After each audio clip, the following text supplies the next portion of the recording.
$4 trillion. You know, Mr. President, that would have impacted every working family in America. It would also have been the largest tax increase in American history. So why is it that we want to cut taxes for American families? Because you want more money in their pocket. You want waiters and barbers and bartenders to be able to keep up to $1,300 more in money that they would have in their pockets now by what we passed, which is no tax on tips. And in my home state and in yours, nurses and firefighters and police officers and coal miners are going to see about a $1,400 increase in their take-home pay and their paychecks next year because of no tax on overtime. And seniors are going to see more money in their bank accounts as well. There's a new $6,000 deduction on Social Security income. Senator Marsha Blackburn fought hard to make sure that deduction stayed in the bill. Thanks to Senator Katie Britt of Alabama, Republicans modernized tax credits for child care. That helps parents pay for child care. Thanks to Senator Ted Cruz of Texas, new parents now get a $1,000 Trump account for every newborn child. Parents can use that to invest in their child's future. Also, parents get a bigger tax credit, $2,200 for every child. America is now energy dominant once again. The Working Families Tax Cuts unleashed American energy. It reopened federal lands and waters for energy production. This is a historic victory for Wyoming. Wyoming is America's energy breadbasket. We have world-class coal, world-class oil and natural gas. And this Republican bill helps American energy workers compete globally. Republicans also rolled back punishing Biden regulations. Those regulations were burdensome, expensive, time-consuming. By reining in Biden's heavy-handed bureaucrats, we have saved the American public $180 billion. That pencils out to over $2,000 in savings for each and every working family. Republicans repealed 23 bad Biden regulations. We used the Congressional Review Act to do it. That's a record as well. We stopped California's electric vehicle mandate madness. Thanks to the leadership of Senator Shelley Moore Capito and Senator Deb Fischer and Mark Wayne Mullen and Bernie Moreno, Americans are now back into the driver's seat. My colleague and friend, Senator Cynthia Lummis of Wyoming, led the repeal of the harmful Buffalo Resource Management Plan. That's really good news for Wyoming's energy producers. The Powder River Basin in Wyoming supplies about 45% of all the coal in the country. Senate Republicans also cut wasteful Washington spending.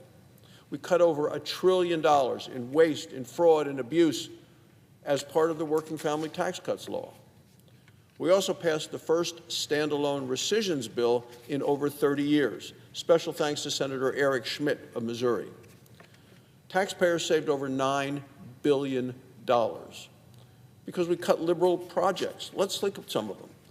One of those pet projects included net zero cities in Mexico. Another cut out electric buses in Africa. And taxpayer-funded classes on, quote, environmental racism. Mr. President, additionally, Republicans created a $50 billion rural hospital fund. It is the single largest federal investment in rural health care in American history. You want to help patients with rare disease find treatments? We were able to do that. We passed a bill that I introduced called the Orphan Cures Act. As a doctor in Wyoming, I saw the challenges that patients face when they have few or no treatment options. That's why I fought to bring hope for millions of Americans living with rare diseases. Mr. President, Republicans are also making our communities safer. We began this year by passing a bill from Senator Britt and for Senator Ted Budd of North Carolina. It's called the Laken Riley Act.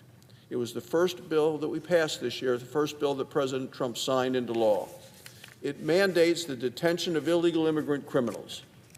Amendments from Senator Joni Ernst and Senator John Cornyn made it even stronger.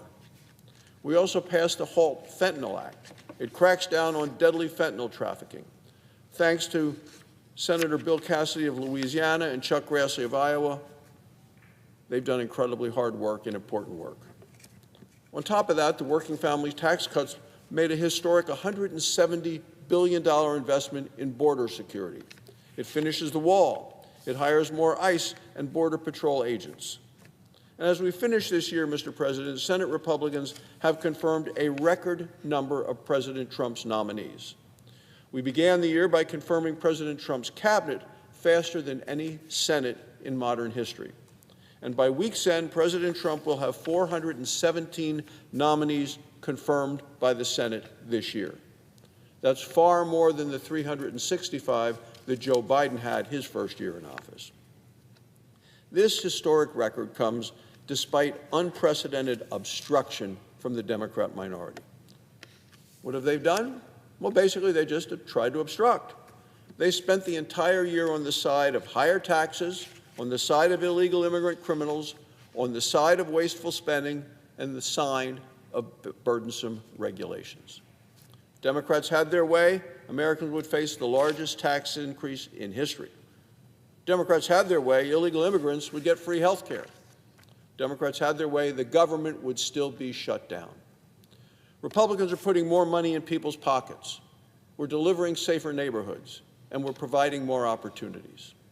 Republicans are going to continue to deliver the safety and the prosperity that the American people want and deserve.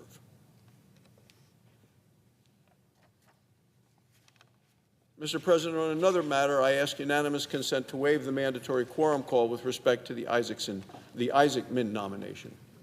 Without objection. Thank you, Mr. President. I yield the floor and suggest the absence of a quorum. Clerk will call the roll. Ms. Alston-Brooks.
Senator from Texas. Mr. President, are we in a quorum call?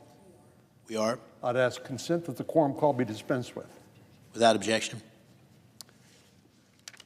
Mr. President, after Mayor Mondani was elected in New York City, the word affordability became all the buzz among the political classes and among the media, as if this was something new. But obviously, affordability is not something new. It's actually always been among the most important issues that voters and my constituents in Texas and Americans generally have felt was important, because, of course, it deals with their quality of life and their standard of living. And it's always been an important issue. But a year ago, in November, the American people delivered a clear message that the Biden administration, who presided over 40-year high inflation, was taking the country in the wrong direction. President Trump received the electoral vote, the popular vote, and won every swing state, and Republicans secured majorities in both houses, both the House and the Senate. This year, it's been up to the Republicans to course correct, and one of the most significant factors that has guided us is the need to address the burden of rising costs on everything. Inputs into farming and ranching, the costs of commodities, food on the kitchen table, all of these are very real and important and urgent issues that we have tried to address. And there's more we can and should do. But under President Biden, the country experienced, as I said, historic levels of inflation not seen since Jimmy Carter was president of the United States. Cumulative inflation from the time President Biden took office until he left was 20.6%. Stated another way, everything cost more than 20% more from the time President Biden took office to the time he left. That's a huge cut in the standard of living and a huge increase in the cost of living for all Americans. By the time he left the White House, a typical family in Texas, for example, would have to pay an additional $12,427 every year just to maintain the same standard of living that they had enjoyed when President Biden first took office. So that's like getting a $12,427 pay cut each year for the average Texas family. Last November, when President Trump was reelected, 58% of Americans said they thought the country was on the wrong track. So it's no surprise that they voted for a new direction. Actually, I think two things helped President Trump the most. One was his pledge to secure the border, which he's done. And secondly, his pledge to deal with this issue of rising inflation and increasing costs of living. President Biden's policies no doubt contributed to the pain that families were and still are feeling in their paycheck. And now, of course, it's one thing to identify a problem, and it's harder still to do something about it. There is obviously no silver bullet that can magically make inflation disappear. The Federal Reserve continues to struggle with this issue when they deal with monetary policy, what the interest rates are. The good news is the rate of inflation has gone down, but we still have a higher baseline sticking around from the Biden era. In other words, prices are rising more slowly, but they're still high. The good news is the Republicans have taken important steps that will help ease the affordability crunch for all Americans, particularly when it comes time to file their taxes next year. The Working Family Tax Cuts Act was signed into law by President Trump on July the 4th. This is one of the most significant pieces of legislation that we've seen in a long, long time. And one of the challenges we've had in trying to explain it is there's so much in there that it's really hard to break it down into digestible pieces where folks can understand. But the truth is, this legislation will help Americans keep more of what they earn by lowering taxes across the board. And not a single Senate Democrat voted for it. Essentially, by voting against it, they voted for a $3,000 tax increase on most families back in Texas. The Working Family Tax Cuts Act permanently increased the standard deduction to $15,750, including an annual adjustment for inflation. Without our legislation, the standard deduction would have dropped to $8,300 next year. This means that the 12 million Texas families who claim the standard deduction each year would have had to pay an additional $7,450 in taxes next spring without that legislation having passed. The lower rates from the Tax Cuts and Jobs Act from 2017 were set to expire at the end of this year, but the working family tax cuts made these lower rates permanent. In addition to the increased standard deduction and lower rates across all income brackets, our legislation delivered targeted relief to those who were feeling squeezed the most. One of these groups are families with children. Those with small kids often have to choose between living on one income or incurring the increasingly high cost of child care. If we hadn't passed the Working Family Tax Cuts bill, these families would have been slapped with a tax increase, with the child tax credit scheduled to decrease from $2,000 to $1,000. Our legislation prevented this from happening, and we raised the child tax credit to $2,200 and indexed it to inflation so that it will continue to go up year after year. We also permanently strengthened the employer-provided child care credit. This tax credit will incentivize businesses to provide child care for their employees. Now, of course, for some families, these credits seem like a drop in the bucket compared to the cost of raising a family. But I hope these small steps are a step in the right direction toward making family life more affordable, which we must do. Another area my colleagues and I have been discussing with both sides of the aisle, which is a real issue for most Texans, is the rising cost of health care. Now, if you've only been listening to our Democratic colleagues, you'd be forgiven for thinking Republicans have done nothing to address the cost of health care in this country, but that's not true. In the working family tax cuts, we expanded access to health savings accounts, also known as HSAs. These savings accounts allow individuals to save pre-tax dollars and then use those funds to cover eligible medical expenses. These accounts are particularly useful in the case of a medical emergency when an unexpected bill arises. We expanded eligibility for these health savings accounts to individual bronze market and catastrophic plans starting in 2026. And we also ensure that high-deductible health plans cover telehealth and other remote access or virtual health care services before the deductible kicks in while remaining HSA eligible.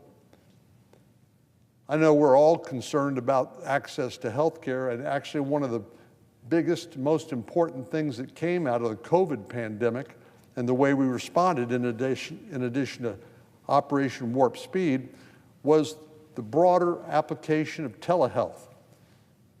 Most places around the country are being served by broadband. Many people have access to the internet, and now we have provided the incentives and the reimbursement for more people to get access to health care through the internet using telehealth. Not every medical condition requires people to show up at the hospital or an emergency room or a doctor's office. Many people can more conveniently, more inexpensively be served by accessing telehealth, and we made that more available. Of course, there's a lot more work that needs to be done, and I look forward to working with all of our colleagues next year to continuing to develop policy solutions at a lower cost for patients and families.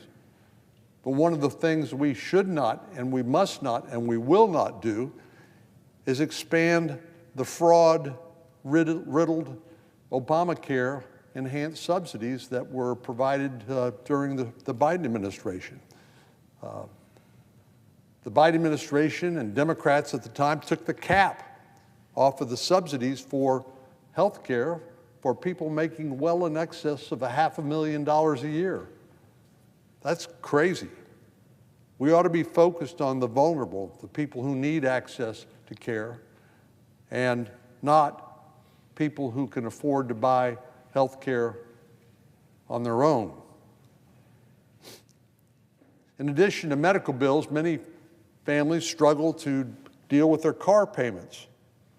You got to have a way to get around. Not everybody's got access to mass transportation. Interest rates have remained high because of the historic levels of inflation during the Biden administration and the efforts by the Federal Reserve to combat that inflation through keeping interest rates high.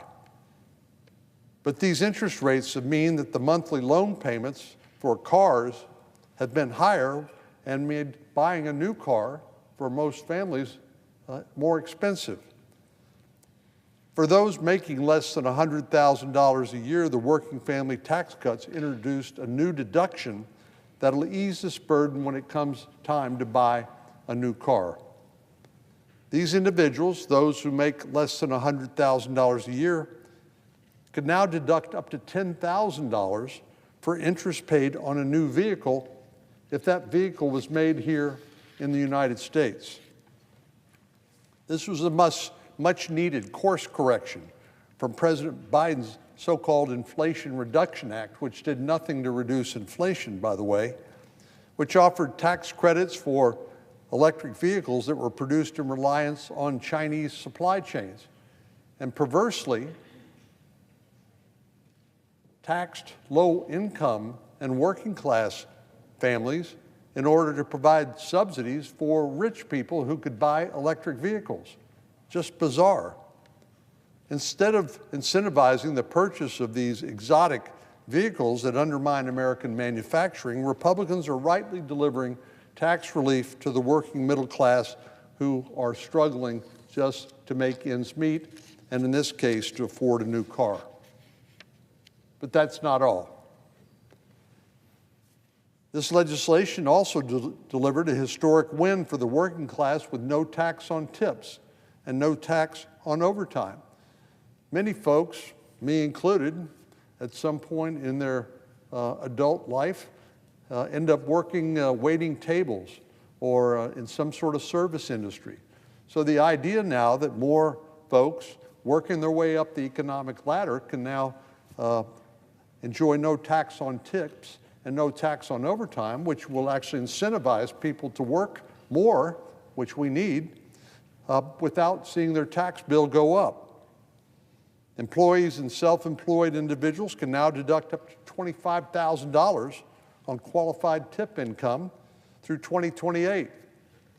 Next time you go to a restaurant or a bar, why don't you ask the wait staff what they think about President Trump's no tax on tips and no tax on overtime?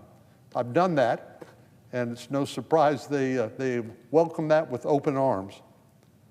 Single filers can now deduct up to $12,500 on qualified overtime income. You know, a lot of our law enforcement personnel, our first responders, work more than one job. They may work a side job for security or something like that. And now they can deduct, if they choose to work overtime, they can now deduct up to $12,500 on qualified overtime income. And now seniors can deduct an additional $6,000 on their Social Security benefits. But all of these enhanced deductions will ensure that those who are experiencing the brunt of the affordability burden will have a little more breathing room when tax day comes around next year. The Biden administration created long-lasting harm by its profligate spending habits. It's wasteful Washington spending, which drove inflation and prices high and inputs for everybody who makes anything in America or grows anything for that matter. So while we tackle the 40-year high inflation rate, and it is coming down, thankfully, these steps that we've taken in the Working Family Tax Act, I think will help us nudge the economy where it matters most, which is at the kitchen table, in the right direction and make life more affordable and the standard of living better for our constituents. The working family tax cuts may seem abstract right now, but when it comes to next year, I think folks back home in Texas, Pennsylvania, California, all around the country are going to welcome the good work that we did together with President Trump to pass the Working Family Tax Cuts Act, because it will improve their standard of living and make life more affordable for them. There's still more work to be done, but I believe Republicans have delivered an important first step toward making life more affordable for the people we represent. Mr. President, I yield the floor.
Mr. President, The Democratic leader. ask you now. Oh, good to go. All right, thank you, Mr. President. Now, tonight, President Trump will address the nation on what he claims is a speech on his supposed victories this year. President Trump can say whatever he wants on camera, but the reality is for Americans across the country that costs are up, unemployment is rising, the holidays are more expensive and stressful than ever, and tariffs are taxing people to no end.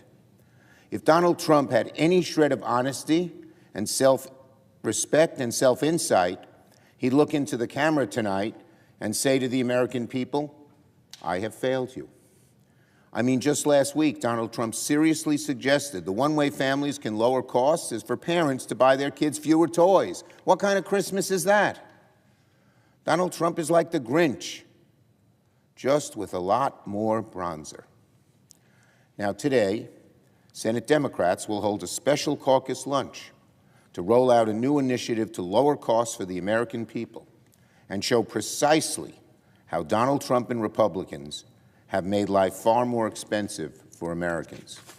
This morning, a report came out that Americans will pay 13% more on energy costs than they did last year. In part, why? Because Donald Trump and his obedient Republicans cut out the cheapest way to get new power and new electrons on the grid, solar energy.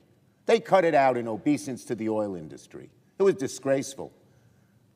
And that's what's wrong with this government, the corruption. The oil industry promises Donald Trump, Harold Hamill, raise him a ton of money. So Trump cuts out clean energy, and these guys went right along with it.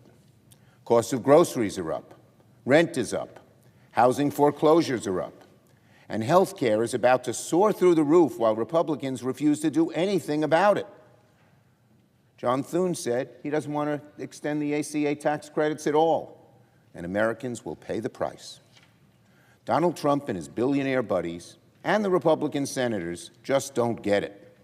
They don't understand what it's like to struggle to pay for groceries or struggle to keep a roof over your head. They don't know what it's like if your car breaks down and you don't have enough money to fix it and you wonder, how am I going to get to work? Donald Trump, after all, calls affordability a hoax. Well, Donald Trump, if anything is a hoax, Donald Trump, it's been your promise to lower costs on day one. The biggest hoax on affordability was Donald Trump's promise, I'll lower costs on day one.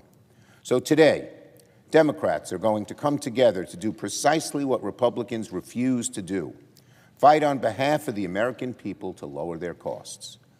We're going to focus on 5 major issues: health care, energy, housing, groceries, and Donald Trump's tariffs. When Americans think about lowering costs, these are 5 things they think about most, and these are the issues that will be our focus. Senate Democrats will focus on these 5 issues like a laser. We'll come back to them again and again and again in the coming weeks, just like we came back to health care over and over and over again this fall. And the American people know who's on their side when it comes to health care costs. Americans are tired of feeling like the cost of living is a constant crisis. Americans are tired of hearing Donald Trump call their struggles a hoax. Americans didn't sign up for higher grocery costs and more expensive health care, but that's what the Republicans and Donald Trump have given them in just 1 year in office. So Democrats will show the American people another way forward, a way focused on lower costs, more prosperity, and an agenda focused on the working and middle-class families of America, not the billionaires, not the special interests, not the huge lobbyists who seem to dictate what the Republicans do. On the Coast Guard swastika, earlier this week, the U.S. Coast Guard enacted a policy downgrading the swastika from its list of recognized hate symbols. Can you believe it? Can you believe it? The swastika is no longer a recognized hate symbol. They did this just after the horrible shootings in Sydney and so many other shootings, anti-Semitic shootings and activities that have been plaguing America. The new policy of the Coast Guard is shameful, it's dangerous, and in another troubling instance of the Trump administration normalizing the threat of Nazism and white supremacy.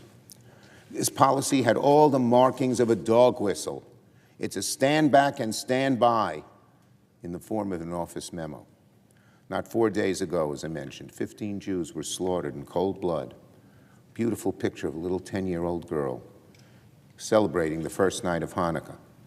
And a day later, the Trump administration chose to soften its stance against Nazis and swastikas. Can you believe it? Can it get any lower? Can it get any more insensitive? Can they be any more in a bubble than they're in? And for all the millions of American men and women who served in the Coast Guard, this is an insult to them. How about the Coast Guard members who served during World War II and fought that swastika? Why was this policy change even necessary at all? Why did the administration go out of its way to soften its policies against swastikas of all things? Today, Republicans will attempt to confirm the Commandant of the Coast Guard by unanimous consent before the end of the year. If he is to be the head of the Coast Guard, this new nominee must reverse this egregious policy, and I'm asking him right now, change that policy now. Let's be very clear. If you're a Jew, if your family gave their lives to fight the Nazis in World War II, if you're a minority in any way, there is nothing potentially divisive about a swastika. It's just about the most unmistakable hate symbol in existence. Now this is part of an emerging pattern on the right. Young Republicans were texting about gas chambers. Trump officials were talking about having a Nazi streak. Tucker Carlson interviews Nick Fuentes, and Donald Trump refuses to condemn Fuentes. Yesterday, J.D. Vance took to social media to suggest that anti-Semitism only exists because of immigrants. Where has he been? Does he know the history of anti-Semitism? What an ignorant statement from Vance.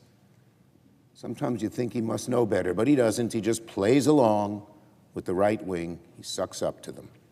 And now, according to the Trump administration, swastikas no longer count as hate symbols within the Coast Guard. This is exactly why I introduced my resolution condemning Nick Fuentes, Tucker Carlson, and neo-Nazism. Neo-Nazism is no longer a threat, no longer a fringe or theoretical threat. It is real. It is growing. It threatens our democracy, and every elected official must condemn it forcefully. Now on health care, there's breaking news this morning, good news, that the discharge petition in the House got the necessary 218 signatures to move forward. It shows that the demand by the American people for Congress, the House and the Senate, to extend the ACA premium tax credits is undeniable. Yet Republican leaders inside the House and the Senate are making it clear that they are opposed and will be responsible for health care costs rising through the roof. Yesterday, Leader Thune admitted, quote, "We're not going to pass anything by the end of this week," unquote. That's a clear admission of failure to govern, a failure to lower costs for the American people. The damage has been done no matter what happens, because at this point, Republicans have made it impossible to prevent many Americans from paying more on their monthly premiums on January 1. And Republicans can't even say they tried to stop it. House Republicans, meanwhile, are on a warpath to vote on a right-wing health care sham bill, one that doesn't extend the ACA credits a day, doesn't lower premiums, and does absolutely nothing to help people afford coverage. So let's be very clear. There's only one reason Americans' premiums are going through the roof starting in just 14 days. It's because the Republicans, Trump, the Republican Senate, the Republican House, chose for it to happen. On Venezuela. Yesterday, President Trump announced, quote, "a total and complete," unquote, blockade of all sanctioned oil tankers entering and leaving Venezuela. Another dangerous escalation with no clear plan whatsoever. Donald Trump has offered precisely zero explanation, zero, to the American people for what he's trying to accomplish in the Caribbean. Most Senate Republicans, meanwhile, appear to have no interest in doing any congressional oversight in a serious way of the administration's military buildup. We've had no serious public congressional hearings on the threat of military conflict off the coast of Venezuela, no public testimony from defense officials on this issue? Where are Senate Republicans? Where's the oversight? The purpose of hearings is to challenge an administration when it may well be going off course, and they certainly seem to be going off course in Venezuela. Donald Trump talks one way, then another. I've asked some of our leaders, where is the limit to how far they will go? No answer. Could this be getting us into an endless war? The American people fear that above most other things, maybe all things. That's why we need oversight, and the Senate Republicans are nowhere. Meanwhile, the briefing we had yesterday with Secretary Rubio and Hegseth was utterly disappointing. The administration walked into the room totally empty-handed. They gave us no real answers about what the objective is in the Caribbean. Hegseth also refused to give senators full access to the video of the September 2nd strikes. The same lack of transparency that's affecting the September 2nd video is affecting our whole policy in the Caribbean and with Venezuela. No oversight, no plan, no discussion with either the Senate, the House, or the American people. That's what leads to trouble, big trouble. Let's be very clear. Donald Trump does not have the authority to use military force to carry out his current plans in the Caribbean without authorization from Congress. If Trump acts without congressional authorization, the Senate stands ready with a bipartisan resolution led by Senator Kaine, myself, Senators Paul and Schiff, preventing the unauthorized use of force. And finally, let's say goodbye to Herman Vasquez, a very special goodbye to one of the Senate's unsung heroes, Herman Vasquez, who will retire soon after 28 incredible years of service. The public may not know Herman, but every single senator knows him. You see his face and you smile. You can always find him near the chamber, worked as a doorkeeper at the elevators or up in the gallery. No matter the role, he's been professional, warm, and a positive presence that makes the Senate come to life. He has been wonderful to our staffs as well, kind, steady, and generous in the way that matters every day in a place like this. So, Herman, on behalf of all of us in the Senate, thank you, thank you, thank you. Godspeed on your next adventure, and we wish you and your family all the best. Yield the floor.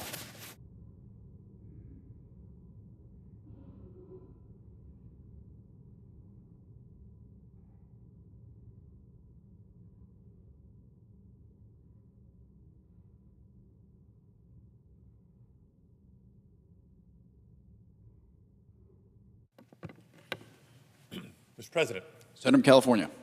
Mr. President, at the beginning of every year, the White House, on behalf of the President of the United States, and the Department of Defense come to Congress with a request. They come to Congress as a co-equal branch of government to ask that we, Congress, authorize and appropriate the funding they need to defend our nation and to protect our national interests on the world stage. And that request traditionally includes a justification and a rationale for the proposed plan.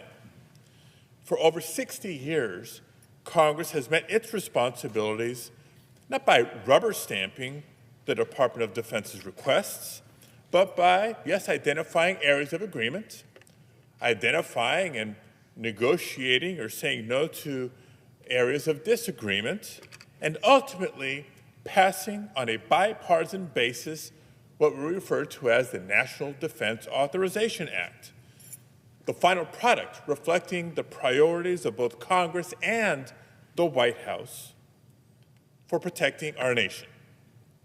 That's how it normally works. But make no mistake, this year is anything but normal.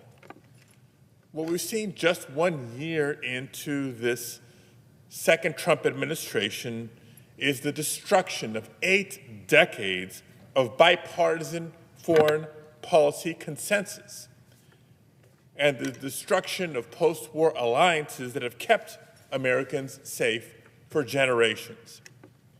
And we've seen growing abuses of power meant to enrich Donald Trump and his allies. And as best as I can tell, the Trump doctrine in his second term is a transactional national security and foreign policy, not of values, but to the highest bidder. Under Trump, the United States has pulled away from NATO and grown closer to authoritarian dictators like Xi, Kim, and Putin, who Trump idolizes.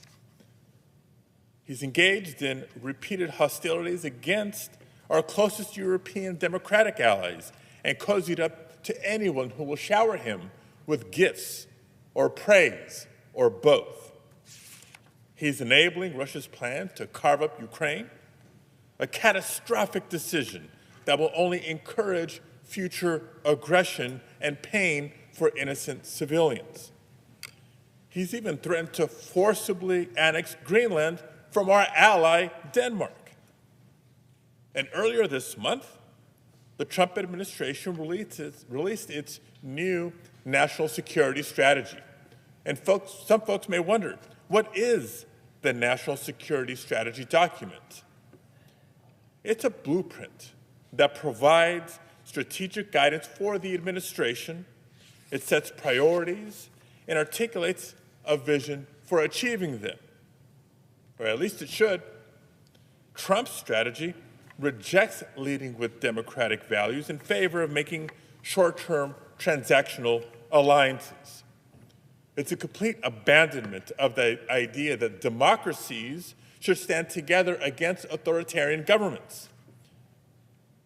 And while it's foolish and short-sighted, it's also not surprising to hear Defense Secretary Hegseth recently declare at the Reagan Defense Forum an end to what he calls, quote, idealistic utopianism, while calling for a renewed focus in the Western Hemisphere. And so, what exactly is a renewed focus in the Western Hemisphere look like for the Trump administration? So far, it's meant bombing alleged drug traffickers in the Caribbean and Pacific on shaky legal grounds. So shaky they won't release the legal opinion that they're using to try to justify it. Now, just this week, we heard the White House Chief of Staff, admit on the record that Donald Trump, quote, wants to keep on blowing boats up until Maduro cries uncle, end quote. Folks, the fact of the matter is, Congress has not declared war, nor has Congress authorized the use of military force in Latin America. Want to have that debate? Let's have that debate. Let's put that up for a vote if you agree, but that has not happened yet. And we know the American people overwhelmingly oppose military campaign there as well. But every week, doesn't matter, Donald Trump keeps testing us to see just how much he can get away with, threatening now a land invasion in Venezuela and even seizing an oil tanker off its coast. Now, if this was solely about stopping drug traffickers, I don't think there'd be disagreement or objection here to a law enforcement-based approach to do exactly that. Of course, we want to stop drug trafficking, but the Trump administration seemingly can't decide if it wants to be crime fighters or warmongers. And they've decided to use the United States military to bomb their way through the Caribbean either way. And that's the larger point here. Donald Trump wants unchallenged use of the military to achieve his every whim and every grievance, even when it means violating our international norms, betraying our allies, and violating the Constitution. How is that going to make us any safer? If we can't be trusted in Europe, and if we're manufacturing conflicts in Central or South America, who would want to work with us in the future? And if the United States won't respect international law, why should we expect other countries to do so? But somehow, even more shocking, is what's happening domestically. Donald Trump is politicizing our service members, both by word and by deed.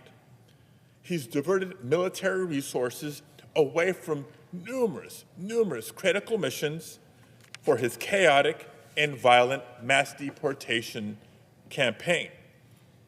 He's federalized and deployed National Guard troops in American cities against our own citizens in violation of the law. That's why just last Friday, the Ninth Circuit Court of Appeals ordered National Guard troops off the streets of Los Angeles, ruling the deployment was unlawful. But that won't stop Trump from targeting states and cities led by Democratic governors and mayors for speaking out against his power grabs. Now, just imagine if President Biden would have federalized and deployed troops into Florida or Texas to combat gun violence. Republicans would be beside themselves. They'd be apoplectic.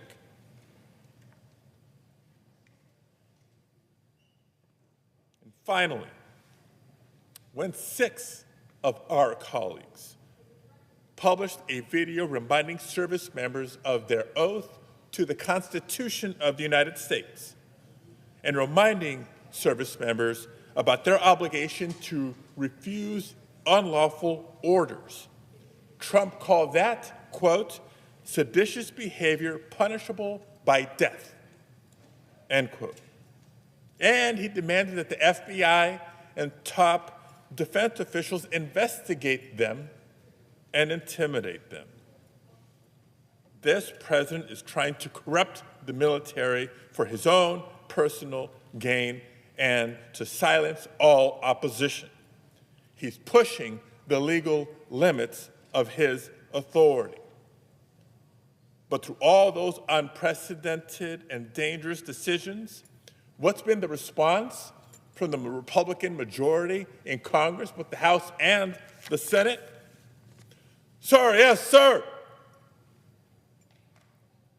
Maybe not quite, but their silence has equaled acquiescence. Congress, under this Republican majority, is nowhere near acting like the co-equal branch of government that it is. Let's just look at the record from this past year. Congress, not just once, but twice, failed to pass a war powers resolution and assert Congress's constitutional authority in response to the escalating attacks in the Caribbean.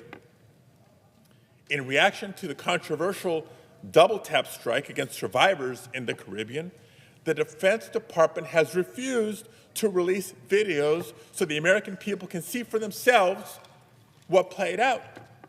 And if it's too sensitive to release to the American public, then at least show it to all members of the Senate, even if it is in a secure, classified setting. But the Defense Department refuses to do even that. And meanwhile, congressional committees have failed to conduct our oversight responsibility and to demand it from the administration. With each passing day, Donald Trump continues to use the Department of Defense as an extension of his administration's border enforcement apparatus. Republicans have cheered him on the whole way, abdicating their responsibility to this institution, to their constituents, and to their oath of office. And even with a majority party bending to his will, the Trump administration is still floating proposals to blow up the bipartisan defense appropriations process altogether and pursue a party-line reconciliation bill instead. Colleagues, this is the president doing everything he can to build unquestioned power over our military and a Republican Party that refuses to challenge him.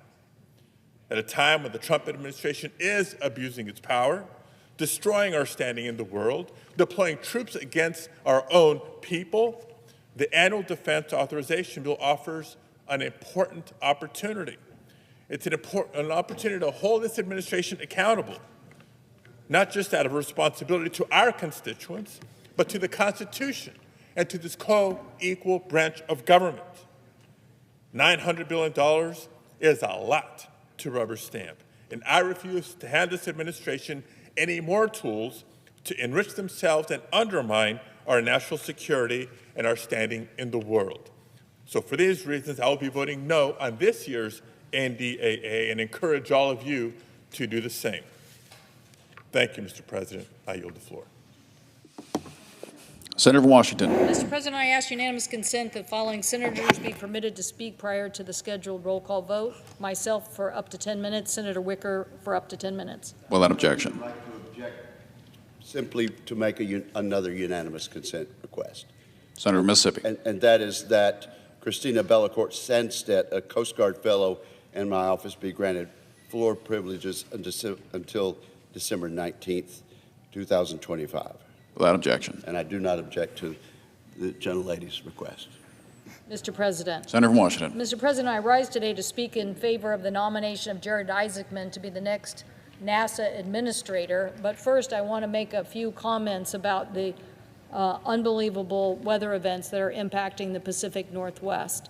We've had, as many people have seen from national news, atmospheric rivers and unbelievable rain impacting many of our rivers in the western part of Washington, reaching record levels and above record levels and impacting flooding throughout the region.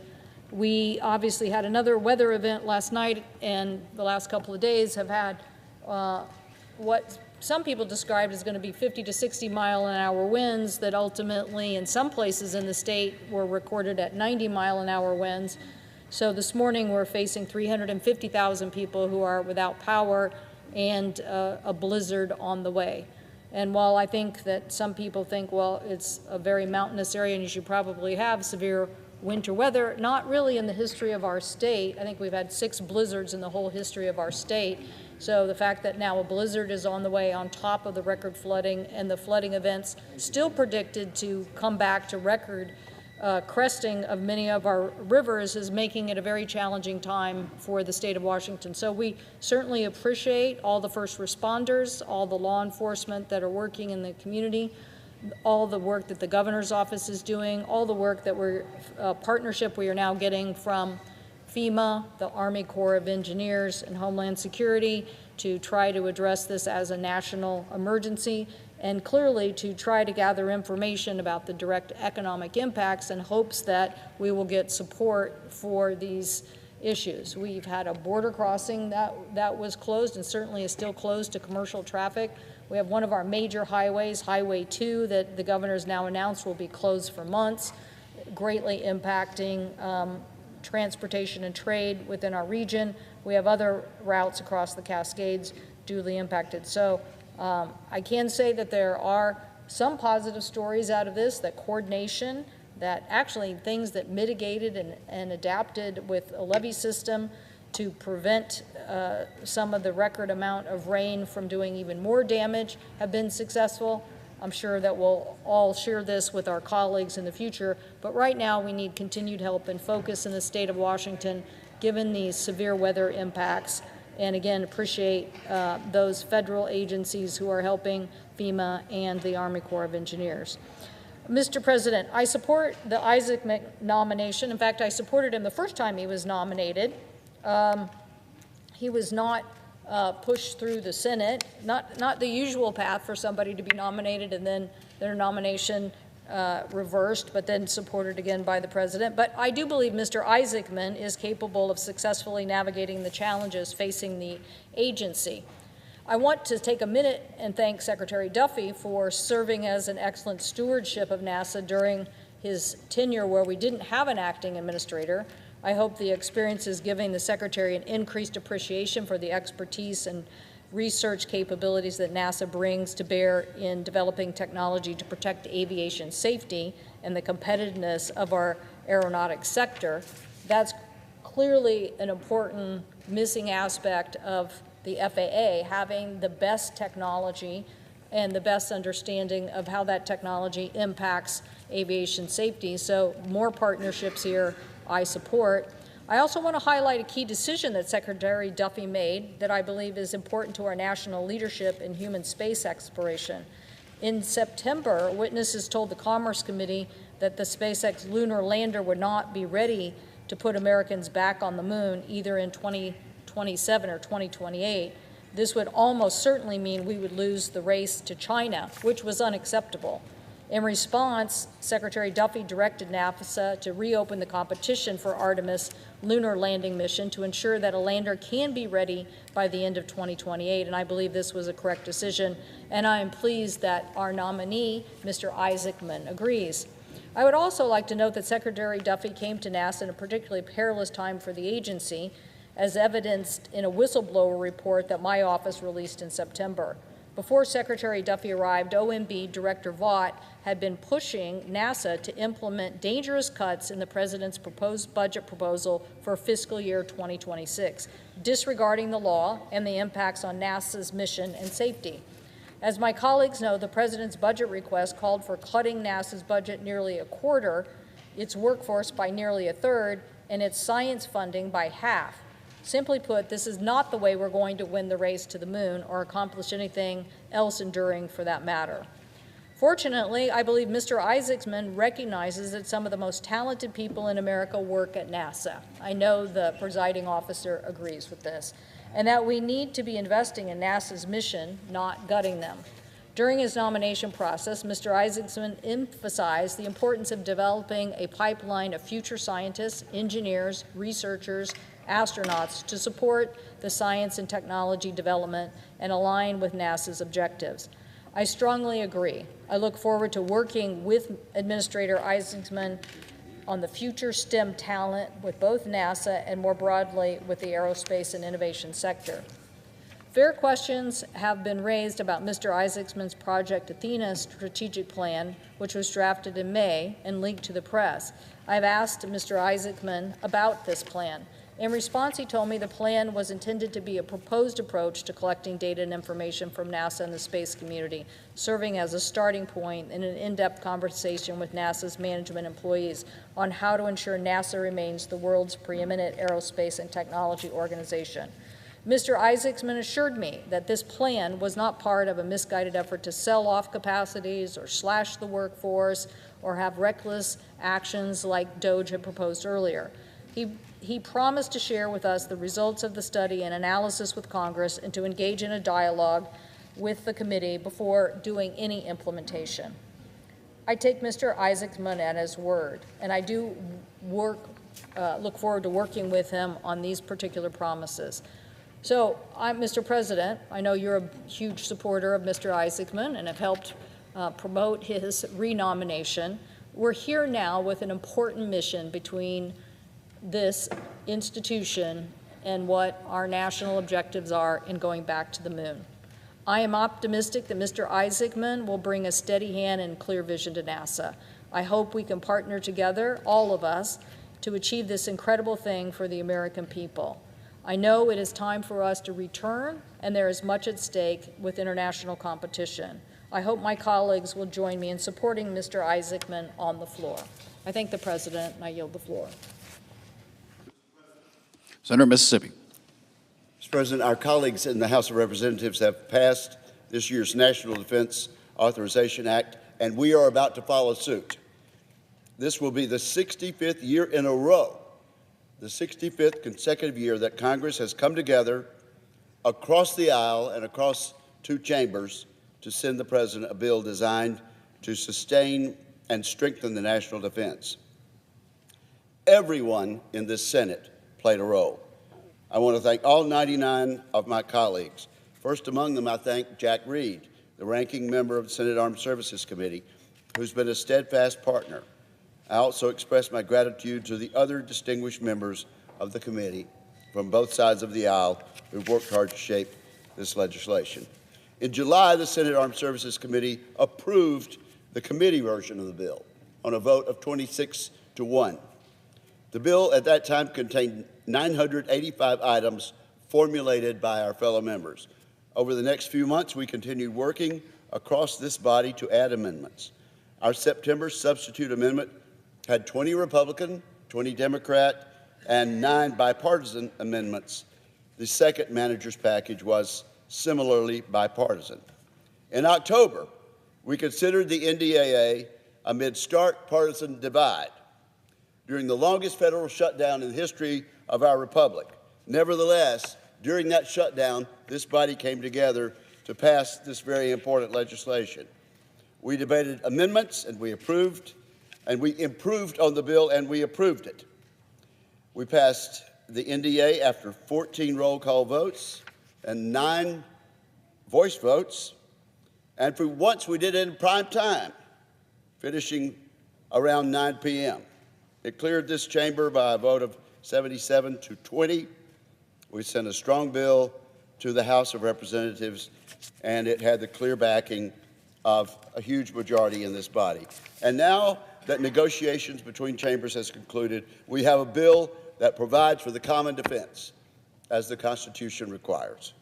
This NDAA helps us align the priorities of the U.S. military with the threats of today, and they are serious threats from the People's Republic of China and the entire axis of aggressors that it leads and partners with.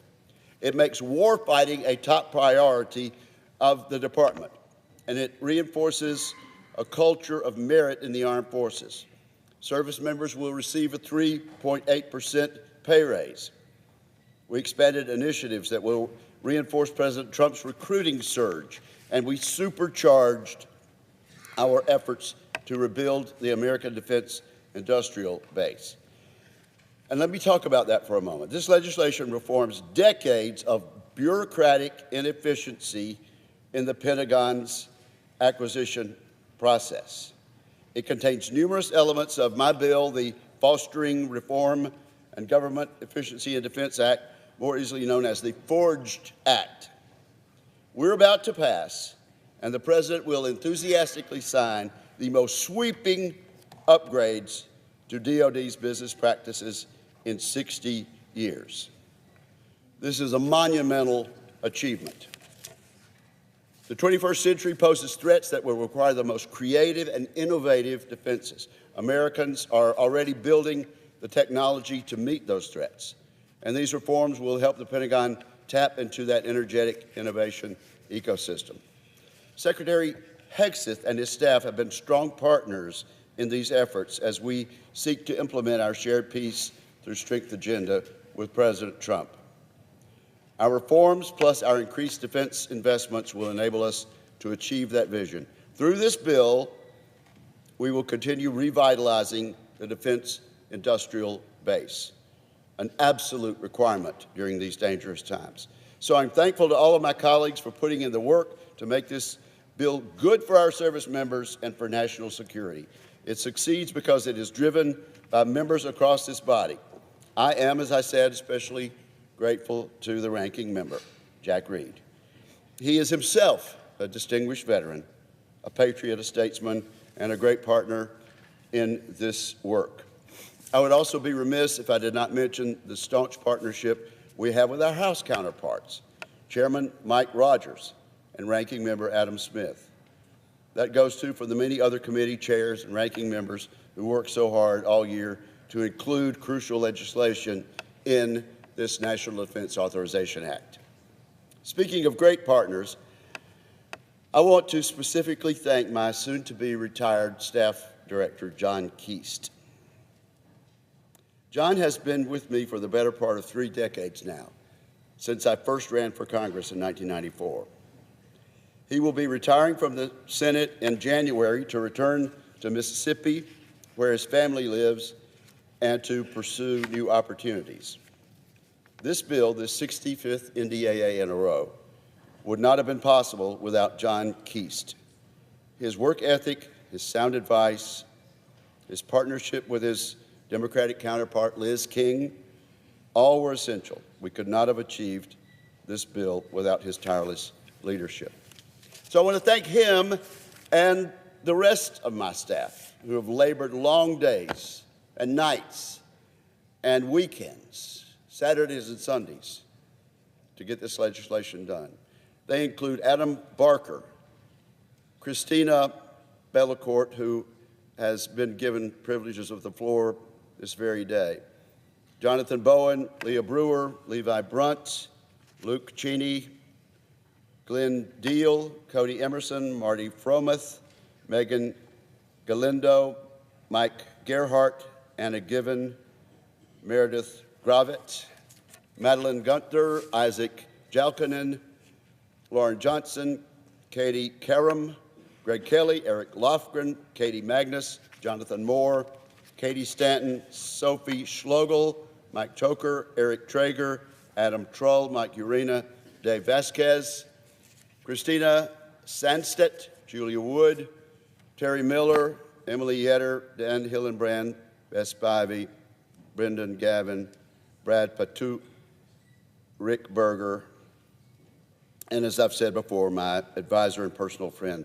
John Keast. That's a lot of names and a lot of effort and a lot of talent, and that's just the members on my side of the aisle, Mr. President.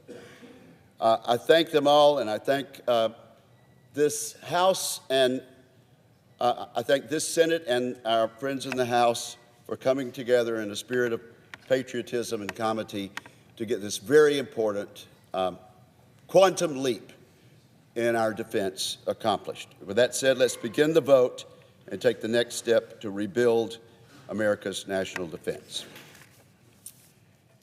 And with that, Mr. President, I ask unanimous consent to withdraw the motion to concur with the Senate Amendment 3961.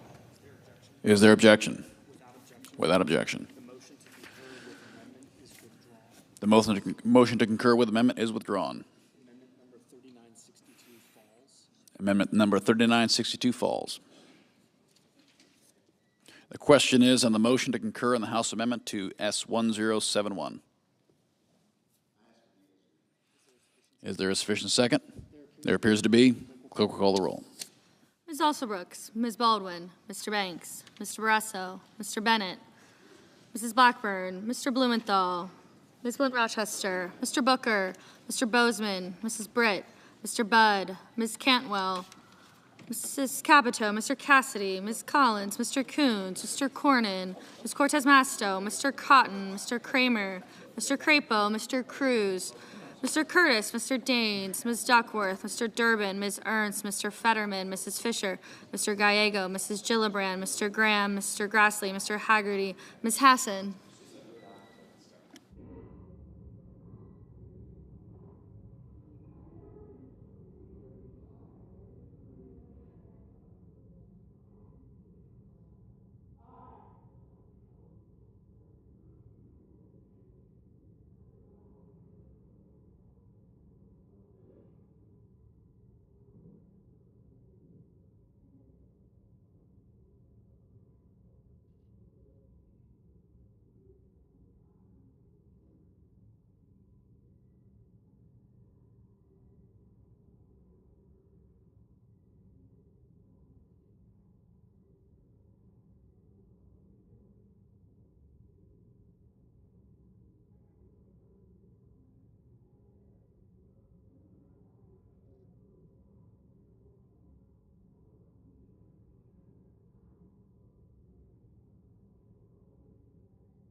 Mr. Hawley, Mr. Heinrich, Mr. Hickenlooper,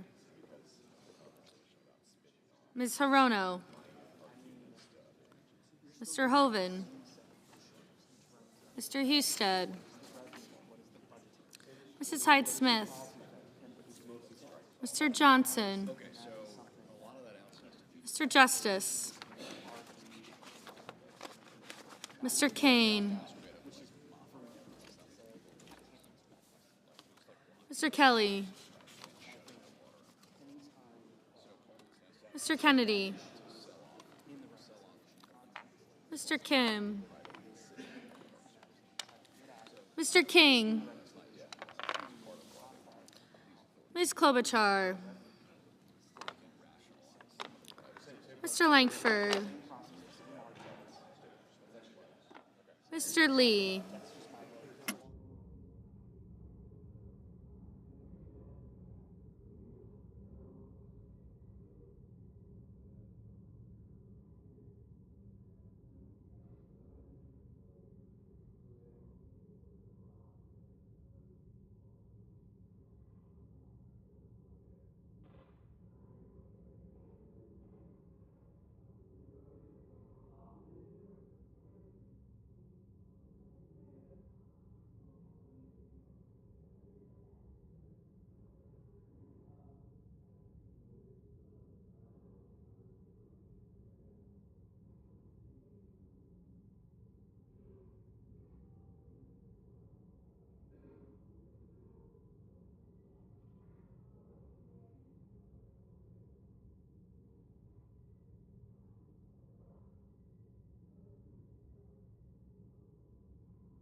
Mr. Lujan, Ms. Lummis, Mr. Markey, Mr. Marshall, Mr. McConnell, Mr. McCormick, Mr. Merkley, Mrs. Moody, Mr. Moran, Mr. Marino, Mr. Mullen, Ms. Murkowski, Mr. Murphy, Mrs. Murray, Mr. Ossoff, Mr. Padilla, Mr. Paul, Mr. Peters, Mr. Reed, Mr. Ricketts, Mr. Risch, Ms. Rosen, Mr. Rounds, Mr. Sanders, Mr. Schatz, Mr. Schiff, Mr. Schmidt,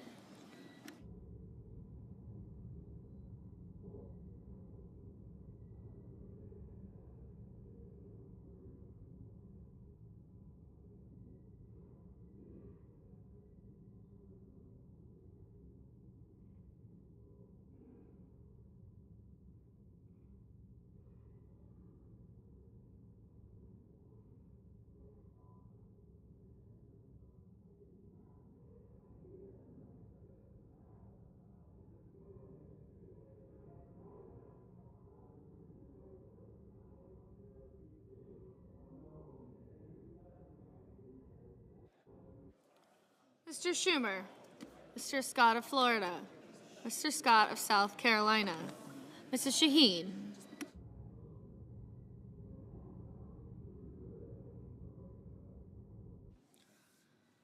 Mr. Sheehy, Ms. Slotkin, Ms. Smith, Mr. Sullivan, Mr. Thune, Mr. Tillis, Mr. Tuberville, Mr. Van Hollen, Mr. Warner, Mr. Warnock, Ms. Warren, Mr. Welch, Mr. Whitehouse, Mr. Wicker, Mr. Wyden, Mr. Young.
Ms. Baldwin. Ms. Baldwin, aye.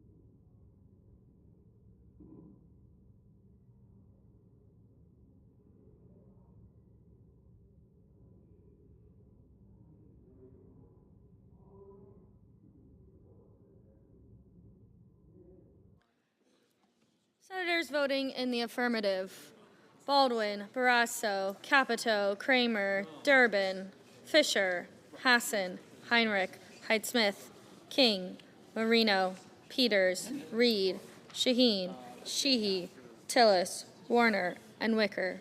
No senators voted in the negative. Mr. Markey, no. Mr. Wyden. Mr. Wyden, no.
Mr. Merkley. Mr. Merkley, no. Mr. Marshall. Mr. Marshall, aye. Mrs. Blackburn. Mrs. Blackburn, aye.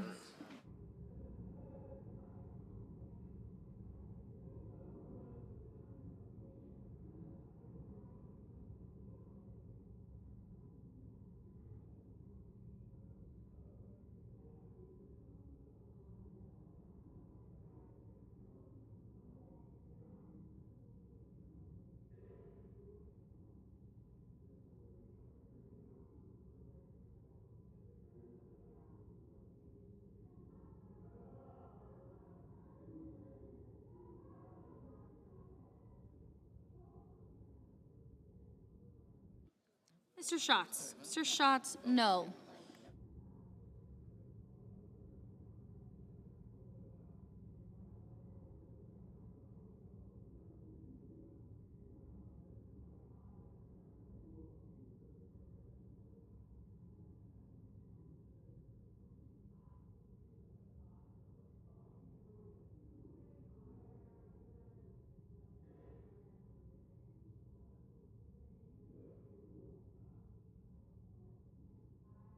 Mrs. Gillibrand. Mrs. Gillibrand, aye.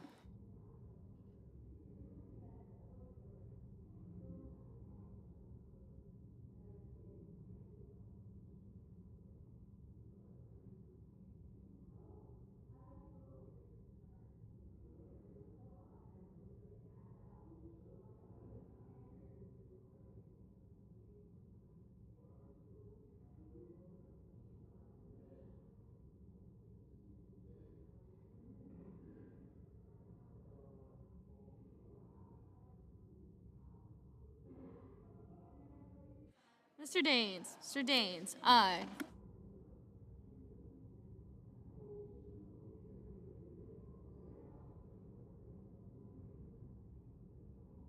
Ms. Blunt Rochester. Ms. Blunt Rochester, aye. Mrs. Moody. Mrs. Moody, aye. Mr. Hickenlooper. Mr. Hickenlooper, aye.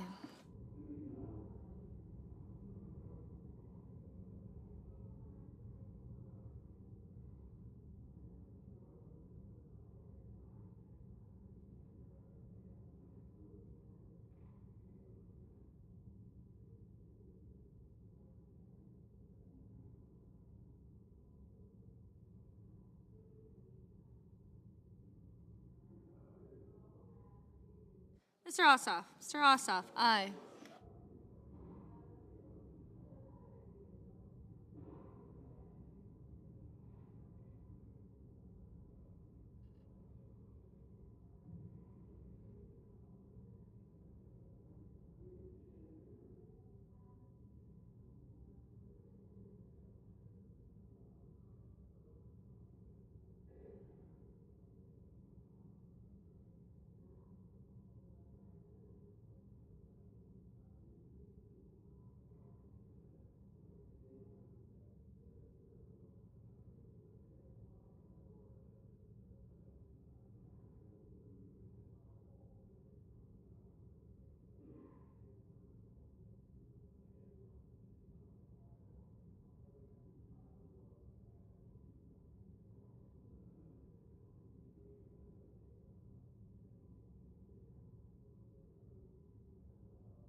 Mr. Cassidy. Mr. Cassidy. Aye.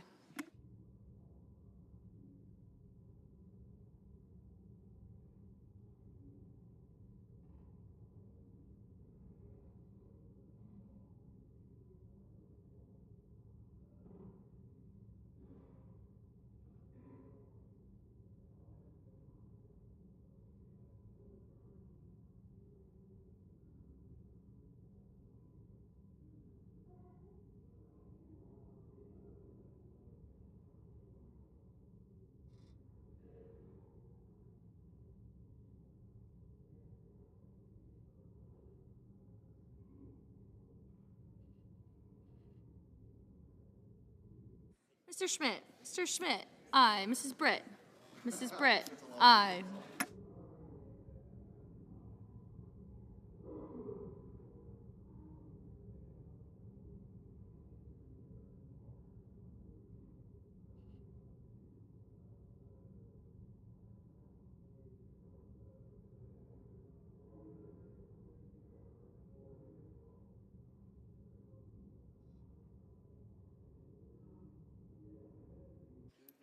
Mr. Budd. Mr. Budd. Aye.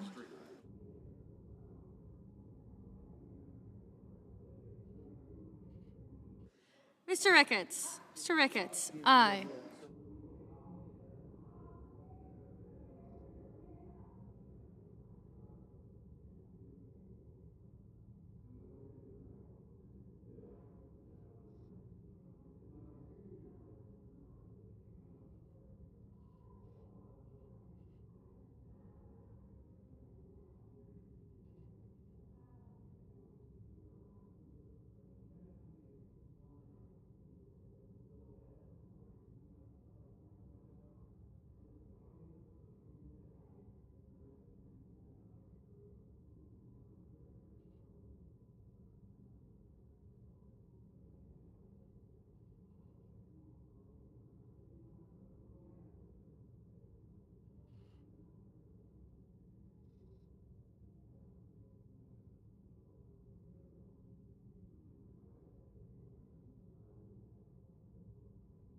Mr. Cornyn.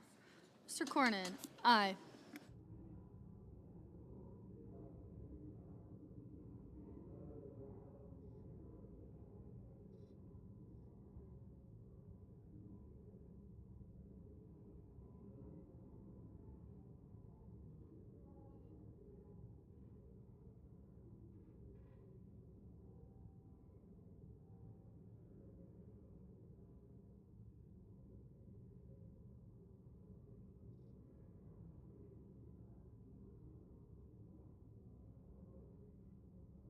Mr. Scott. Mr. Scott of Florida. Aye.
Mr. Lujan. Mr. Lujan. Aye.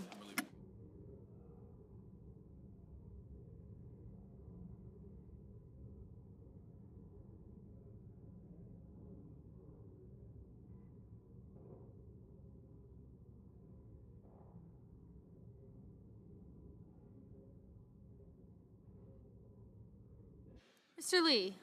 Mr. Lee. No.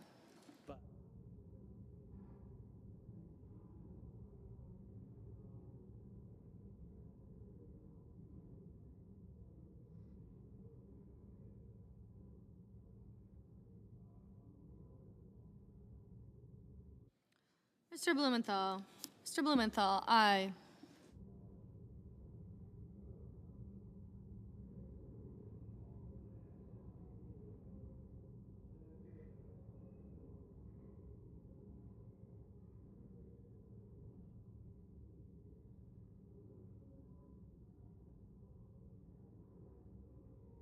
Mr. Graham, aye.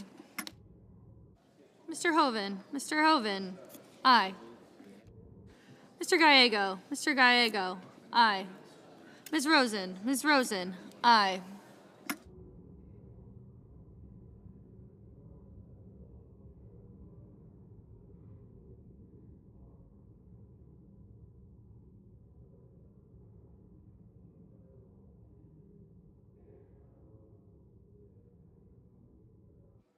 Mr. Paul, no.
Mr. Crapo, aye.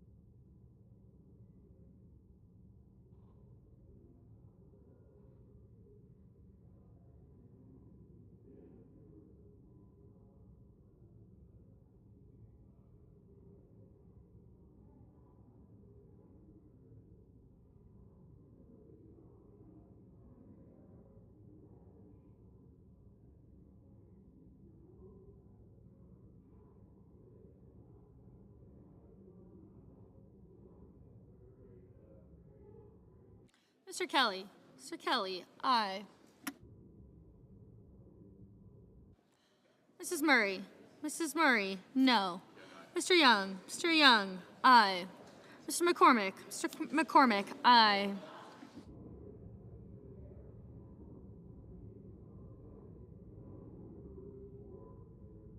Mr. Husted, aye. Mr. Warnock, aye.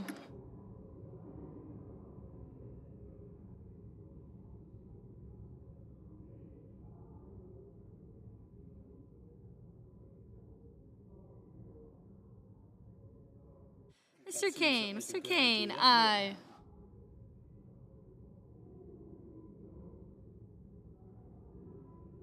Mr. Langford, aye.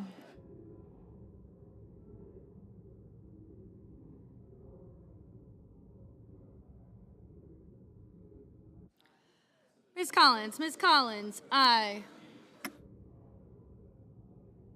Ms. Murkowski, aye.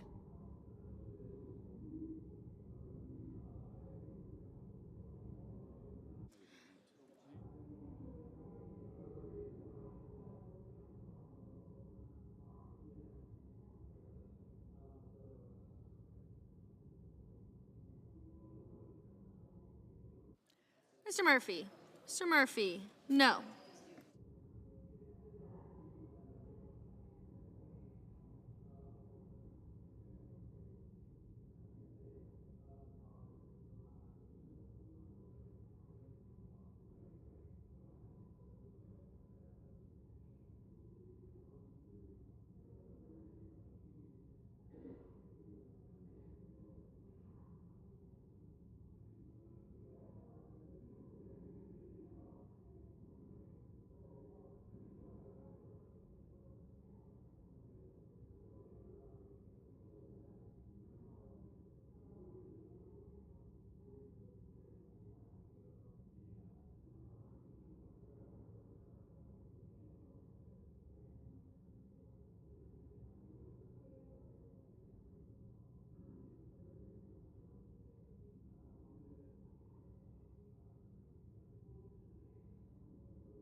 Mr. Kennedy. Mr. Kennedy, aye.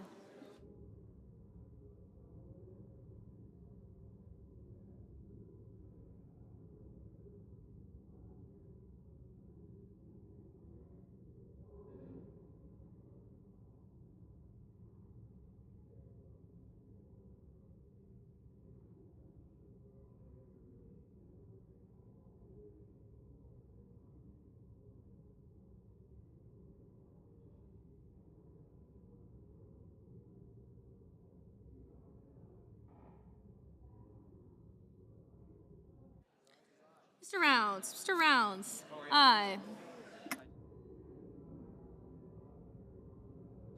Mr. Johnson. Mr. Johnson, aye.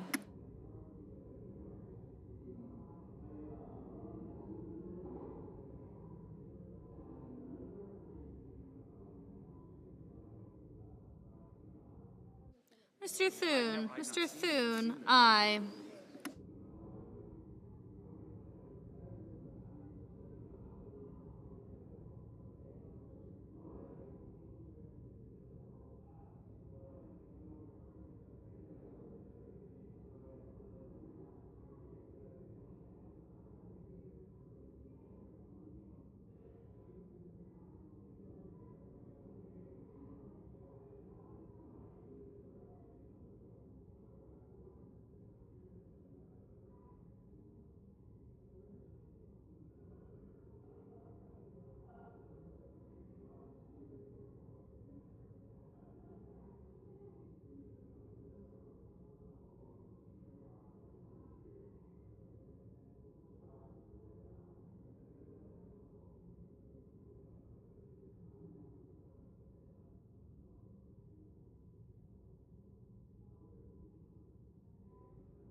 Mr. Sullivan. Mr. Sullivan, aye.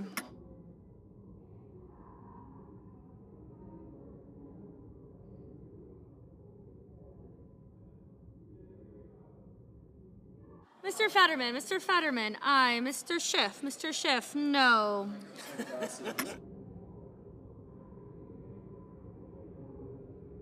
Mr. Scott. Mr. Scott of South Carolina, aye.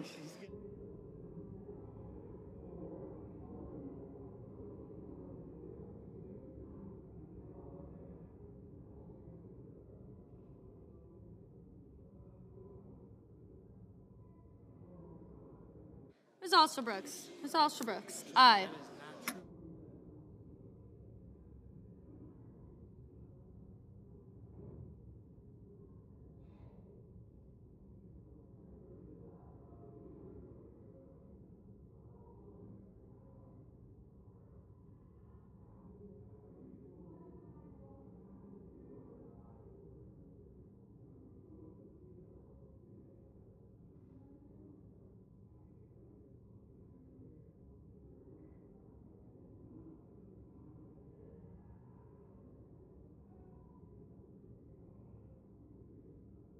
Mr. Bozeman. Mr. Bozeman, aye. Mr. Banks. Mr. Banks, aye.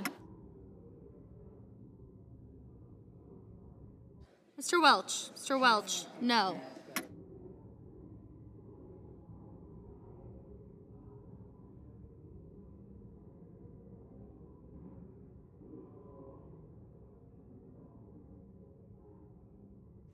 Mr. Tuberville. Mr. Tuberville, aye.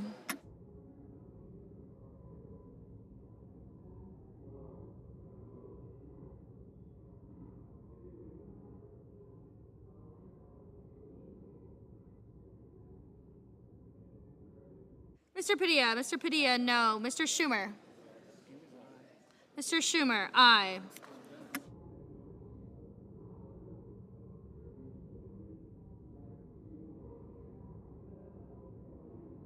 Mr. Kim, no. Ms. Hirono, aye. Ms. Duckworth, no.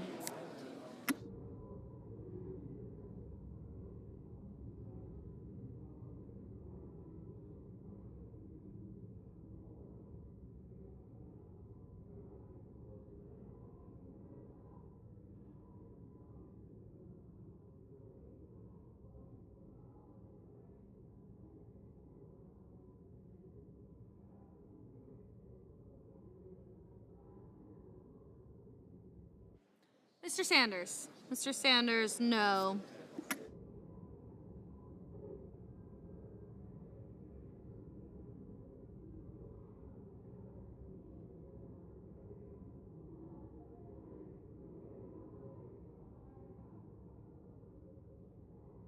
Ms. Smith, no.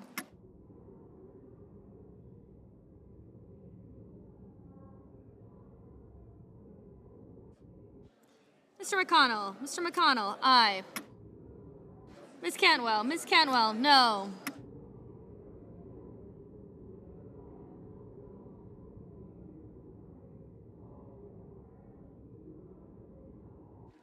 Mr. Risch, aye.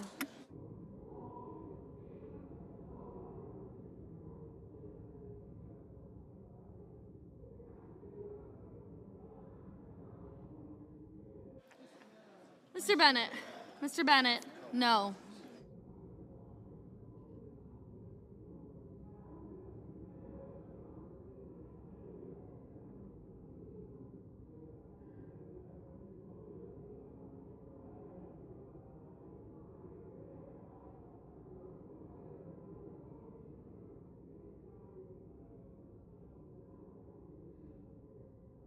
Ms. Cortez Masto, aye. Ms. Lummis, aye.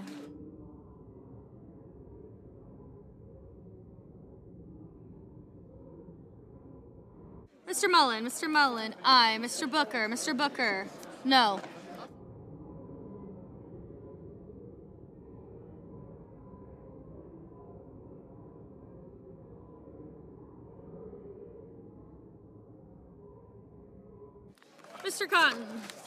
Mr. Cotton, aye. Mr. Hawley, aye.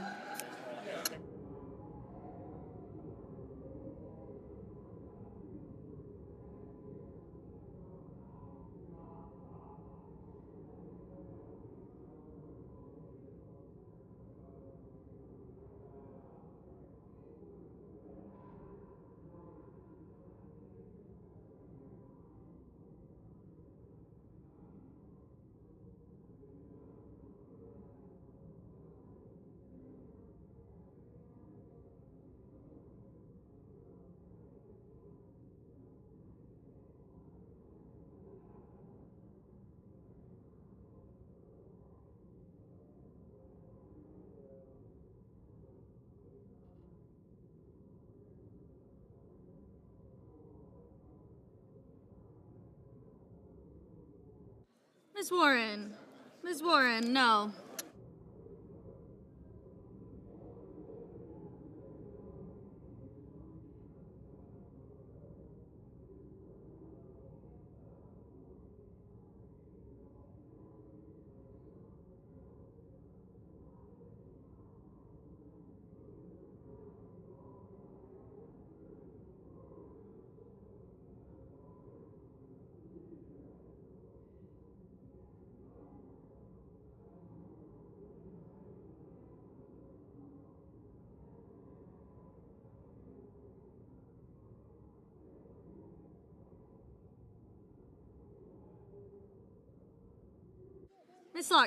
Ms. Slotkin, aye.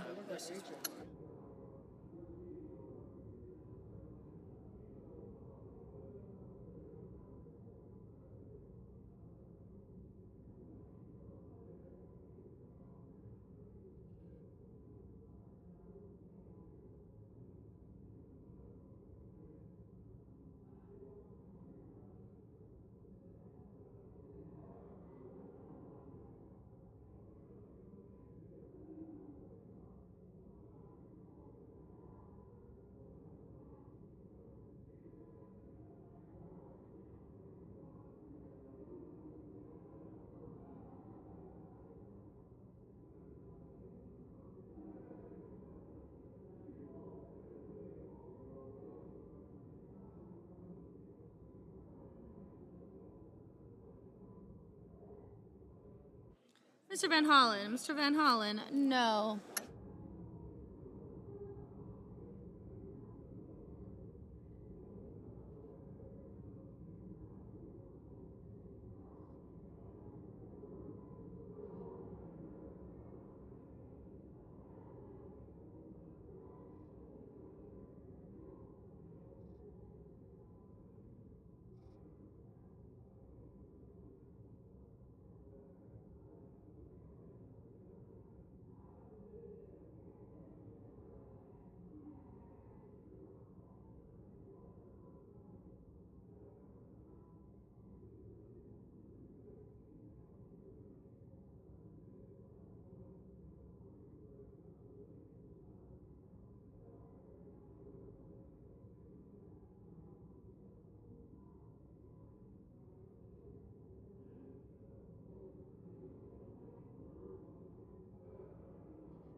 Mr. Justice. Mr. Justice, aye.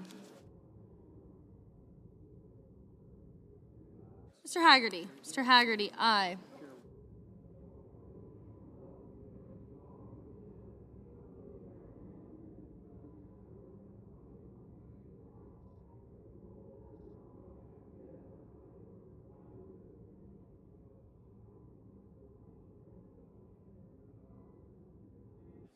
Mr. Curtis.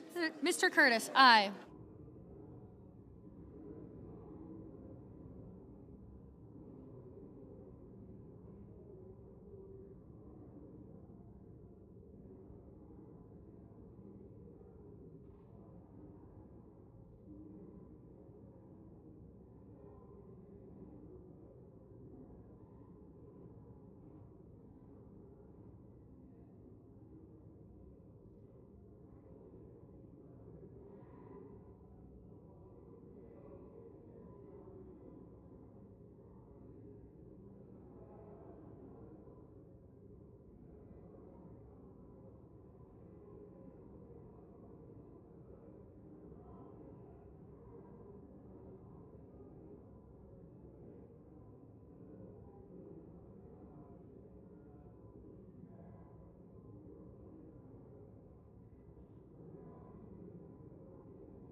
Mr. Cruz. Mr. Cruz, aye.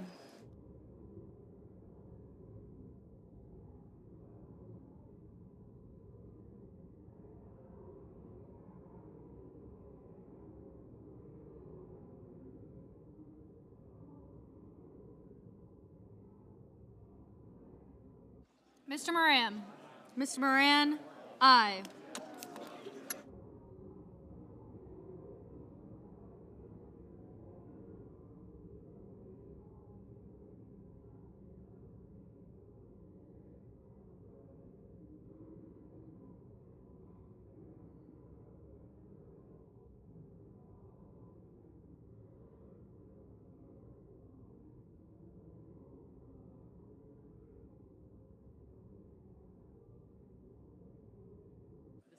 Mr. Whitehouse. Mr. Whitehouse, aye.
Klobuchar. Ms. Klobuchar, aye.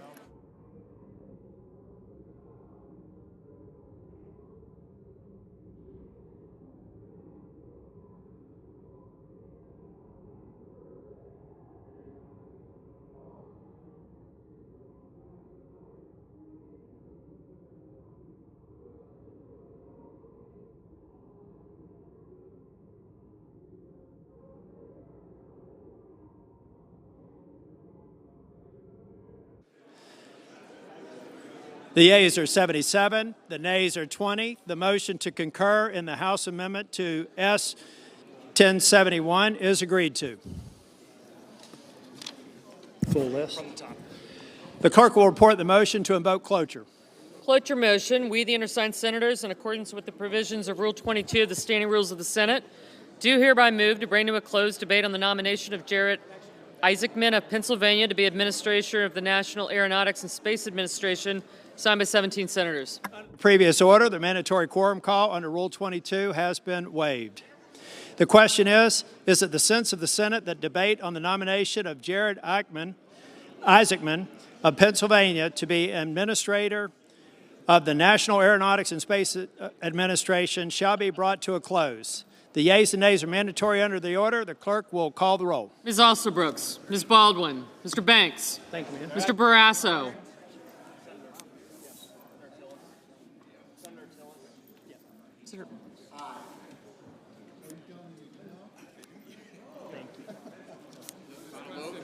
Mr. Bennett.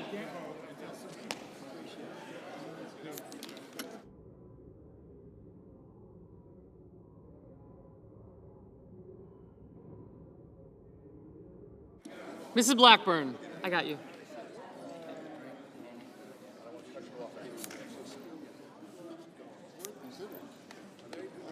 Mr. Blumenthal. I did, thank you. Ms. Blunt Rochester. Mr. Booker, Mr. Bozeman.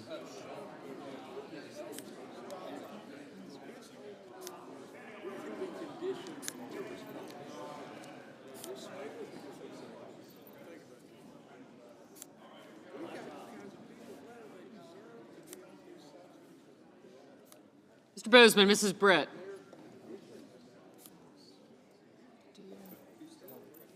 Hold on.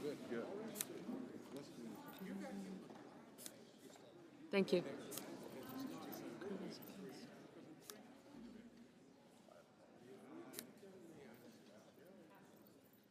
Hassan, no, thank you. Sure you do. Sure you do. Go ahead. Thank you. Thank you. I won't tell anybody.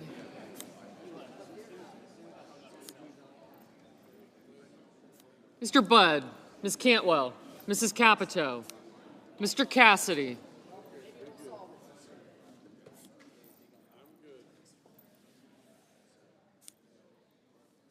Thank you. Ms. Collins, Mr. Coons, Mr. Cornyn, Ms. Cortez Masto, Mr. Cotton, Mr. Kramer, Mr. Crapo,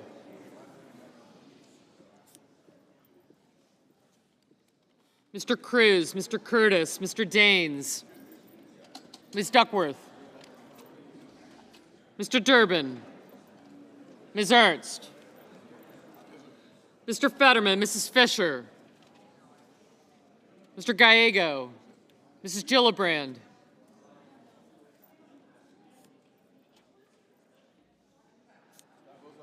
gotcha. Mr. Graham, Mr. Grassley,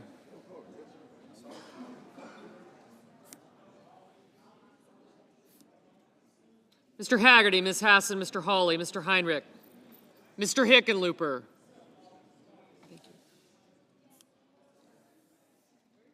Ms. Ferrono, Mr. Hoven, Mr. Husted, Mrs. Hyde-Smith, Mr. Johnson, Mr. Justice, Mr. Kane, Mr. Kelly, Mr. Kennedy, Mr. Kim, Mr. King, Ms. Klobuchar,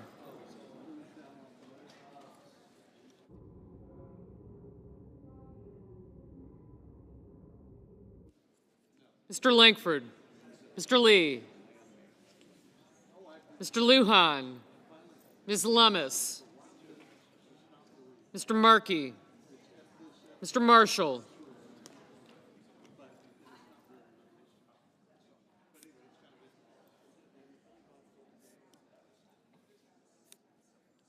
Mr. McConnell, Mr. McCormick, Mr. Merkley, Mrs. Moody,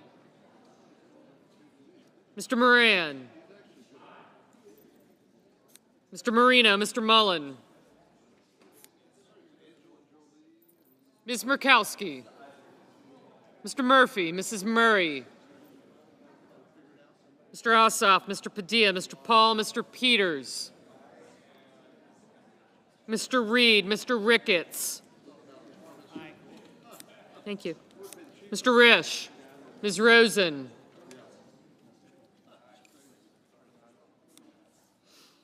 Mr. Rounds, Mr. Sanders, Mr. Schatz, Mr. Schiff, Mr. Schmidt, Mr. Schumer, Mr. Scott of Florida, Mr. Scott of South Carolina, Mrs. Shaheen, Mr. Sheehy, Ms. Slotkin, Ms. Smith, Mr. Sullivan, Mr. Thune, Mr. Tillis, Mr. Tuberville, Mr. Van Hollen, Mr. Warner, Mr. Warnock, Ms. Warren, Mr. Welch, Mr. Whitehouse, Mr. Wicker, Mr. Wyden, Mr. Young.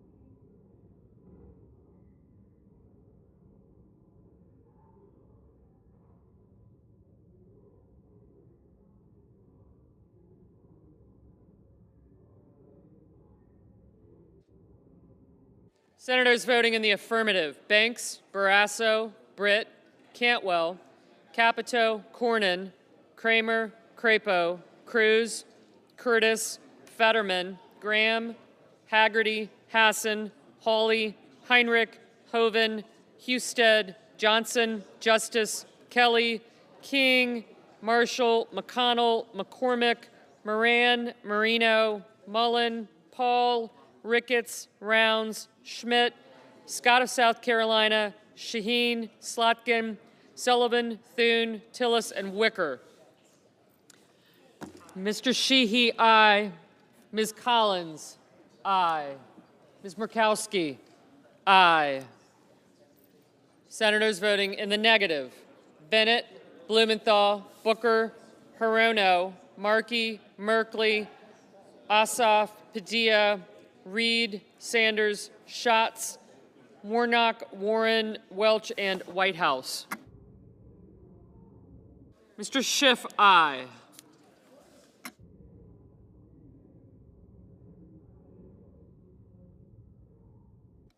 Ms. Cortez Masto, no.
Mr. Lujan, no.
Mr. Bozeman, aye.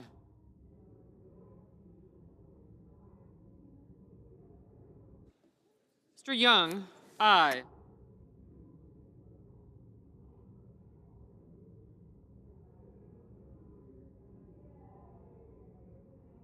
Mrs. Hyde-Smith, aye.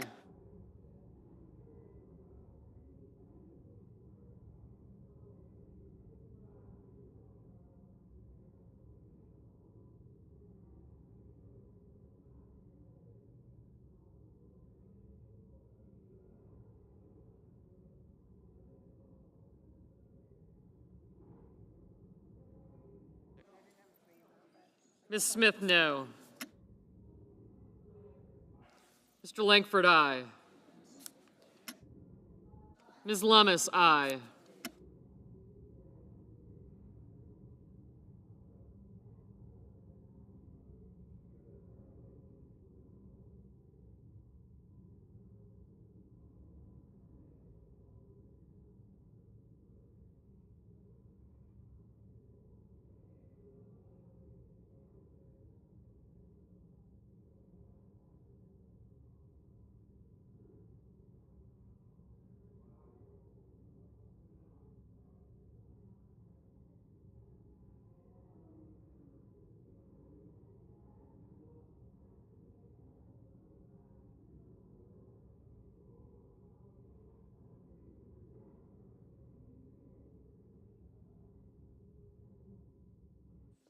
Mr. Durbin, aye.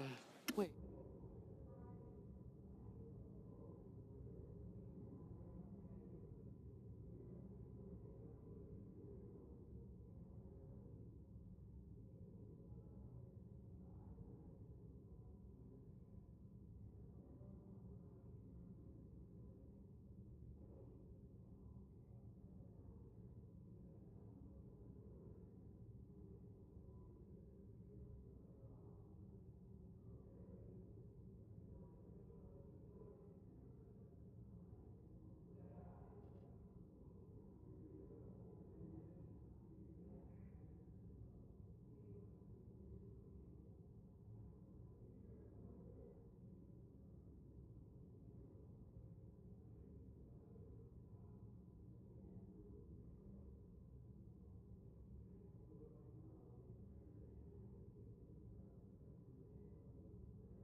Mr. Cassidy, aye.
Mr. Kim, aye.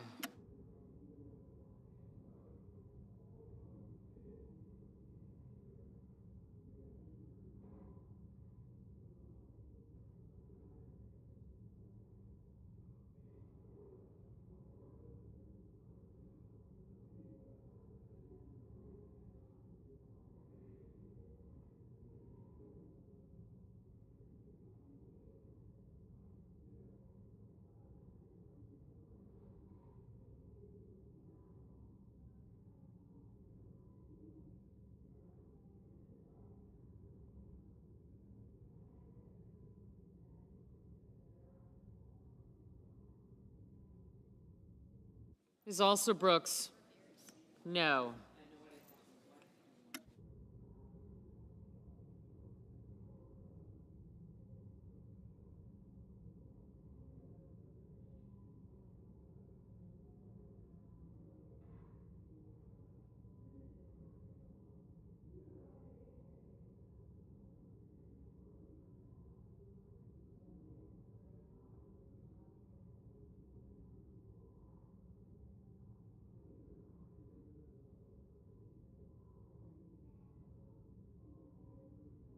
Mr. Budd, aye.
Ms. Blunt Rochester, no.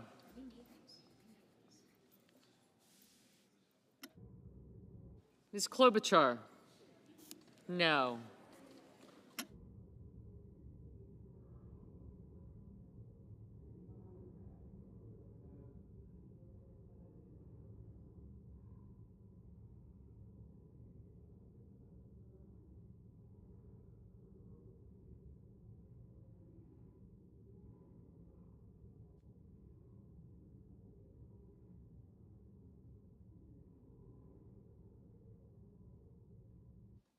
Mr. Daines, aye.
Mrs. Fisher, aye.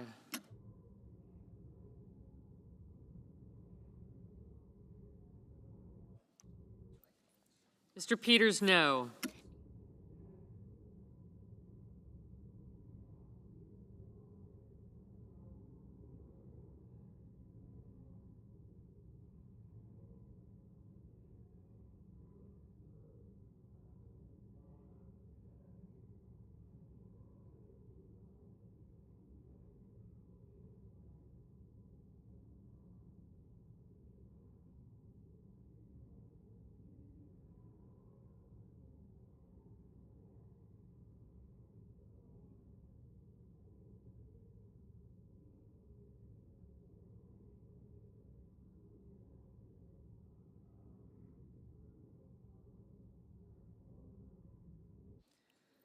Mr. Scott of Florida, aye.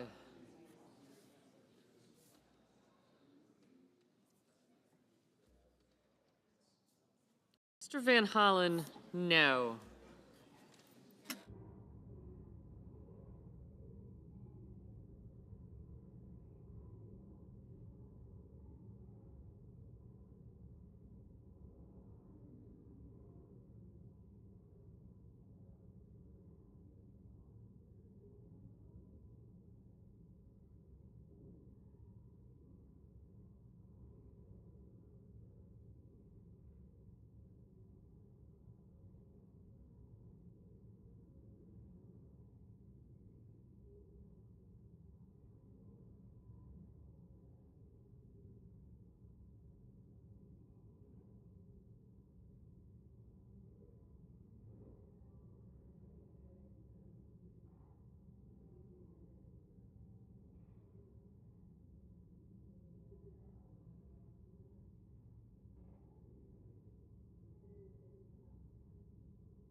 Ms. Baldwin, aye.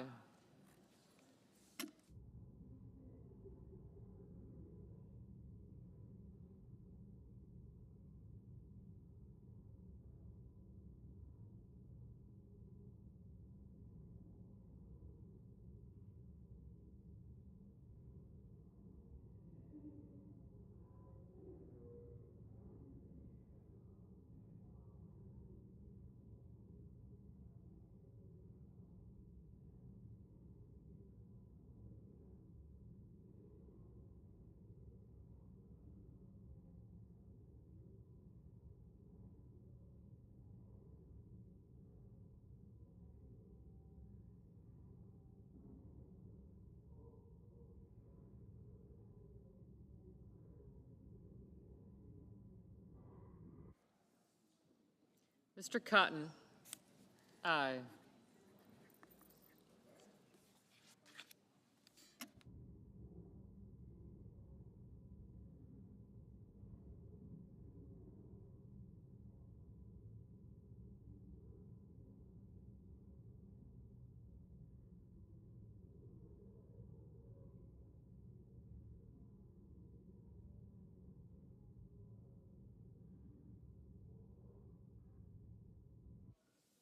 Mr. Wyden, no.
Mr. Tuberville, aye. Mrs. Murray, no.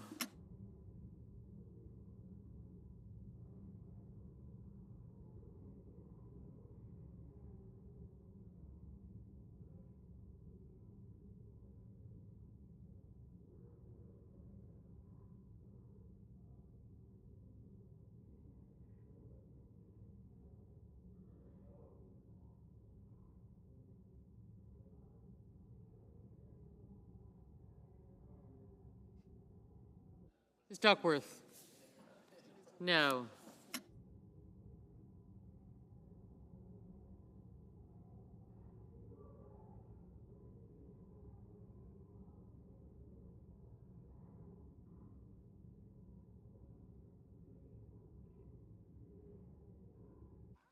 Mr. Gallego? Aye.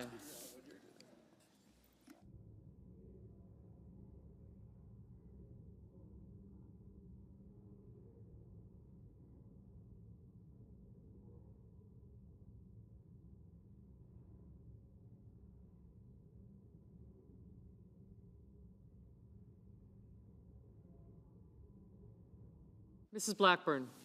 Aye.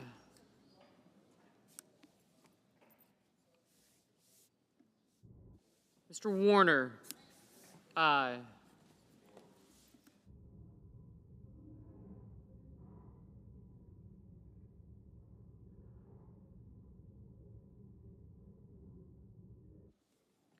Mr. Risch?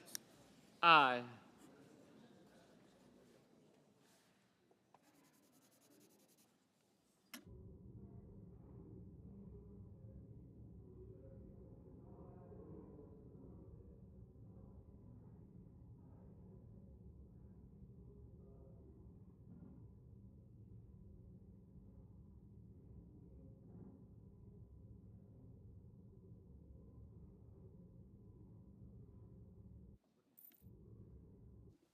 Mrs. Gillibrand?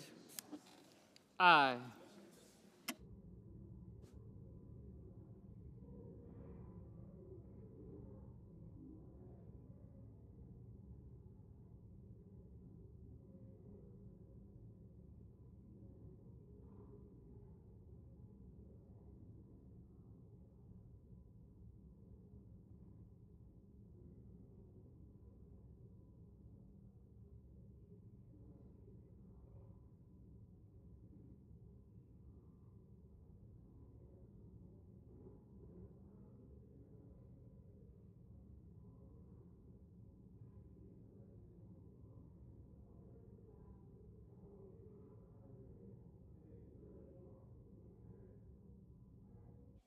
Mr. Lee? Aye.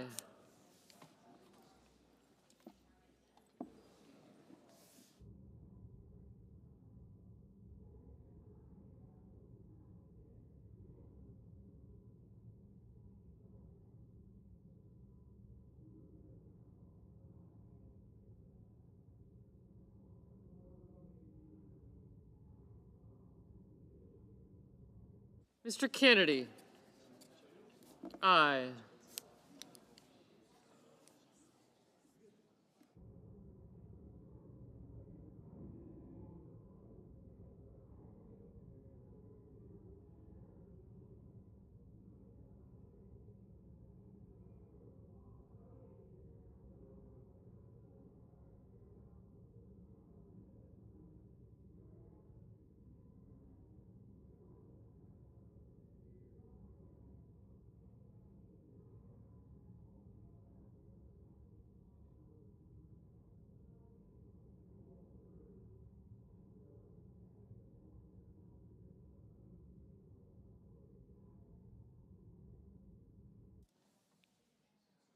Mrs. Moody? Aye.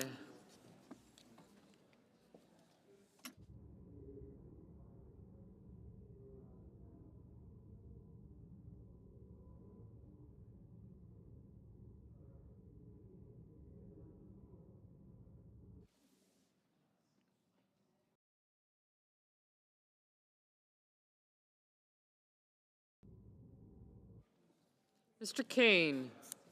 Aye.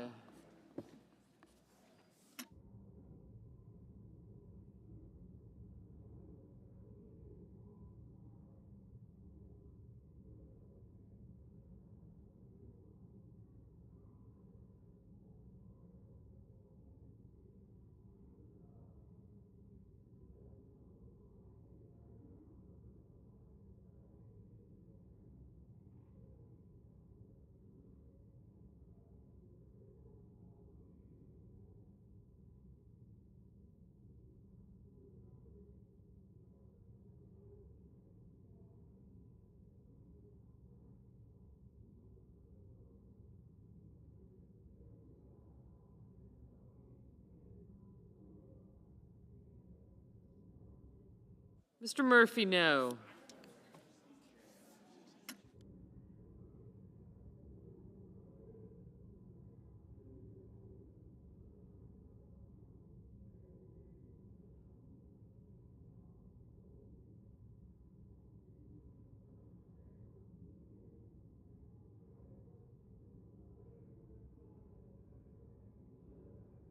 Mr. Schumer, no.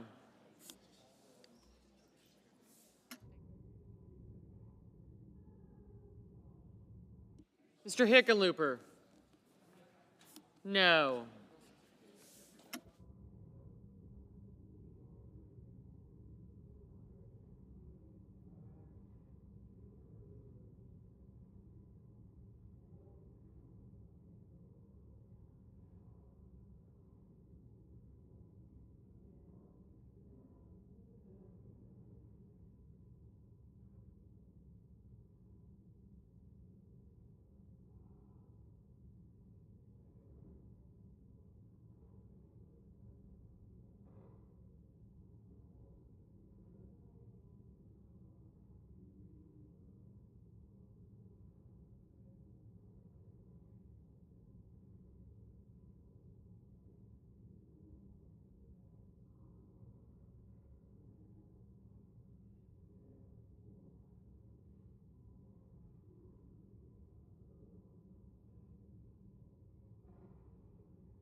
Ms. Rosen, no.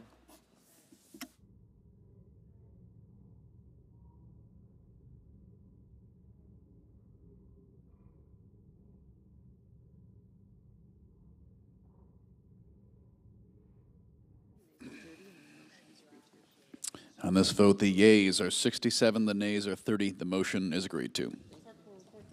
The clerk will report the nomination.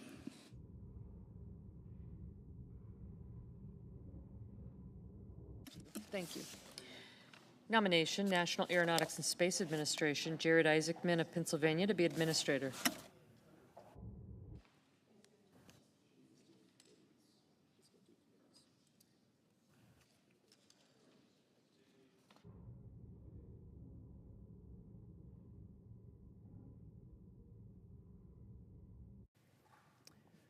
Mr. President. Senator of Utah. Mr. President, I have 7 requests for committees to meet during today's session of the Senate. They have the approval of the majority and minority leaders. Duly noted. Thank you, Mr. President. Mr. President, the American people understand, to varying degrees, but they have a general understanding for the fact that the work we do here in the Senate is a combination of things. Some of the things that we address are controversial. Some of them make the daily evening news or the cover of the newspaper the next day. Those tend to be the things that are more controversial, things on which there might be sharp disagreement, sometimes sharply divided down partisan lines,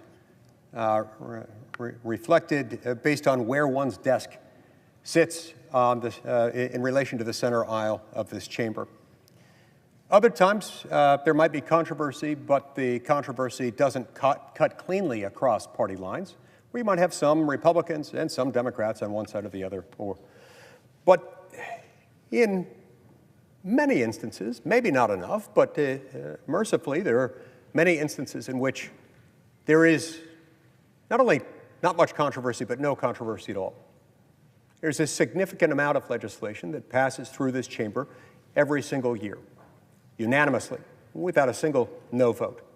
Now, some of these, to be sure, might recognize the naming of a post office, or might recognize, I don't know, National Sofa Care Month, if there is such a thing. But others deal with discrete local issues, issues that, while important to a select few people who live around, for example, a particular piece of land owned by the federal government, it might be affected by the land management policy associated with that parcel, are very important to that local population, but might be completely unknown, not only to people on the other side of the country, but even to people in other parts of that same state. There's a fair amount of legislation that moves through the Committee on Energy and Natural Resources, a committee that I currently chair, that fits in to each of these categories. Controversial bills, where there's a sharp Republican-Democratic divide, bills that have some controversy that cuts across party lines, and, yes, mercifully, this other category of non-controversial votes without a single substantive objection. So the American people understand that there will be opposition to a lot of pieces of legislation, but they also justifiably expect us to consider and pass bills on their merits.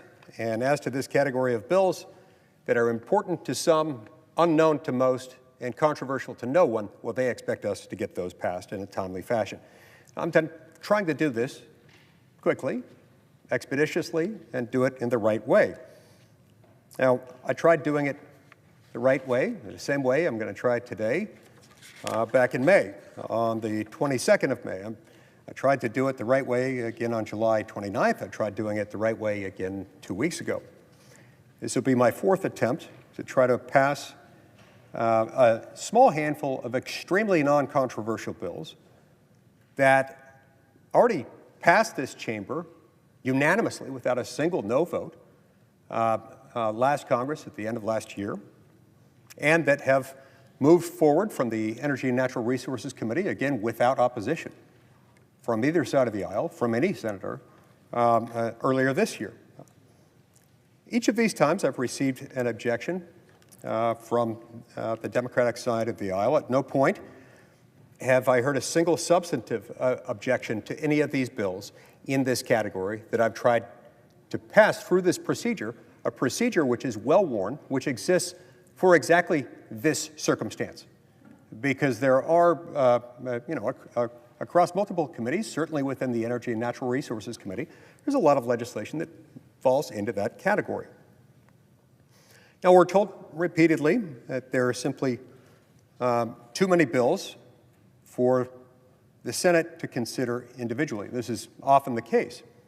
And it's often the case, in particular, that for a bill that has no opposition, for a bill that is very important to a population of people within a particular state as to a discrete issue, it might be important or interesting to literally no one else in any other state or even in other parts of the same state. We're told that these bloated bills that sometimes get combined, multiple pieces of legislation, sometimes amounting to thousands of pages at a time, can become a necessary evil to accommodate all the small lands bills important to our states. I'm here to tell you that that's simply not the case. It certainly need not be the case here, and it isn't. Now, had we moved these bills each time I've been on the floor this year, we certainly would have already been able to make significant progress in clearing the backlog so that we can deal with this problem that many people cite as a reason why we would need a massive, all-or-nothing, bloated, sewn-together lands package. Take it or leave it, all or nothing. Now, if we really need the bills passed, why can't we start at least with the low-hanging fruit? I have no delusions that this makes everything easy. It certainly doesn't. There's a lot in this process that can be difficult. But we ought to start with the bills that are non-controversial, that have yet to receive a single substantive objection on their merits, things that we all agree on. Why can't we move the bills that have already passed unanimously, that have already been vetted in committee this year and last year, and have passed on the Senate floor without a single no vote last year? Why come down here and object over and over again to bills that are non-controversial? Well, sometimes this is the muscle memory that can start to evolve, that can start to take hold within this body, but it need not be this way. It ought not be this way. It doesn't lead to good decisions, especially if this is how we treat the things that are non-controversial. It's going to make the things where there is some debate, some opposition, some dissent, more difficult, and the stuff that is sharply partisan, impossible. If you have a bill that you know can't pass on its own, well, then what do? Well, perhaps what you want to do is pair it with a bunch of other bills that are themselves non-controversial, hoping that it won't get noticed, or hoping that there will be enough other senators who will say, I guess we have to take it or leave it, so let it all pass. They might say, are you really going to sink all this important work just for one section of this much larger bill that you disagree with?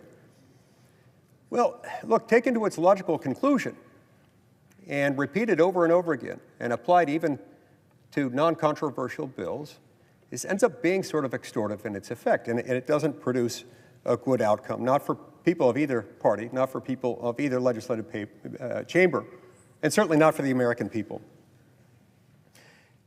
Just yesterday, we were able to do some things on the floor the right way. Senator Sullivan came to the floor and passed his bill to extend the deadline for Alaska Native Vietnam-era vets to claim the land allotments they earned through their service. This was only after Democrats, including my friend and colleague, the distinguished senior senator from New Mexico, Senator Heinrich, had objected to it twice. But his bill, Senator Sullivan's legislation that I just mentioned, is now headed to the president's desk to be signed into law. Now, there's no reason why that success, which we tasted just yesterday afternoon, can't continue here with similarly situated, similarly non-controversial, unanimously passed bills. So again, I've got 4 bills that I'll be asking unanimous consent to pass here today. They include S. 1084, which is the North Dakota Trust Lands Completion Act of 2025. This bill, sponsored by Senator Hoeven, passed last year with unanimous support and would authorize equal value exchanges to enable the state of North Dakota to manage its own state lands. S 1142 is the Scarper Ridge Golden Gate National Recreation Area Boundary Adjustment Act. This bill, sponsored by Senator Padilla, passed last year and would make a minor boundary adjustment to the Golden Gate National Recreation Area, entirely non-controversial. S 1016 is the Vicksburg National Military Park Boundary Modification Act. This bill, sponsored by Senator Wicker, is a minor but important boundary adjustment to the park, and it passed last year with unanimous support. S 603, sponsored by Senator Kaine, designates the George C. Marshall House in Virginia as an affiliated area within the national park system, simply allowing them to be affiliated with the National Park Service. This bill also passed with unanimous support. So what do these bills have in common? Well, they all are bipartisan, all passed the body unanimously without a single vote, no vote last Congress. I've heard zero substantive objections on the merits to any single one of these bills, and I stand ready to work with any member, Republican or Democrat, to move their bills off the floor, especially with regard to these non-controversial bills. We can get this done. We can work through this broken process. It need not be broken, especially as to this category of bills. This is the easy stuff.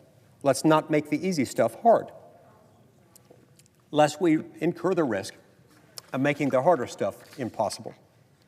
And so to that end, Mr. President, as if in legislative session and notwithstanding Rule 22, I ask unanimous consent that the Committee on Energy and Natural Resources be discharged and that the Senate proceed to the immediate consideration of the following bills en bloc. Further, that the bills as amended, if amended, where applicable, be considered, read a third time and passed en bloc, and that the motions to reconsider be considered, made, and laid upon the table, all en bloc. S 1084, North Dakota Trust Lands Completion Act of 2025 from Senator Hoeven. S 1142, the Scarper Ridge Golden Gate National Recreation Area Boundary Adjustment Act from Senator Padilla. S 1016, the Vicksburg National Military Park Boundary Modification Act with a substitute amendment from Senator Wicker. And S 603, to designate the General George C. Marshall House in the Commonwealth of Virginia from Senator Kaine. Is there objection? President. Senator of New Mexico. Mr. President, reserving the right to object, as I have said a number of times now, I am not willing to send Democratic bills to the House without an agreement to get them through the House and to the President's desk. Just last week, we saw the House pass a Senate Republican bill without the Senate Democratic bill that it had been paired with. Both bills are bipartisan. Both even have a budget score, and yet the Democratic bill sits with no plan to get it signed into law. We need to pass bills over here in a way that ensures that both Republican and Democratic priorities and bills become law. In addition, I do have substantive concerns with S 1084. I was not the ranking member in the previous Congress, but it would give away public land without an equal value exchange or payment for conservation of other public land. The public is simply left out of the equation. That is not something I can support, and I'm certainly willing to work with the bill's sponsor on finding a path forward, but in its current form, I must object. Thank you, Mr. President. The objection is heard. Mr. President. Senator of Utah. Mr. President, I appreciate my friend and colleague, the distinguished senator from New Mexico, who has a genuine concern. It is a worthy concern, and it's a concern that I share in the sense that I want to make sure that both Democrats and Republicans serving this body on the Senate Energy and Natural Resources Committee, when they submit these bills, particularly bills in this category that I've described, that have passed unanimously in this body, be given ample opportunity for consideration and passage over in the House of Representatives. He is understandably concerned about the possibility of Republican and Democrat bills being sent over together, only to discover after the fact that the Democratic bills could languish. I understand that concern. I'm deeply sympathetic to it.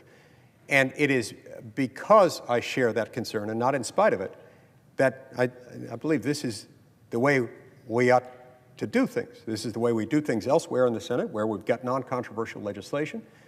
Let's move them forward. Now, we've moved them forward. You've seen pairings here. Democrat bills brought to the floor, not stitched together surgically in one legislative package, but paper clipped together in one stack so that we're presenting them for unanimous consent passage at the same time, but not as part of the same legislation. Why do we do this rather than the other way? Understanding the legitimacy of his concerns, we want to make sure that bills in this category in particular receive fair consideration regardless of whether there's a Democrat or Republican who's the sponsor of the bill. Number one, our House counterpart committee and others within the House of Representatives have told us that not only is this their preference, that they would rather have them paper-clipped, not stitched together as one bill, but sent over as separate bills. They said this will actually expedite, facilitate their ability to get them passed, whether they're passed by introduced by Republicans or Democrats in the House or in the Senate. Not always, by the way, is a Democrat bill here a Democrat bill on the other side of the Capitol. Sometimes it switches, but regardless, even for the bills that are introduced by a Democrat here and a Democrat there, these bills are considered, and we've been told over and over again by those with responsibility over this, they've got a better chance of passing singly than they would if we start stitching them together.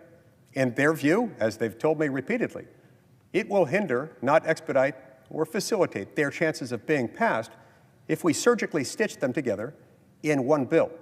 There are a number of reasons for this, including the fact that the laws of gravity don't always operate the same way here as they do on the other side of the Capitol. Sometimes a bill that can move through over here without a single objection might draw some opposition on the other side of the Capitol for reasons that can be difficult to predict. In any event, there's a great safeguard in all of this in that the way the House of Representatives passes this, and I think this is inherent in why it is that they want them as separate bills that can be paper-clipped together for purposes of getting them passed by unanimous consent over here, but sent over there.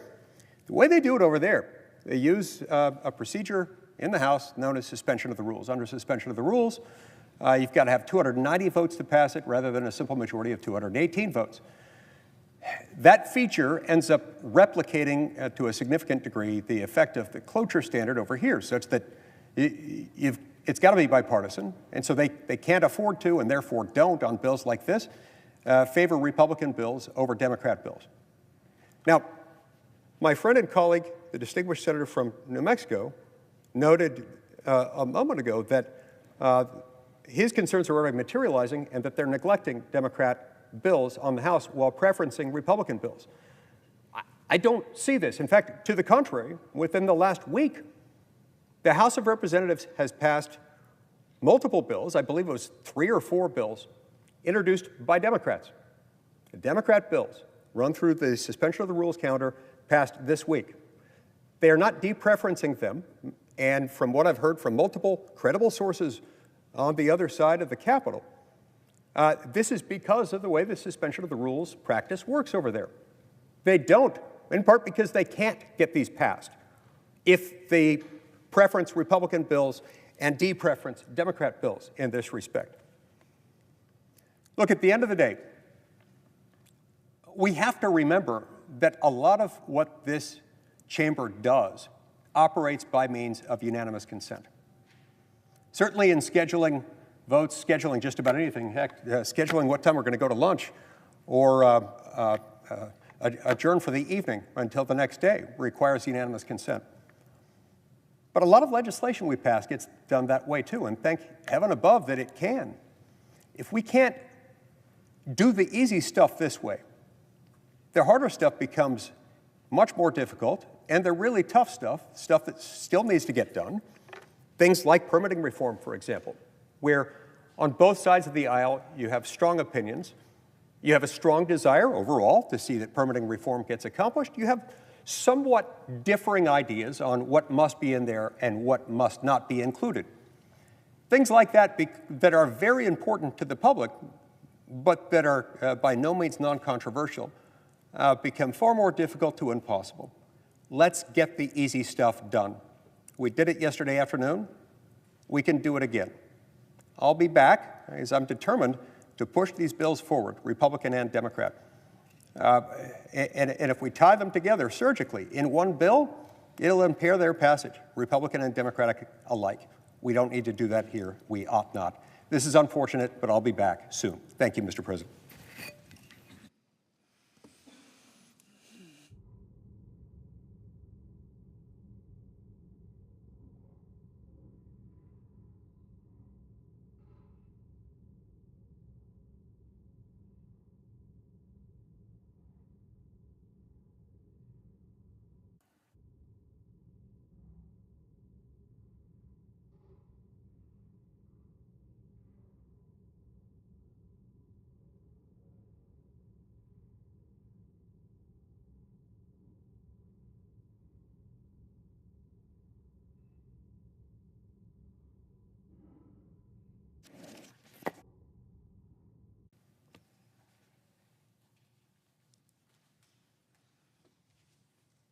Mr. President, Senator of Arkansas.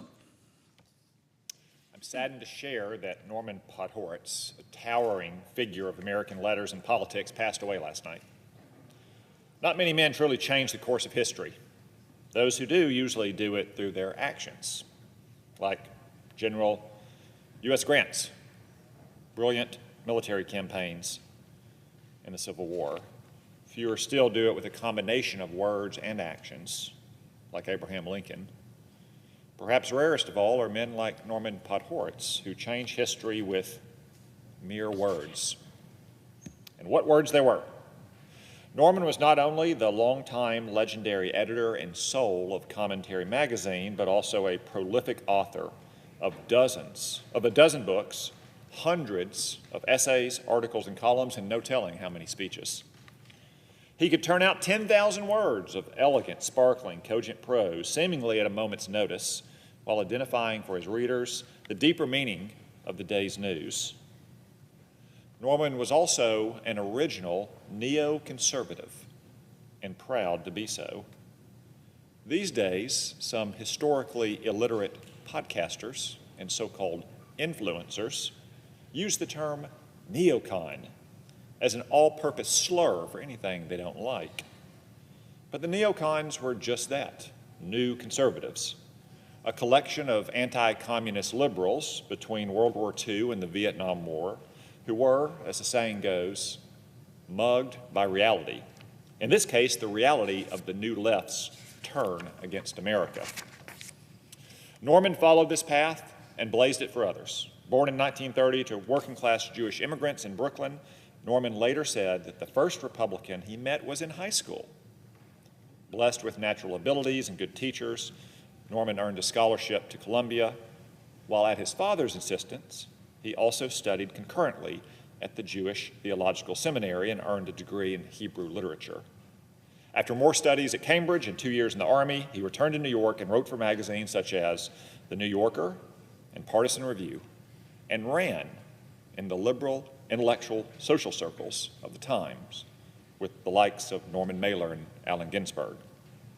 He also wrote for and worked at Commentary, a journal of Jewish thought, which at the time fit well into those circles. He became editor-in-chief in 1960, on the eve of the disorder, chaos, and anti-Americanism that would be unleashed by the New Left that decade. They considered this country to be evil, Norman said of the New Left in 1995, continuing. We neoconservatives were not only outraged by this attitude and thought it intellectually wrong in almost every detail, but also thought it was morally outrageous, contemptible, and dangerous. Soon enough, Norman and Commentary defined the neoconservative movement, especially on foreign policy.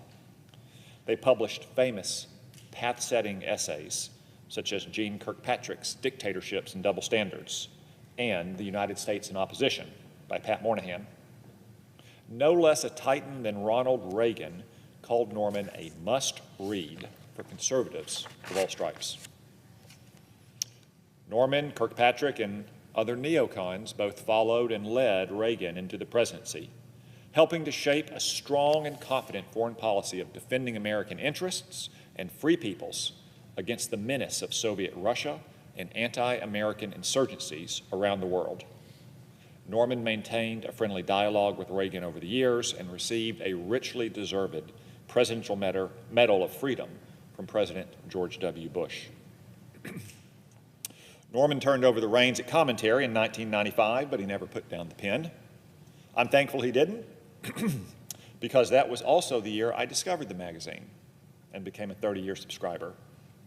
Norman and Commentary were there to chronicle the threat from militant Islam, communist China, and growing anti-Semitism and radicalism at home. Thanks to great thinkers like Norman, I cannot claim to be a neoconservative. I was, if I could borrow a phrase, right from the beginning. Generations of young readers learned the easy way from Norman what he had learned the hard way, never flirting with liberalism in our youth.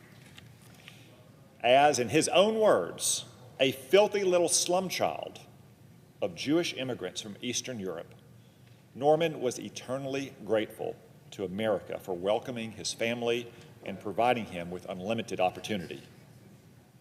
Norman said that he had a love affair with America. A love affair with America.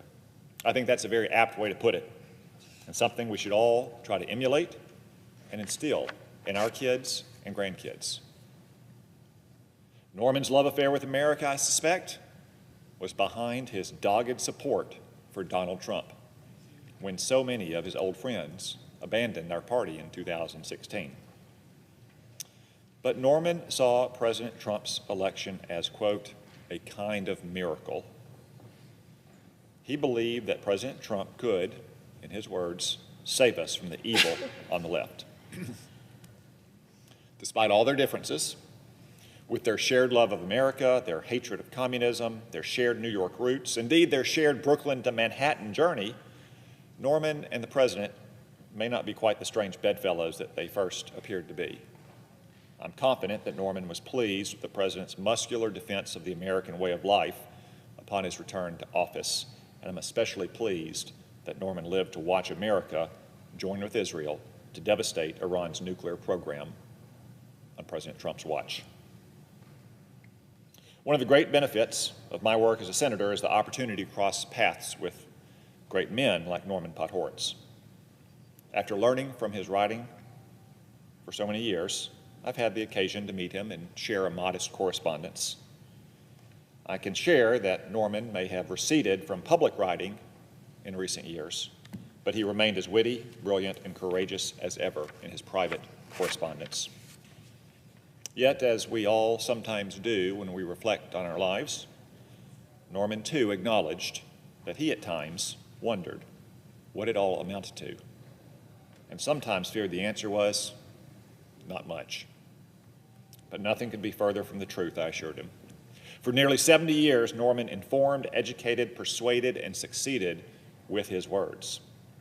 He taught multiple generations not just to love our country, but also why we should love it and how to defend it. His words reached into the United States Congress, the Oval Office, and into the councils of nations.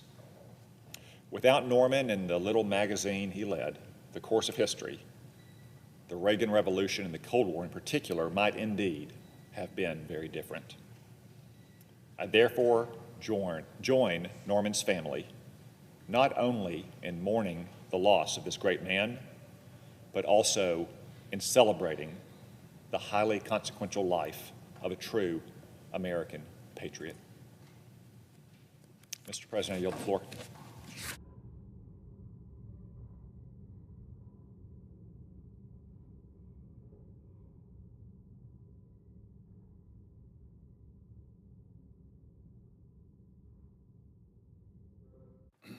Senator from Alabama. Mr. President, I come to the floor today to honor the life of Ella Cook, one of the victims in last weekend's horrific attack that killed 2 and left more wounded at Brown University. Ella was a 19-year-old female and a sophomore at Brown. Her life was taken far too soon in a disgusting act of violence that leaves all of us searching for answers. You know, moments like this remind all of us how short life really is and how important it is to take advantage of every moment. Ella certainly took advantage of every moment she had with us here on earth. She grew up in Mountain Brook, Alabama, a suburb of Birmingham, with two loving parents, Anna and Richard, and two siblings, Hooker and Mary Hamner. Ella loved to play piano, dance, and travel. She was studying French at Brown University. She also loved kids and spent much of her time babysitting and serving in Sunday school. She believed her highest calling was to be a mom one day. But the most important thing to know about Ella is that she was a devout Christian. She was very involved in her church, the Cathedral Church of the Advent in Birmingham, and was loved by everyone there. In her obituary, it says, not only did her personal faith shine out like a bright Christmas star, but she loved others as real people, not as objects.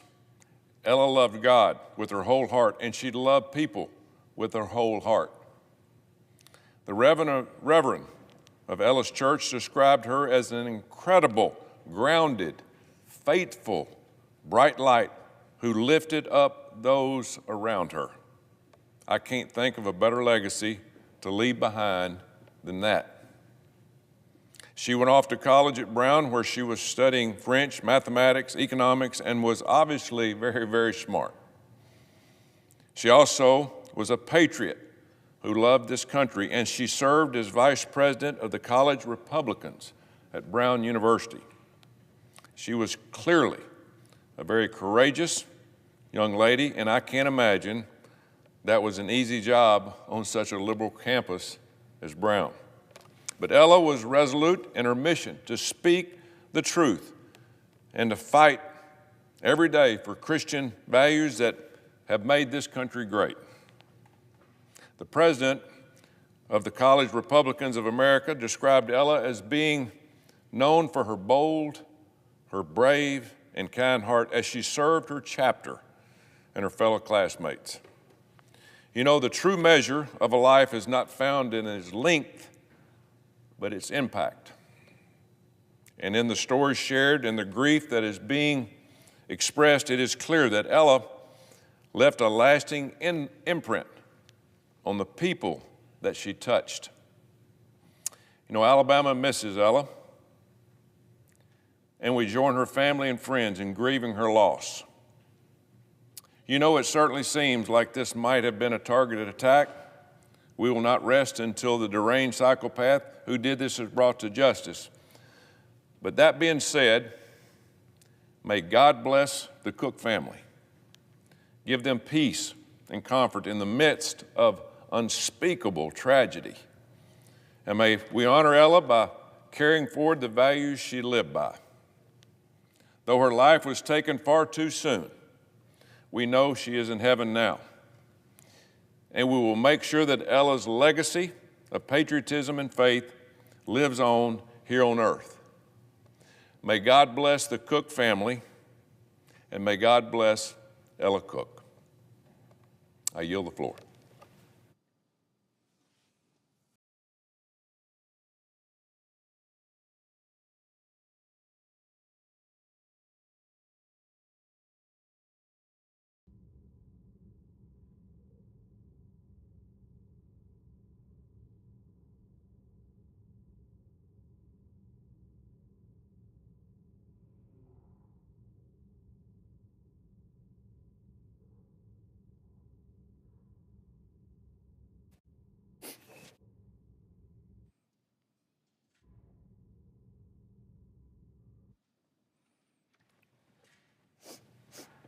Mr. President.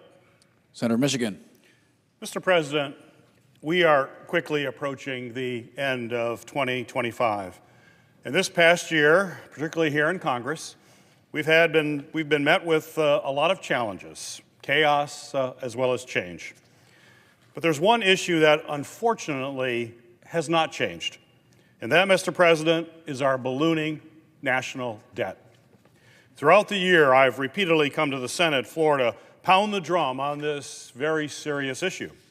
I've outlined the history of how we got to this point, and I've urged all my colleagues, both Democrats and Republicans, to join me in taking action to address our runaway debt before it is too late. So as we end the year, I'm back on the floor today to remind my colleagues of the dire financial situation we currently face, and to focus specifically on the harmful consequences that it has on everyday lives of hardworking Americans. But let's first take a quick bird's eye view of the situation. At the start of 2025, our national debt sat at a staggering $36.2 trillion. Today, thanks in part to the irresponsible big ugly bill that President Trump and Republicans passed this summer, that number has now ballooned by $2 trillion just in 1 year. Our debt now sits at $38.4 trillion. To put that number into perspective, when I was sworn into Congress back in January of 2009, the national debt stood at $10.6 trillion. So that means in 16 years, our national debt has nearly quadrupled. And unfortunately, it's only getting worse. I think I speak for most Americans when I say it's hard to even fathom that amount of money. And Americans might wonder what our debt actually means for them and for their personal finances. Well, the reality is it isn't some abstract, made-up number. The national debt is a real-life burden that our country has to contend with. And ultimately, the brunt of that burden falls hardest on the people who are just fighting to make ends meet in this increasingly unaffordable economy. So let's break it down. On one front, it's simply an issue of having fewer resources available to invest in American families. Because our debt has gotten so out of control, each year, Congress is having to use more and more of everyday tax dollars to pay down just the interest on that debt. We're not even paying off the debt itself. We're just paying down the interest. In fact, the interest alone that we pay annually on our debt now exceeds the amount we spend on every single federal program except Social Security. That means less of your tax dollars are being sent back to your community to invest in stronger roads and safer neighborhoods and better schools. It means that less resources are available for programs that help Americans put food on the table, afford child care, or gain new skills through workforce training initiatives. Particularly as American families continue to face an affordability crisis, the prices just keep going up, this support is needed now more than ever. And failing to invest in those who need it most because our debt is bogging us down will only add fuel to that fire. On another front, Americans have continued to experience high inflation this year that can be tied to this growing national debt. And when inflation goes up, the Federal Reserve has to raise interest rates to combat those higher prices. And as interest rates rise, so do Americans' largest expenses, from their car payments to their home mortgage to their student loans. Essentially, the longer we go without addressing this national debt, the purchasing power of Americans' hard-earned money will shrink each and every day, and families will continue struggling to afford the cost of everyday life. Because, unlike the federal government, Americans actually have to live within their means and adhere to their household budget. But unfortunately today, too many American households find themselves trapped in a cycle of debt and financial insecurity just to meet their bottom line. More and more we see this is the case even when both parents are working and doing everything they can to give their children a better future. This is an entirely different reality than what Donald Trump and his billionaire supporters live in. Instead of paying their fair share like most Americans, Republicans just wrote President Trump and the richest Americans a more favorable tax code, making sure that they get to hold on to their wealth and watch it grow. And when the richest Americans still don't succeed, they're given leeway to bail themselves out. And we don't have to look any further than our president, whose companies have filed for bankruptcy at least 4 times. 4 times filed for bankruptcy, the President of the United States. And yet he contributes less to serving our national debt than teachers and firefighters and hardworking Americans who play by the rules each and every day. The average American isn't afforded that luxury. As a result, our federal deficits grow, inflation remains high, and the American people are left with nothing but rising prices, stagnant wages, and bitter, bitter feelings about being left behind. For too long, we have propped up the wealthy and forced the middle-class Americans to pay the bill. It's unacceptable, and if we have any hope of getting our fiscal house in order, this needs to change. Congress is about to wrap up for the year, but when we reconvene, our debt will still be there, the largest it's ever been. And we just can't make this debt go away. Lawmakers are going to have to put policies and politics aside and come together to figure out a way to address this issue. So in 2026, I'm going to keep sounding the alarm on our national debt, highlighting the everyday consequences and delving into the ways in which we can finally take steps to put our country on more sound financial footing. We all say that we care about addressing our growing debt. Everybody here in this chamber says it.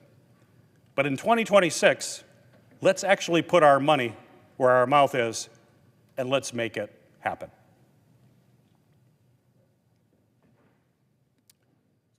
Mr. President, I yield the floor.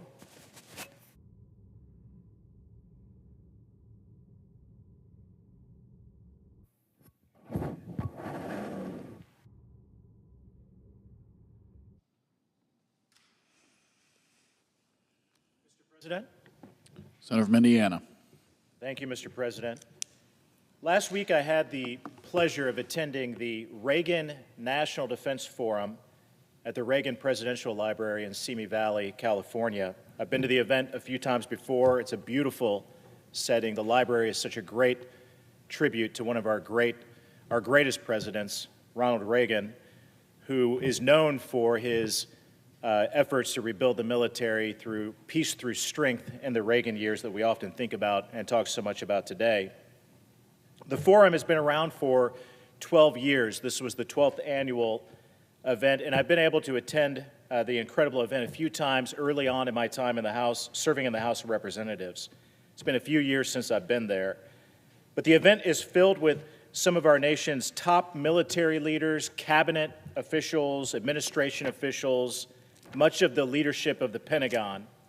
It's also a bipartisan event with a congressional delegation from both sides of the aisle, includes also leaders and innovators in our national defense industry who join the event every year as well.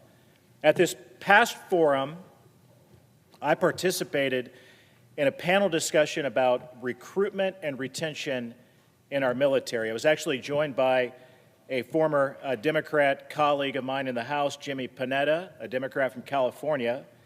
Coincidentally, his father, the former Secretary of Defense, Leon Panetta, was sitting in the audience to hear his son and myself and the other members of the panel talk about this important subject.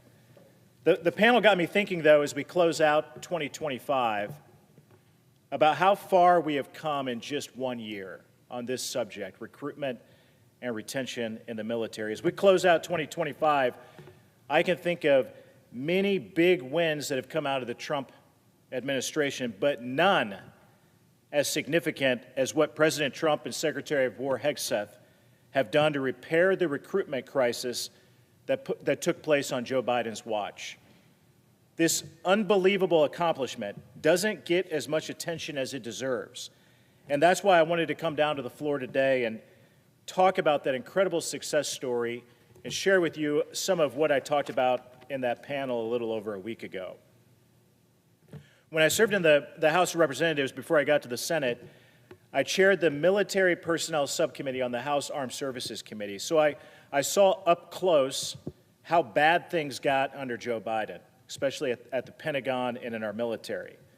When Joe Biden was president, he presided over the worst recruitment crisis in the over 50 years of an all-volunteer force of our military. In 2022, the Army set a goal to recruit 60,000 new soldiers, but only managed to recruit 45,000. That's 15,000 soldiers short. And the same thing happened again the following year in 2023, when the Army was again 15,000 soldiers short of its 65,000 soldier recruitment goal. When you add up the recruitment losses under Joe Biden between 2021 and 2025, the Army shrank by 40,000 soldiers due to a lack of new recruits. That's as much as 4 divisions of troops in the United States Army. The same story, Mr. President, happened to the Navy, which I know is important to you, is important to me. In 2023, the Navy was 7,500 short of its goal to recruit 37,000 new sailors. In 2024, it was nearly 5,000 short of its goal to recruit over 40,000 new sailors.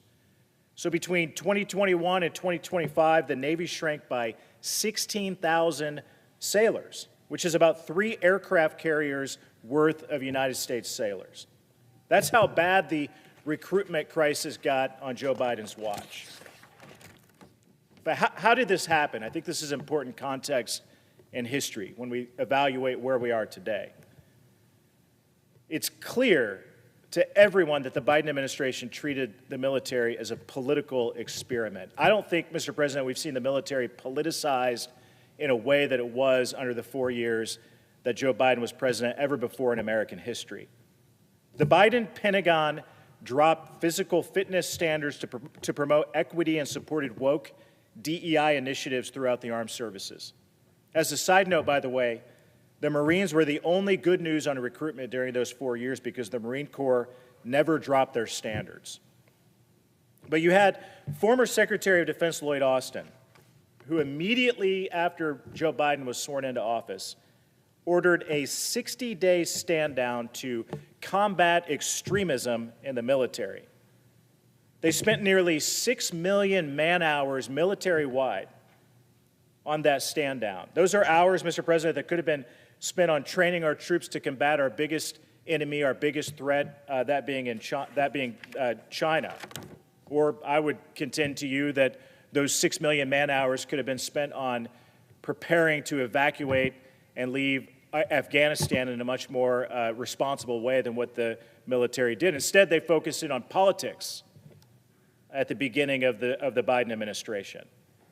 Then you had General C.Q. Brown, who at the time was the Chief of Staff of the Air Force, who issued racial quotas for the United States Air Force. You had Joe Biden's Secretary of the Army, Christine Wormuth, arguing that it was a bad thing that more than 80% of our recruits come from military families. Think about that for a minute. She said there was, quote, a risk of developing a warrior caste in America. When the Secretary of the Army should have been trying to boost recruitment, she insulted patriotic Americans who are inspired by their parents to serve and suggested that the Army didn't want them. It's no wonder that we had a recruitment crisis in the United States Army.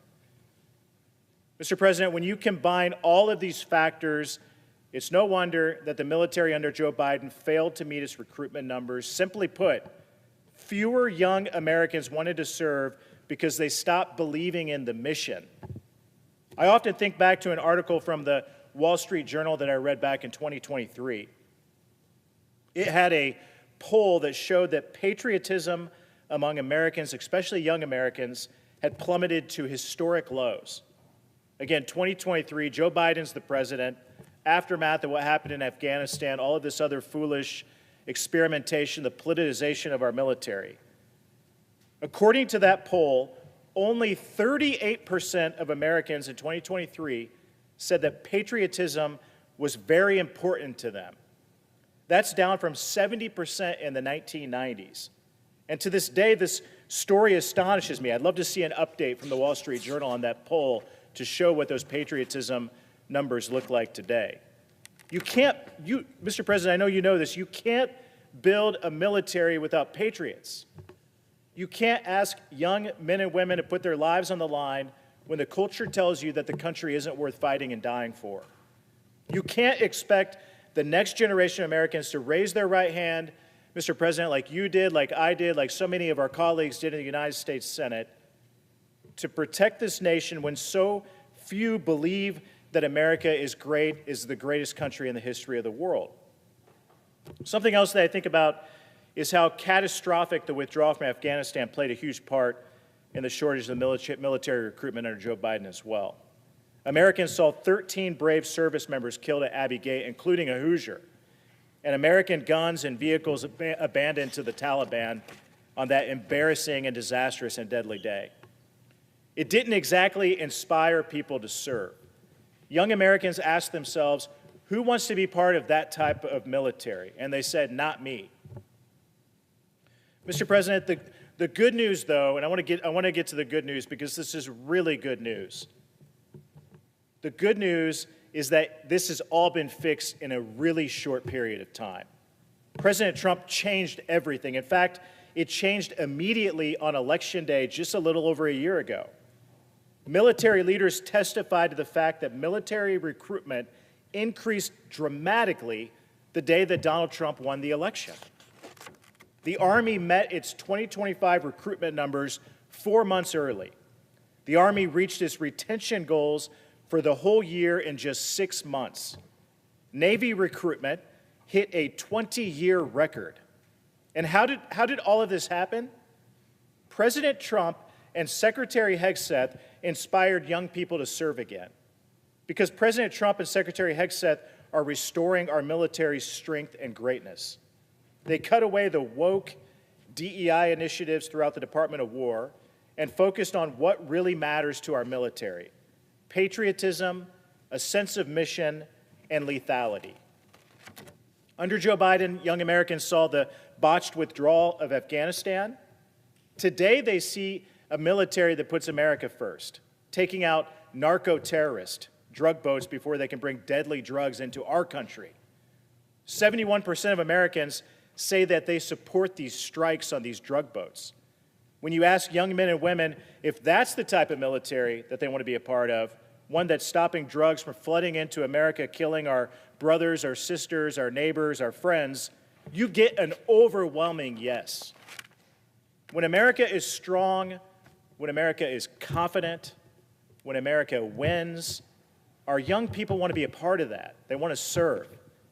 Patriotism isn't dead. It was just dormant during those 4 years, waiting for leadership that America can believe in, like what we've got in the White House today and Donald Trump. Secretary of War Hegseth is doing an extraordinary job. He's the exact leader at the department that we need to restore the focus on lethality after 4 disastrous years under Joe Biden when the focus was on anything but that. He has brought back the warrior ethos to our military and has worked hard to ensure that America's military can meet tomorrow's challenges. Our enemies have been put on notice under Pete Hegseth's leadership at the Department of War. Mr. President, the path forward is clear. We must continue supporting this administration's efforts to restore our military and make our military as great as it can be again. Our all-volunteer military depends on Americans who choose to serve. And Americans will choose to serve when they believe in the mission, trust their leaders, and take pride in this great country. President Trump is giving them that, and America is stronger for it. That's some great news, Mr. President, as we close out 2025.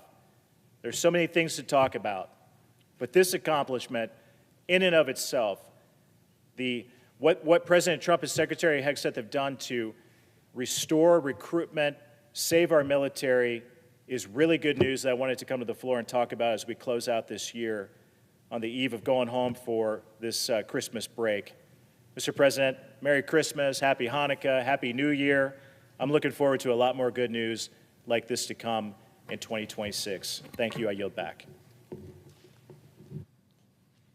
Mr. President. Senator of Tennessee.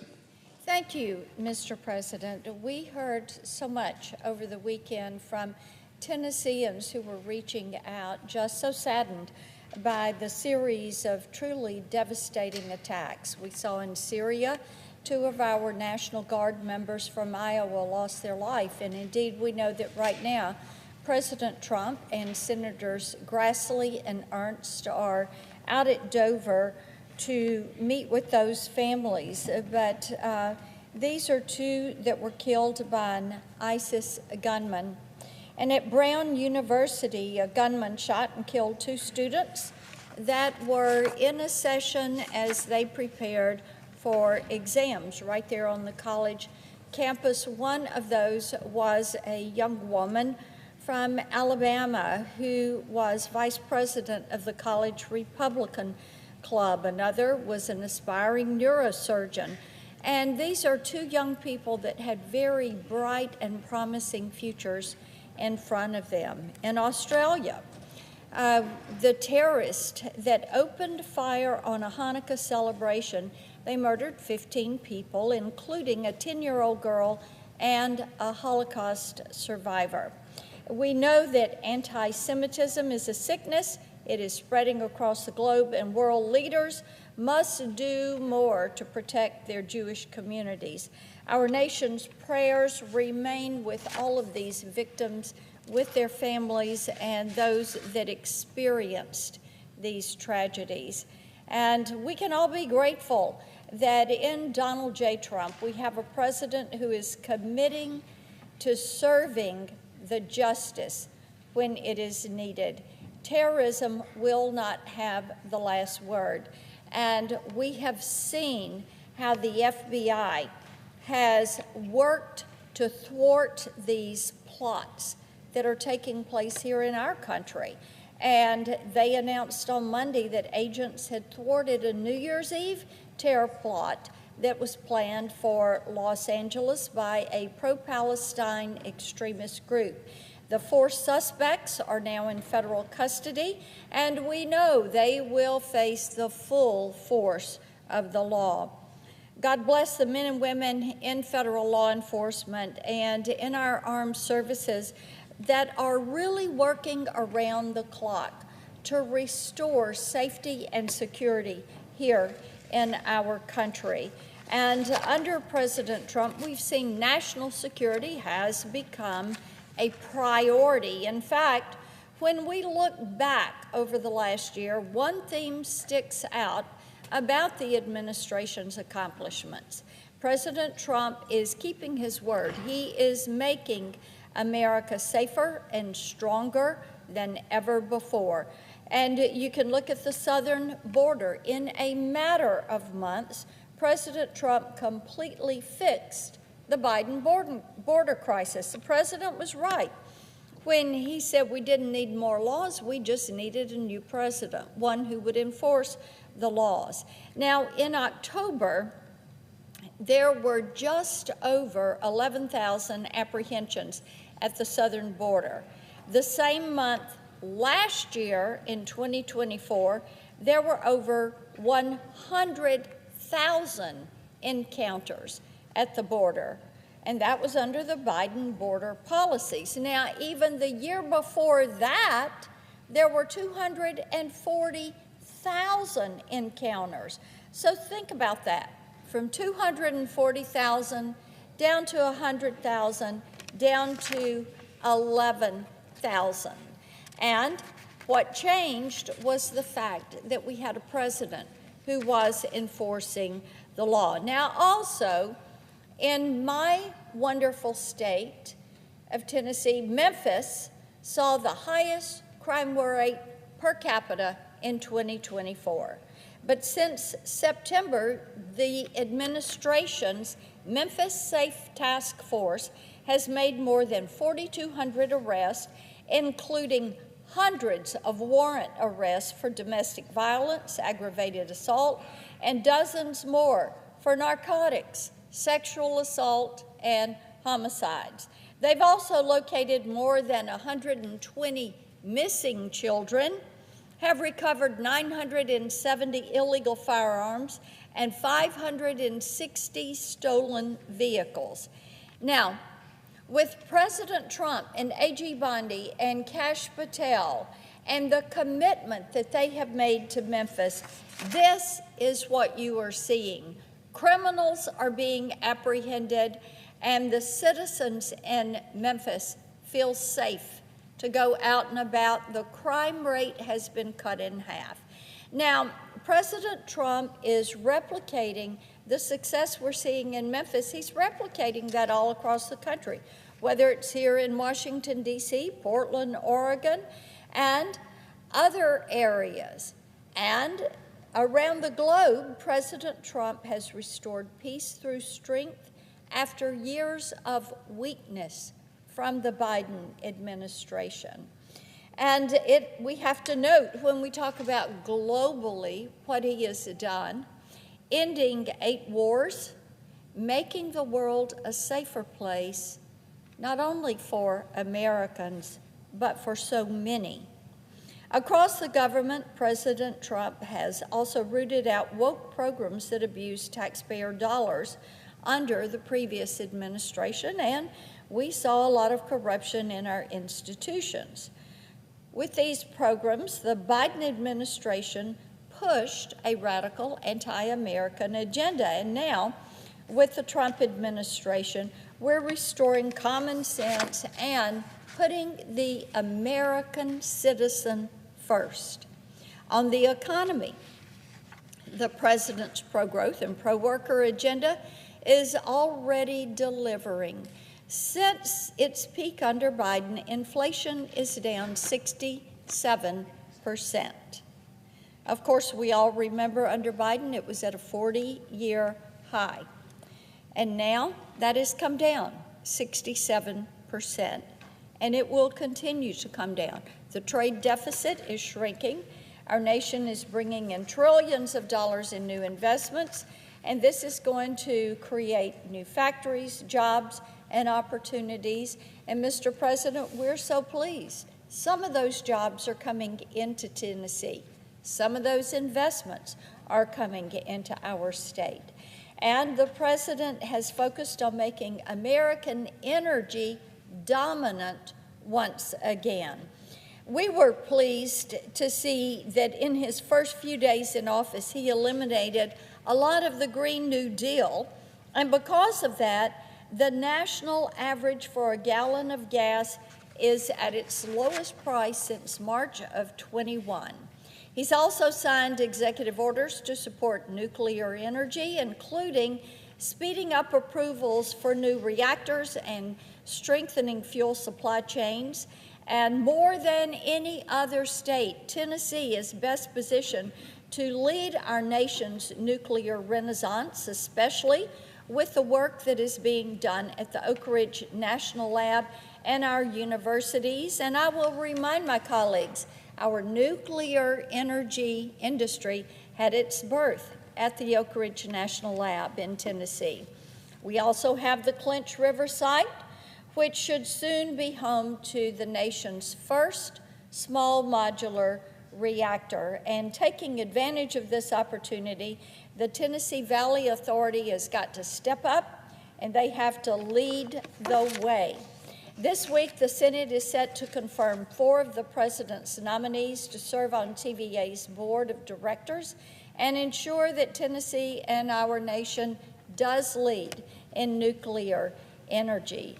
Supporting all of these accomplishments is the Big Beautiful Bill, or the Working People's Tax Cut Bill. This is something that was signed into law on Independence Day, and in that legislation, the largest tax cut in history at $4 trillion, including no tax on tips and overtime and Social Security, a provision I have worked to achieve for years. Historic funding to finish the border wall, $50 billion to support rural health, permitting reforms to make it easier to build in America again, a generational investment in our military, and I could go on and on. And in the last year, this administration with President Trump and Republicans have been hard at work to make certain that we address the cost of living, that we address safety in our nation and around the globe, and to improve the quality of life, a stronger, freer, and safer country than ever before. I yield the floor.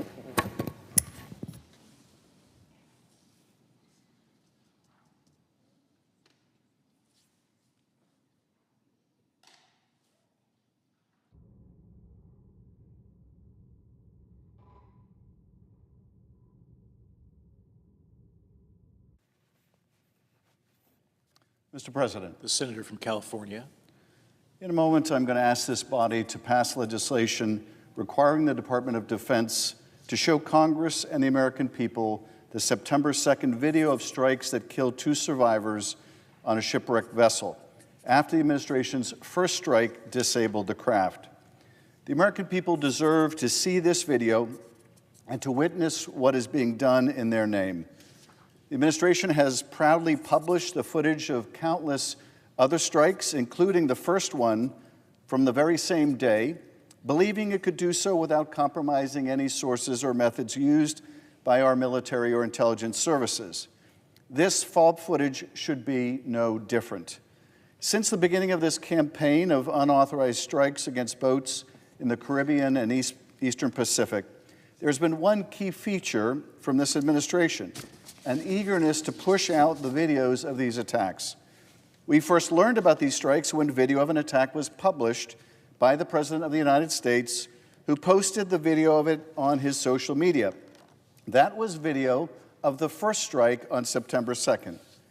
And in the strikes since, strikes that have killed nearly 100 people in the last few months, the attacks have been announced to the world by the President and the Secretary of Defense, posting videos of them on their social media.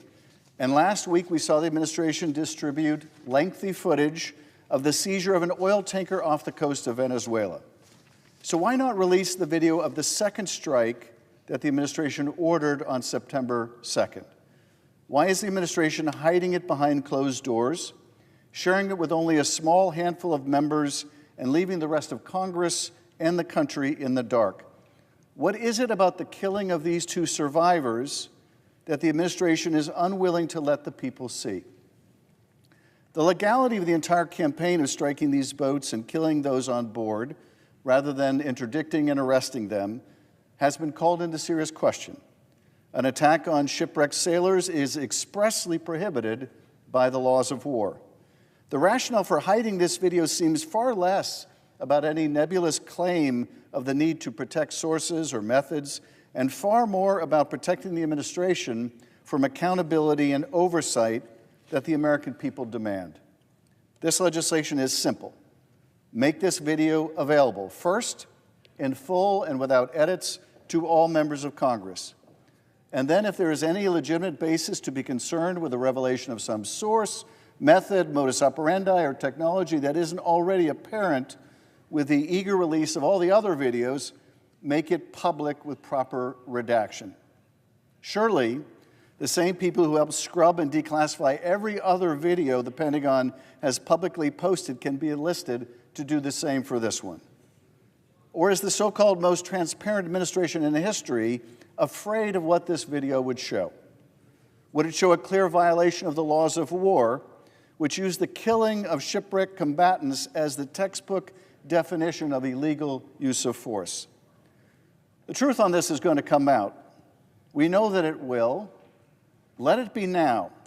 We already know from the reports of our colleagues who have seen the video what it shows. A first strike on a boat, then a short while later, a second strike on the disabled wreckage of the boat, and 2 survivors, killing them. Now, I should make clear, none of these strikes is lawful because these targets are not combatants. There is no imminent threat of invasion, and there is no legal authorization in the United States or international law for the use of military force for drug interdiction alone. We have condemned campaigns of extrajudicial killings in other countries that have done so to allegedly combat the drug trade, like the Philippines under Duterte, and we must not engage in that conduct here. But the second strike on September 2nd compounds the illegality. It flies directly in the face of laws and values that underpin the U.S. military. So I ask my colleagues to support this bill, allow this legislation to pass, and ensure that we are not hiding information from the American people. After all, the President of the United States said he was fine with releasing the footage. Whatever they have, he said, we'd certainly release, no problem.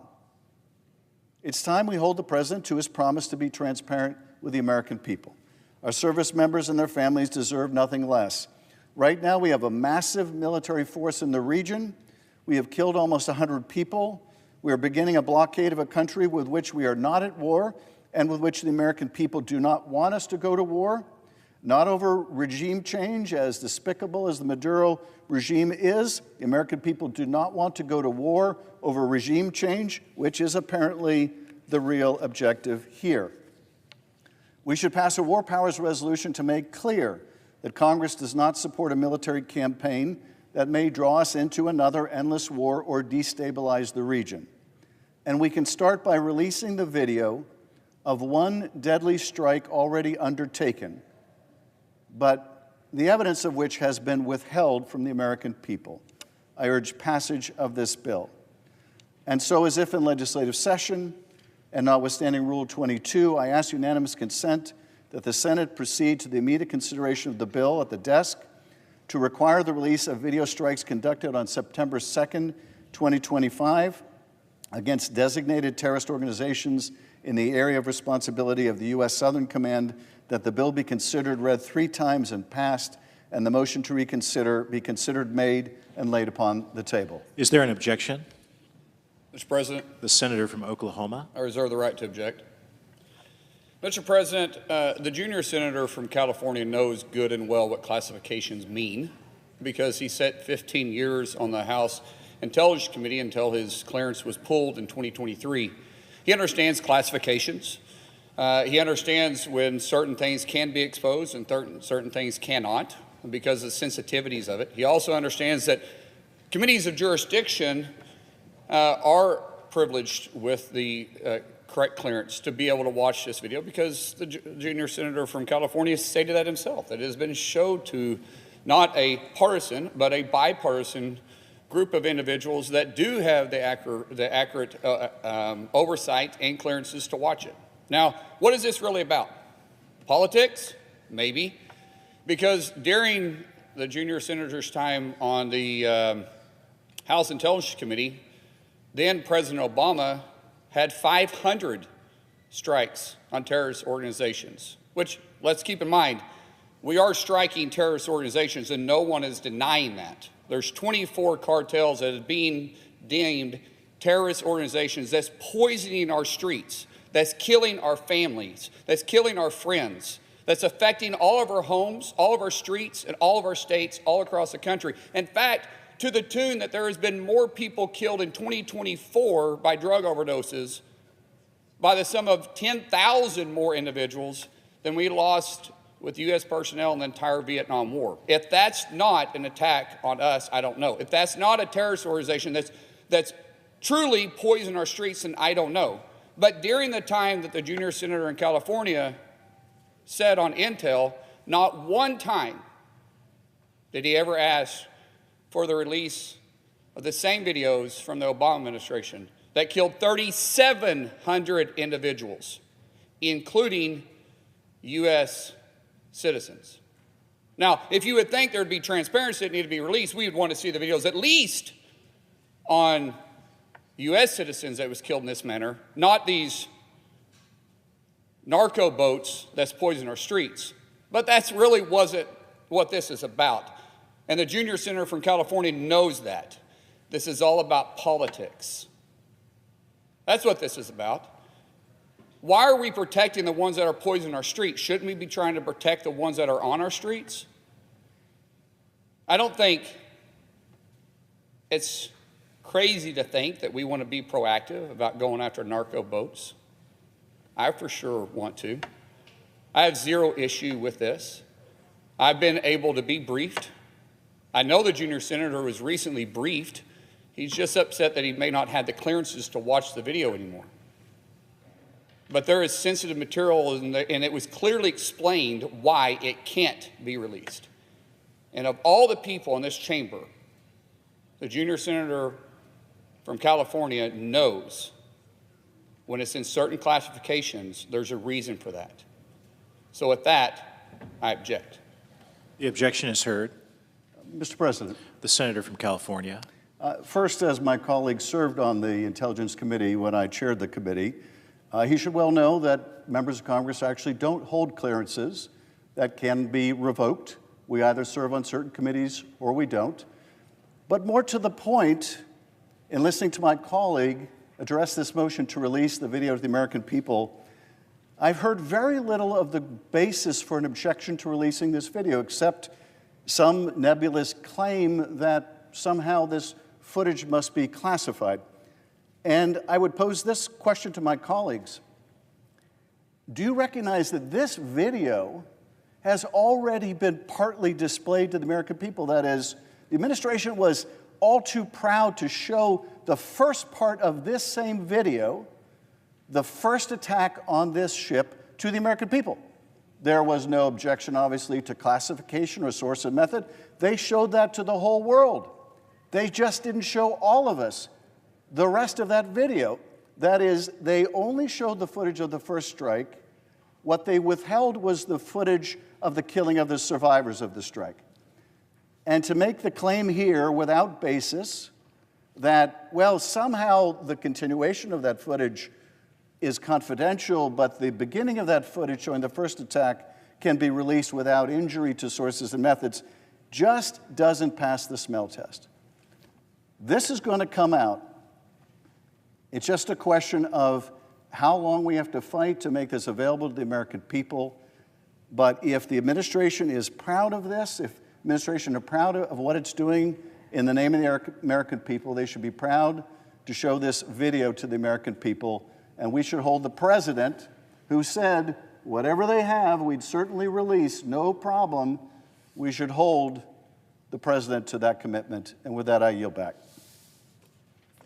The senator from Texas.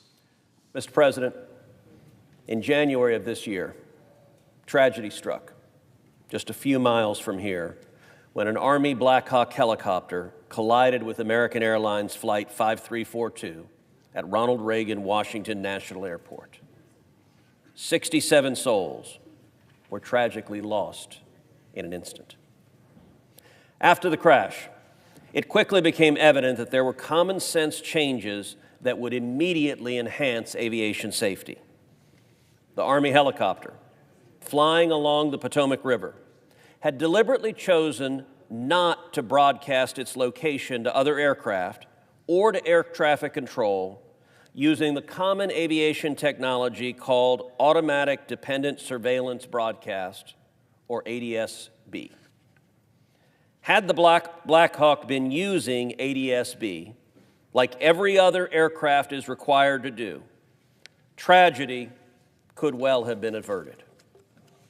We've since learned from the National Transportation Safety Board that the military was routinely flying by its own set of rules, particularly around Reagan National, which meant that there had been numerous near misses before this deadly crash. In fact, just last Friday, an Air Force tanker was flying without using ADS-B and nearly collided into a JetBlue plane headed to New York, despite the justifiable public outrage over what happened at DCA. Clearly, the Pentagon's behavior needed to change. In July, I, alongside 8 of my Republican colleagues, introduced the Rotorcraft Operation Transparency and Oversight Reform, or the Rotor Act. After several weeks negotiating a bipartisan agreement with ranking member of the Senate Commerce Committee, Maria Cantwell, the committee passed the Rotor Act unanimously. Here's what the Rotor Act does.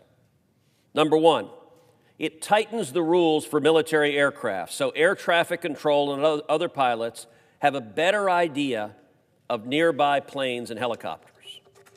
Number two, It requires all aircrafts, civilian and military, to equip and receive ADS-B signals. Number 3, it directs the FAA to comprehensively evaluate the safety of airspaces around airports across the country so that no other airspace has the same risk of collisions that DCA did. And number 4, it improves aviation safety information sharing between the FAA and the military. No longer will there be silos of safety data. These improvements will save lives. Earlier this week, the families of the DCA crash victims joined Senator Cantwell and me at a press conference, highlighting how the NDAA had a provision moving backwards on safety and a call for passage of the Rotor Act.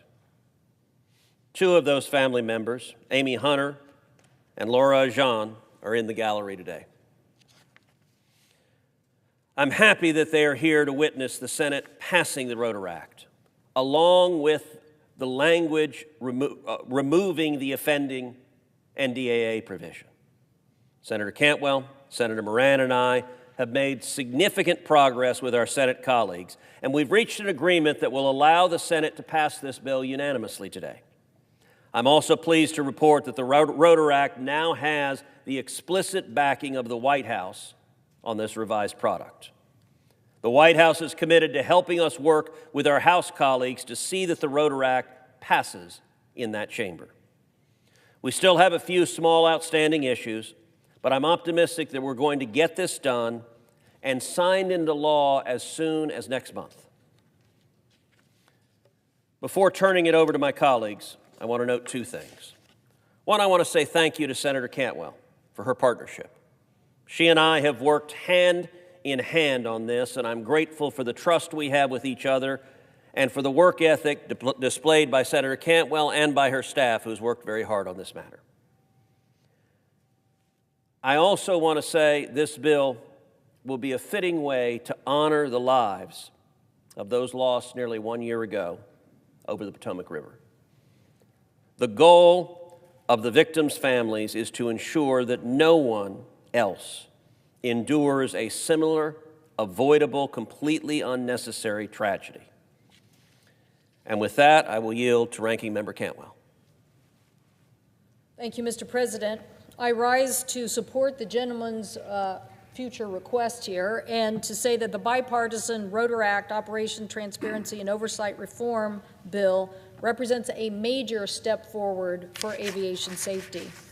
Not even 1 year ago, 67 people lost their lives when a Black Hawk helicopter collided with an American Airlines Flight 5342 over the Potomac, and it was one of the deadliest aviation disasters in history. I do thank the families who are represented in the gallery today for their steadfast support. This is an important step to honor the memory of their loved ones. I want to thank Senator Cruz for his bipartisanship in reaching this agreement. He and I worked together on legislation we had originally introduced called the Safe Operations in the Open Sky Act, and working with him achieved a date certain for when these requirements had to be met. We came together to craft that bill because safety is not a partisan issue, and this bill reflects it. Most of all, I want to thank the families for their steadfast support of the right answers, even in unimaginable grief. They refused to let their loved ones be forgotten. When the NDAA language came public with rolling back post-crash safety measures that the FAA, NTSB, and the military had agreed to, the families spoke up. They stood at a press conference with Senator Cruz and I. They made phone calls. They demanded better. And today we are closer to delivering on that and what they've asked for.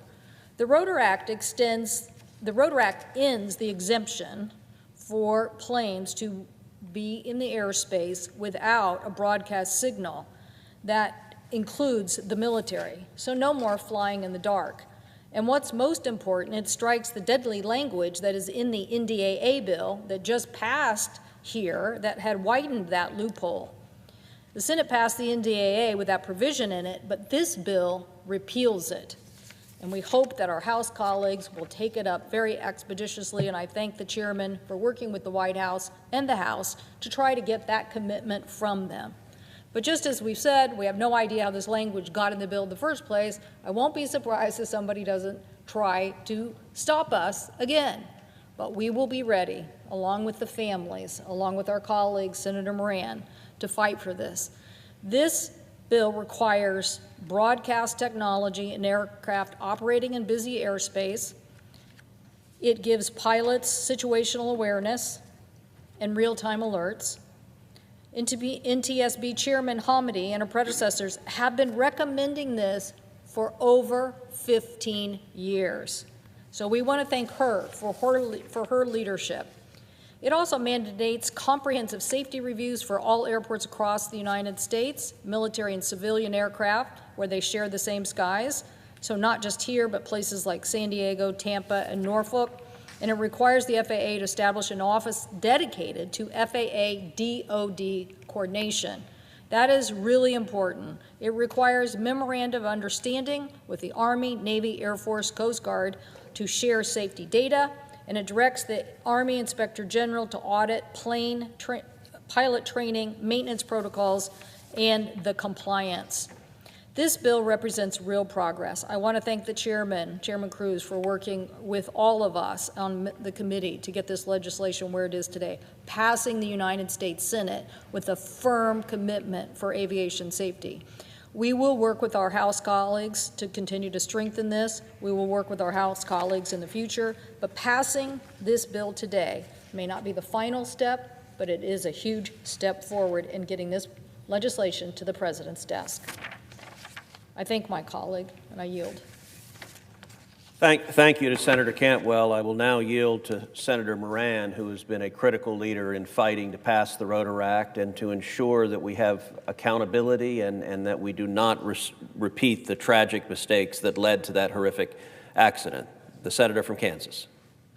Senator Cruz, the gentleman from Texas, and Senator Cantwell, the gentlewoman from Washington State, thank you very much for the opportunity to join with you today and throughout a long process since January the 29th, earlier this year. That flight 5342, originated in Wichita, Kansas, and as we know, on January 29th, it collided with a Army Black Hawk helicopter, and it changed the way we look at air safety every moment since then.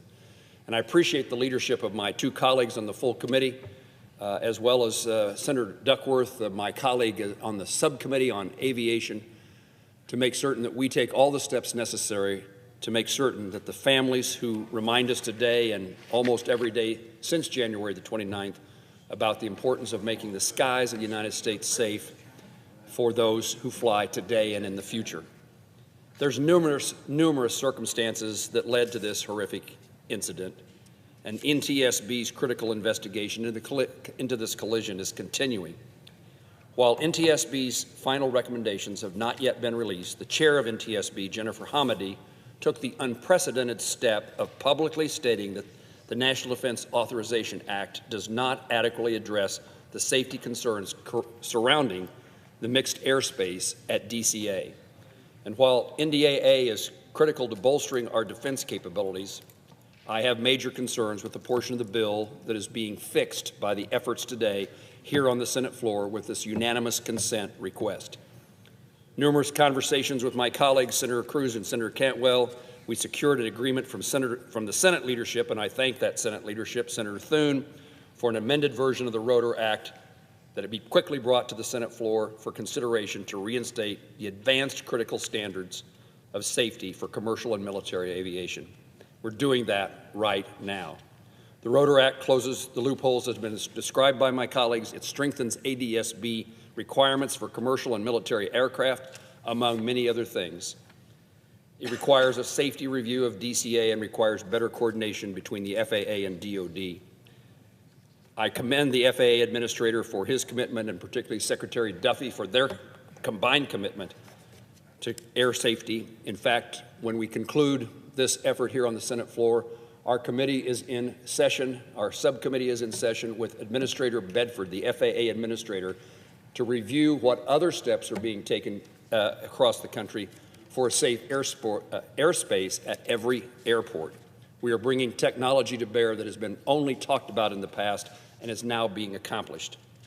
Our aviation system is fragile, and over the last year, Congress has passed significant legislation investing in that airspace to increase the safety and to make sure that all who fly can be and are safe and feel safe.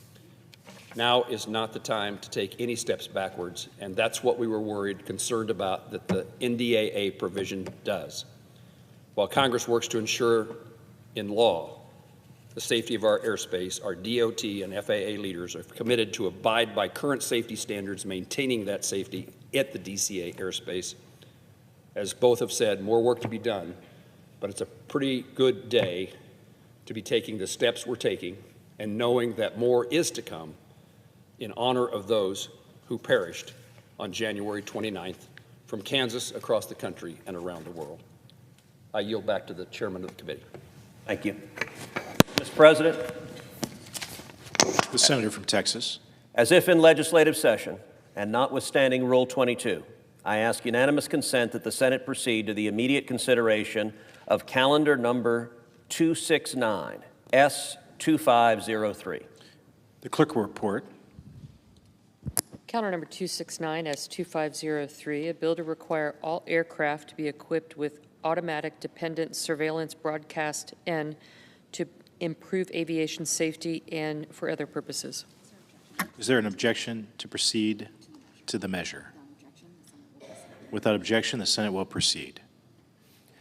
I ask unanimous consent that the committee reported substitute amendment be withdrawn, the Cruz-Cantwell substitute amendment at the desk be considered and agreed to, the bill as amended be considered read a third time and passed, and that the motions to reconsider be considered made and laid upon the table. Is there an objection? Without objection. The senator from Kansas. Thank you. Congratulations again to my colleagues, and thank you to the United States Senate and its leadership for seeing that the Rotor Act was passed, the version of Rotor Act was passed today by unanimous consent. I rise further today in support of the nomination of Jared Isaacman to lead the National Aerospace and Space Administration, Aeronautics and Space Administration. And, Mr. President, that's the vote that is now ensuing just a few minutes later than scheduled. Last week, for the second time, the Commerce Committee favorably reported Mr. Isaacman's nomination with bipartisan support. Now, as NASA takes on some of the most significant tests in its nearly 70-year history, including the beating of China and other adversaries back to the moon, and positioning America for historic in-deep space exploration, the agency needs a permanent Senate-confirmed leader. As chairman of the Commerce Subcommittee on Space and the chairman of the Appropriations Subcommittee on Commerce, Justice, and Science, I have both roles as an authorizer of legislation and the appropriator for NASA. And I've worked with my colleagues and with previous administrations to provide the agency with clear direction and resources needed to achieve NASA's noble goals. And I trust that if he's confirmed, Mr. Isaacman will be a reliable partner in continuing that legacy. Over the course of his nomination, I've had several opportunities to speak at length with Mr. Isaacman about his qualifications for this role, his assessment of NASA's current circumstances, and his vision to lead the agency into the future. I'm confident that he will provide the leadership that NASA needs to sustain and advance America's leadership in space. NASA's mission is not solely the domain of space, and just a couple of weeks ago at Mr. Isaacman's confirmation, I had the chance to discuss with him critical importance to many Kansans, including those in agriculture, NASA's Earth Science Division for supporting Kansas agricultural producers. I was pleased that Mr. Isaacman shares my view that NASA must remain steadfast in its commitment to science. I want to thank Secretary of Transportation Sean Duffy for his leadership of the agency as acting administrator over the past several months. Confirming now Mr. Isaacman as the next permanent administrator for NASA will equip our space agency for success. I will be voting yes on Mr. Isaacman's nomination, and I urge my colleagues to do the same. I yield the floor.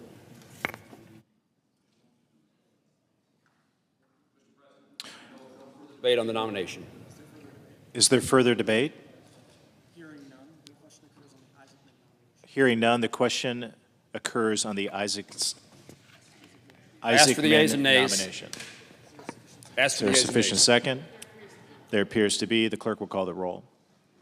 Ms. Alsobrooks. Ms. Baldwin. Mr. Banks. Thank you. Thank you. Thank you. Mr. Barrasso.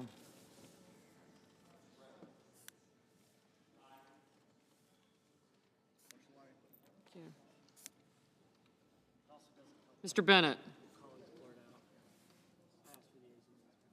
Mrs. Blackburn. Thank you. Thank you. Mr. Blumenthal. Ms. Blunt Rochester. Mr. Booker. Mr. Bozeman.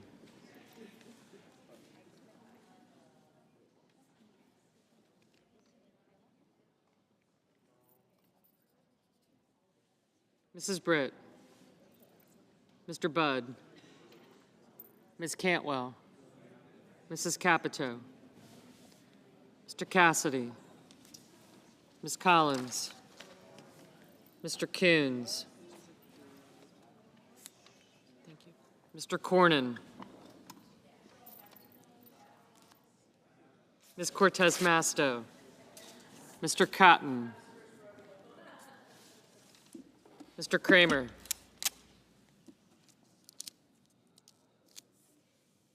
Mr. Crapo. Mr. Cruz. Mr. Curtis.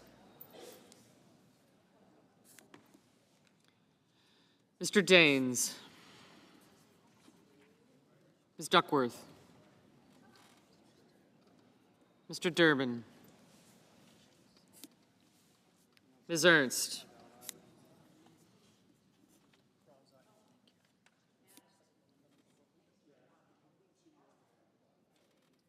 Mr. Fetterman.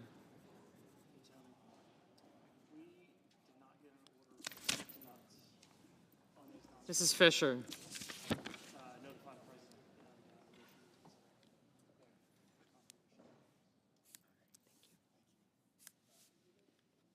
Mr. Gallego.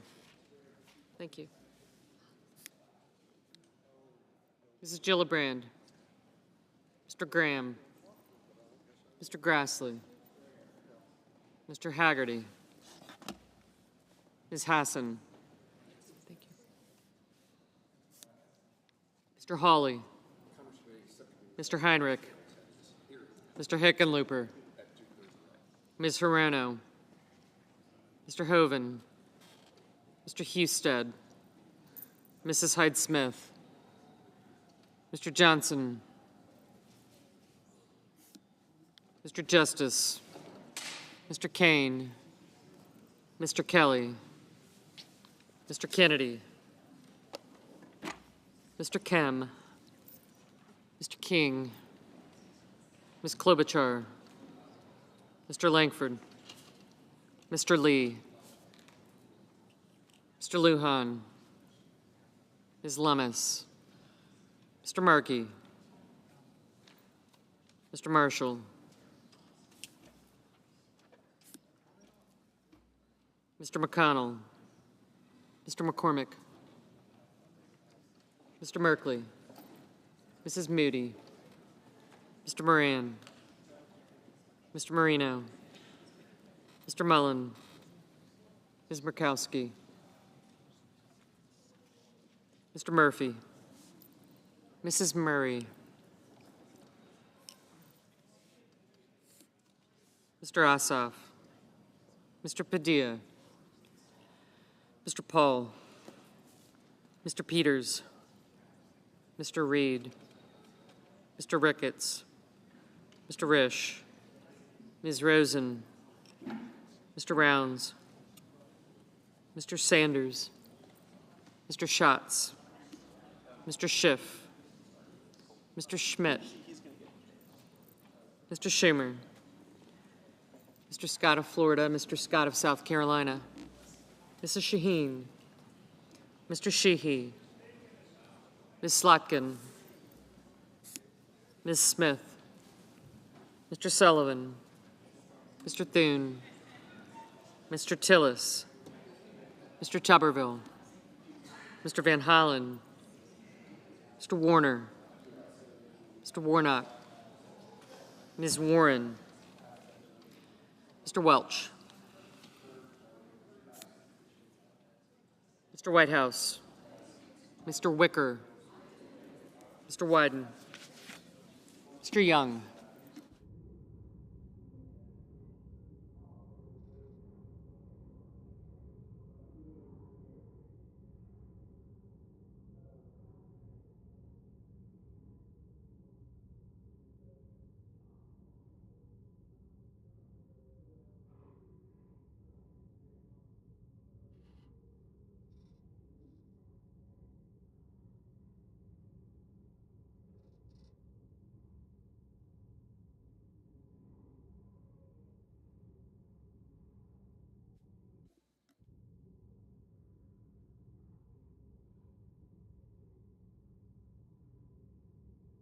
Senators voting in the affirmative: Banks, Budd, Cantwell, Cassidy, Cornyn, Cruz, Graham, Husted, Hyde-Smith, Kim, Marshall, Moran, Mullen, Murkowski, Ricketts, Risch, Rounds, Schiff, Scott of Florida, and Thune. Mr. Hoven, aye.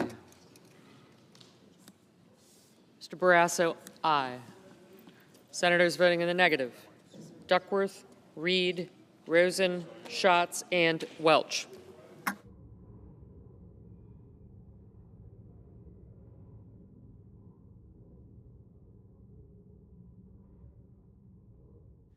Mr. Scott of South Carolina, aye.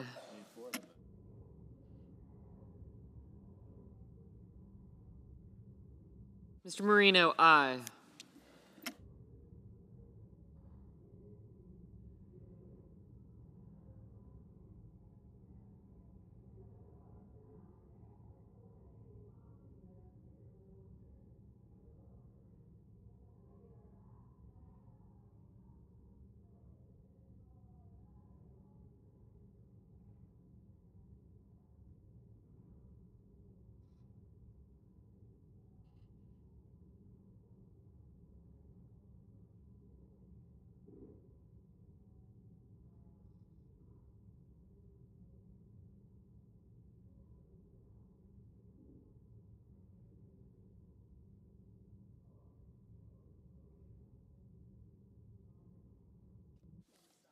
Ms. Lummis, aye. Mr. Cotton, aye.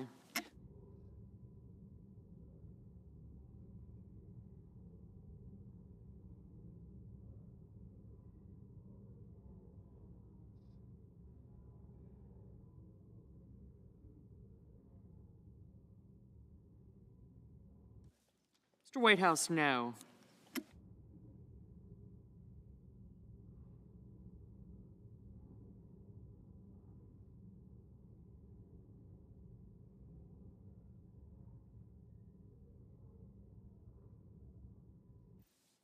Mrs. Capito, aye.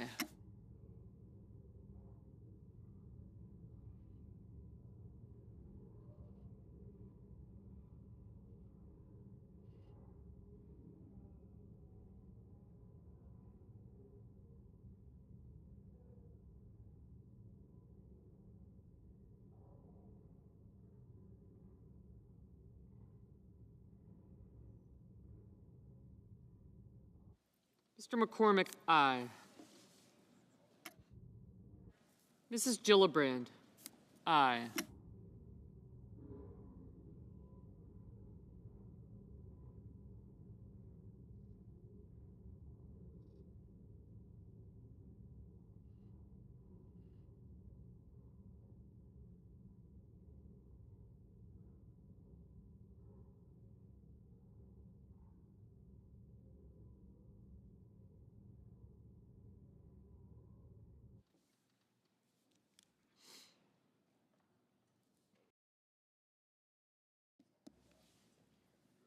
Mr. Tuberville, aye.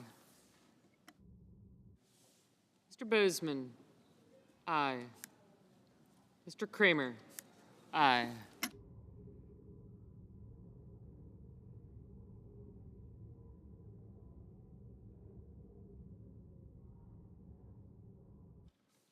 Mr. Merkley?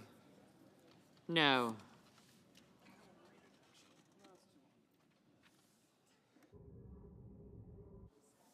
Mr. Wicker? Aye.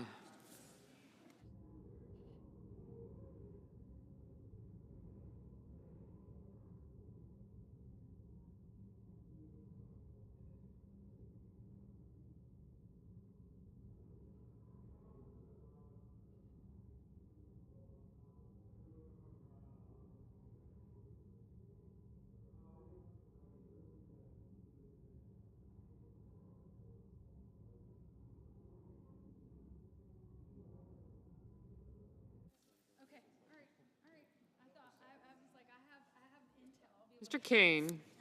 Aye. Mr. Sullivan? Aye. Mrs. Britt? Aye. After this year-long battle, I figured I was going to.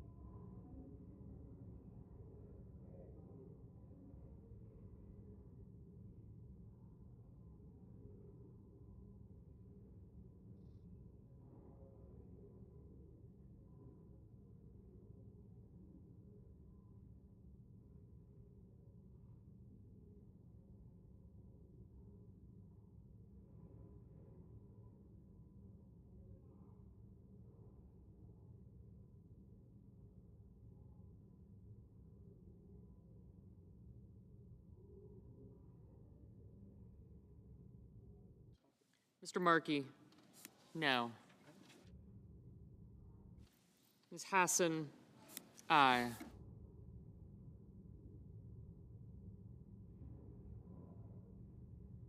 Mr. Murphy? No.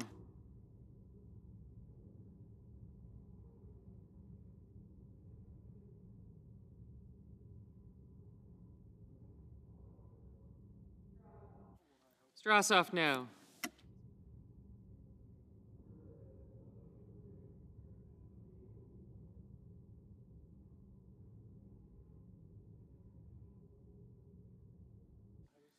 Mr. Heinrich? Aye.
Ms. Blunt Rochester? No.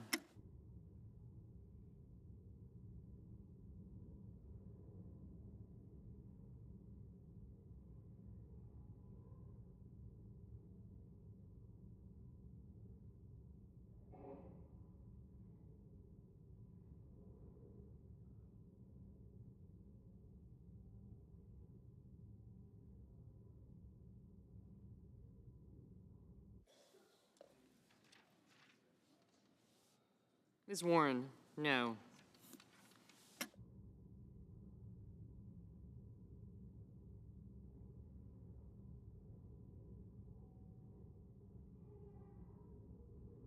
Ms. Blackburn? Aye.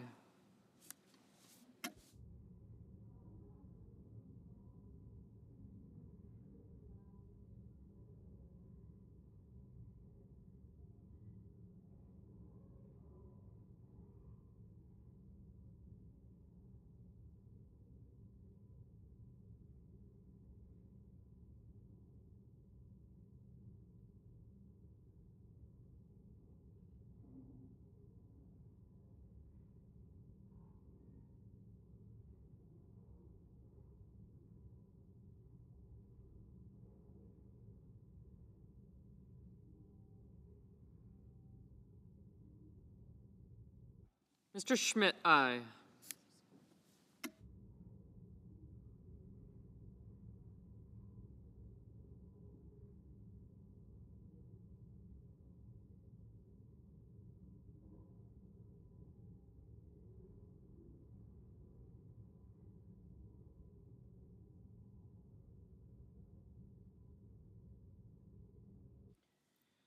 Mr. Paul, aye.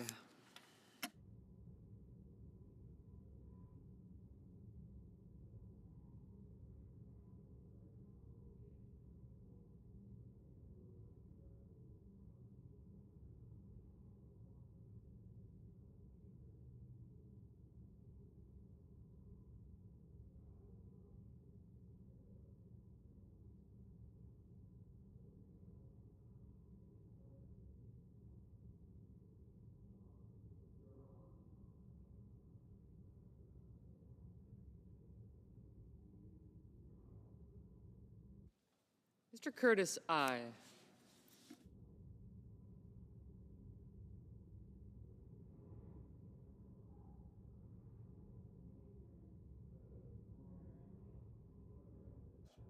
Mr. Lujan, no.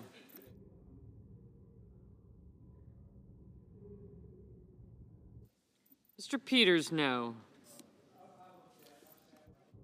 Mr. Crapo, aye.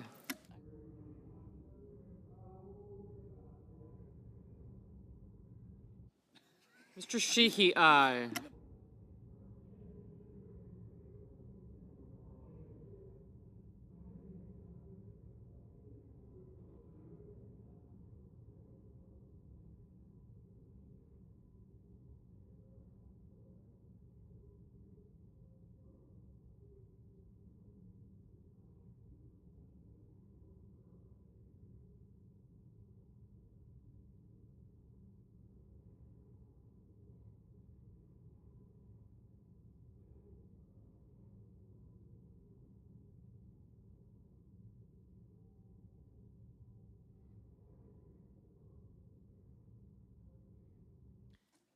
Mr. Warnock, no.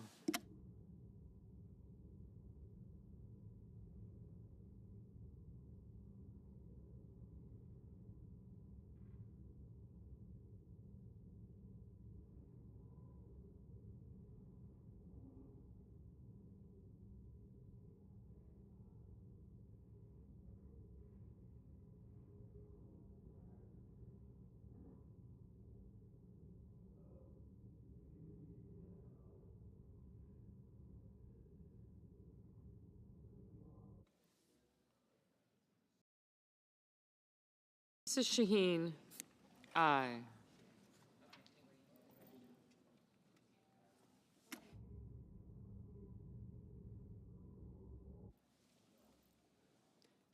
Ms. Klobuchar, no. Mr. Schumer, no.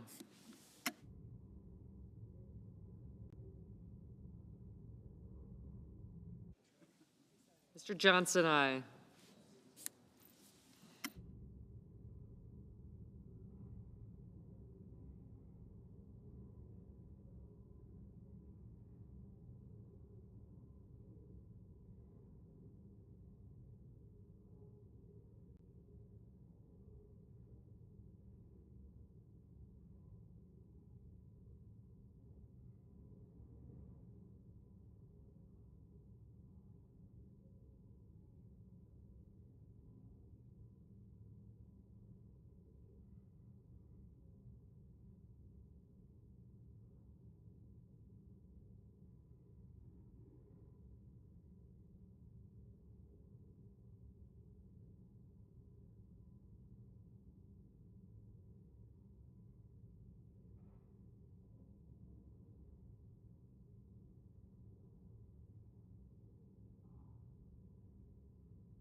Ms. Collins, aye.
Mr. Tillis, aye. Mr. Durbin, aye.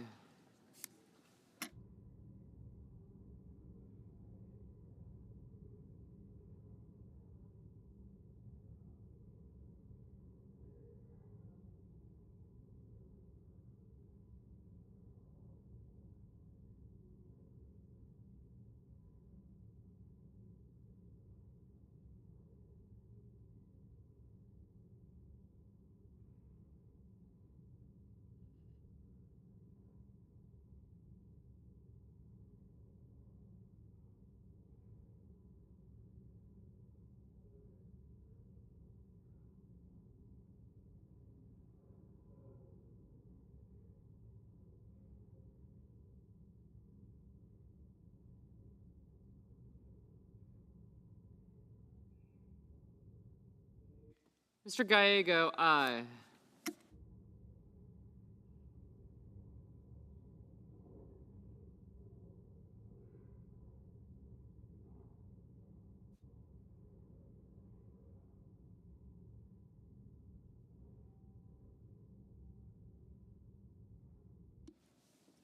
Mr. Langford, aye.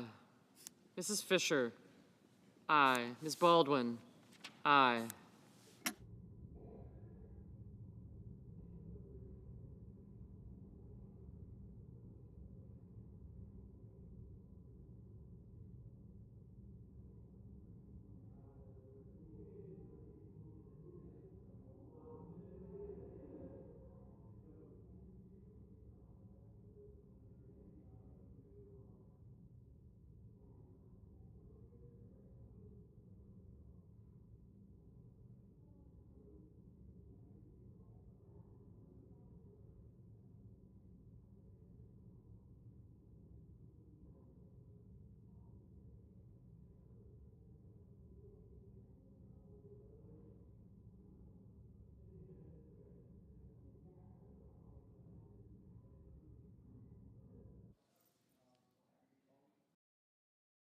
Ms. Hirono, no. Mrs. Murray, no.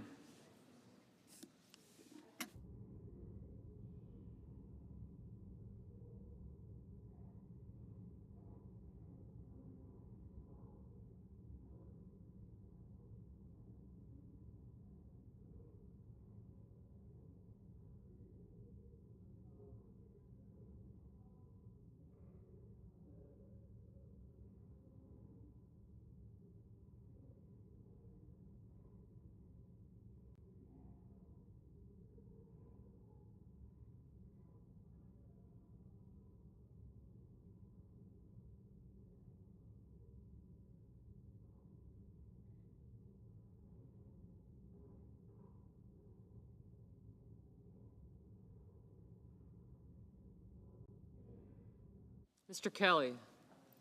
Aye.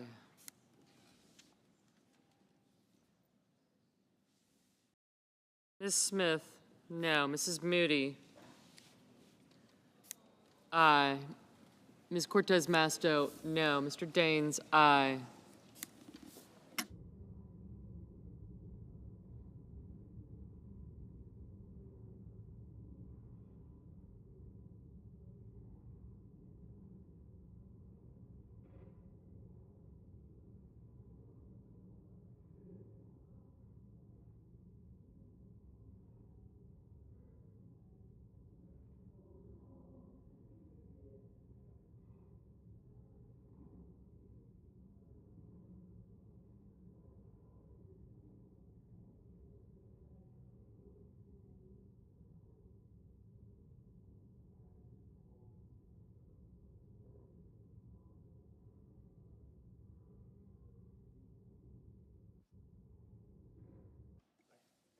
Mr. Lee?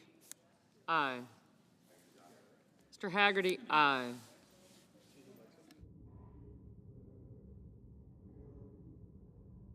Mr. Fetterman? Aye.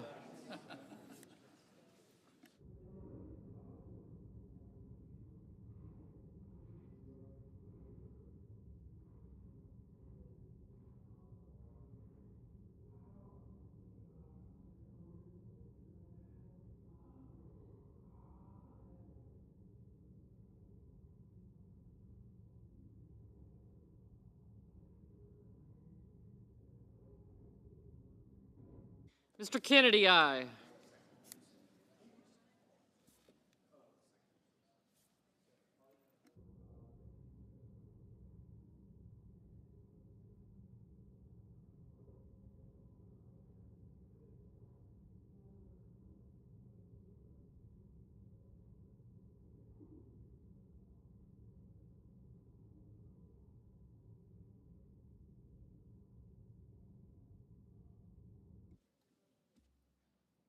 Mr. Bennett? No.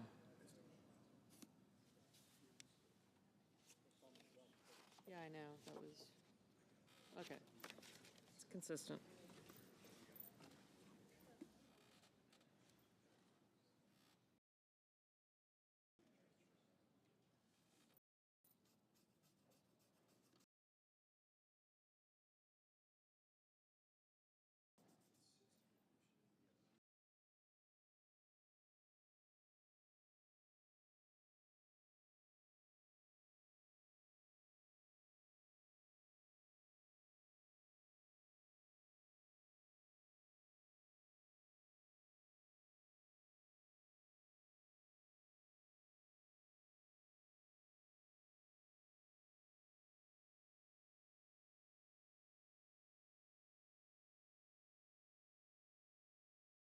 Mr. Padilla? No.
Mr. Warner? Aye.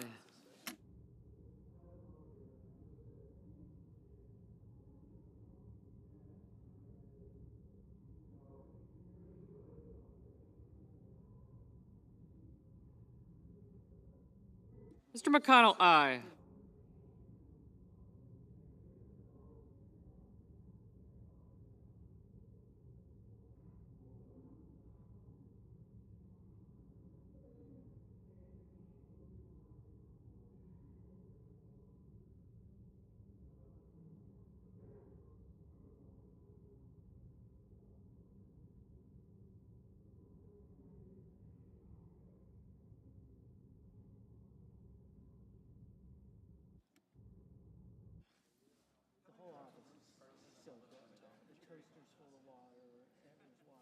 Mr. Hawley? Aye. Mr. Sanders, no.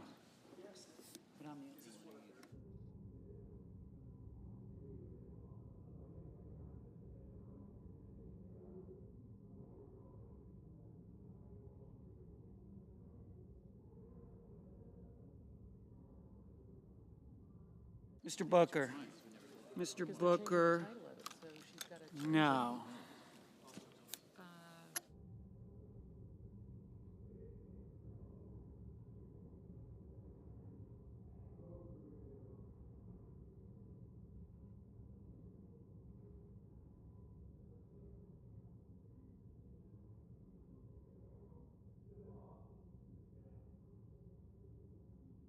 Mr. Young? Mr. Young?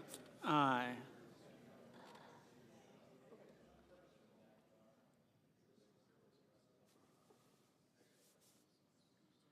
Mr. Wyden?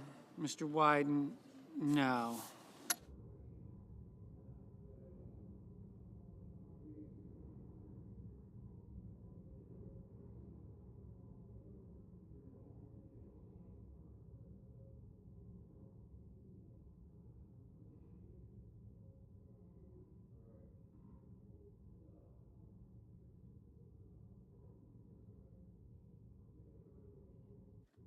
Mr. King? Mr. King?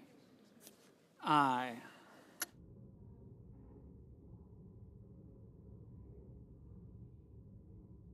Ms. Slotkin? Ms. Slotkin? Aye. Ms. Alsobrooks? Ms. Alsobrooks? No.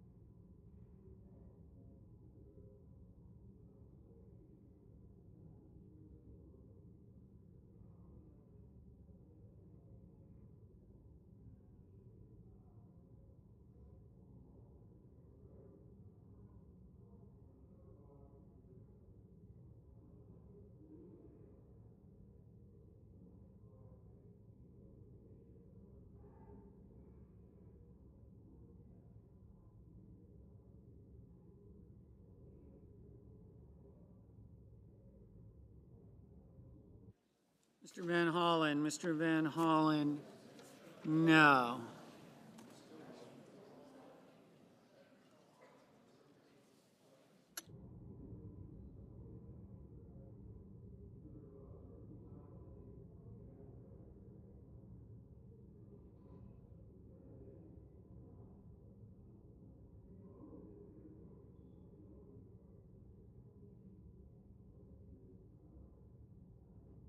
Mr. Justice? Mr. Justice? Aye.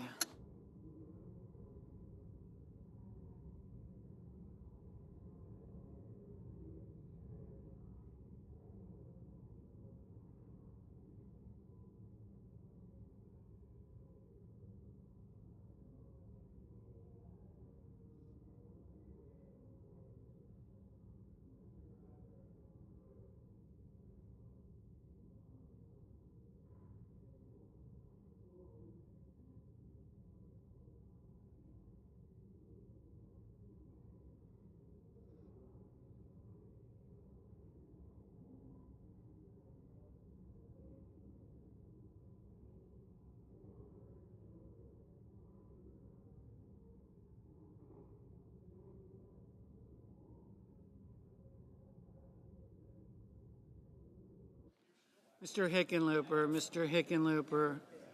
No.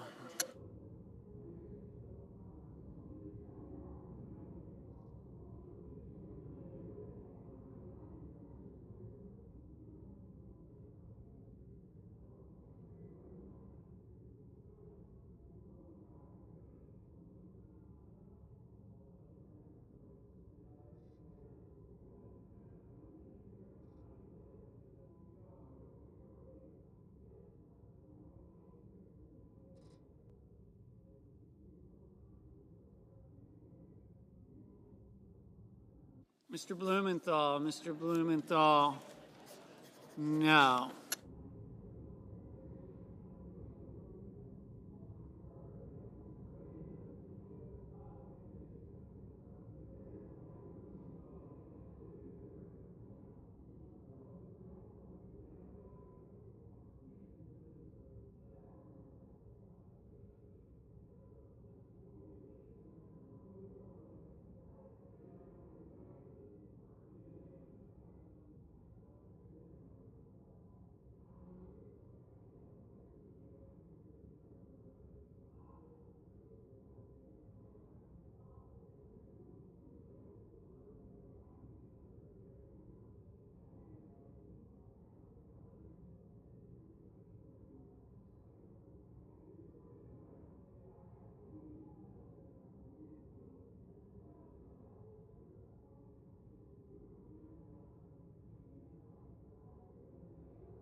The yeas are 67. The nays are 30. The nomination is confirmed.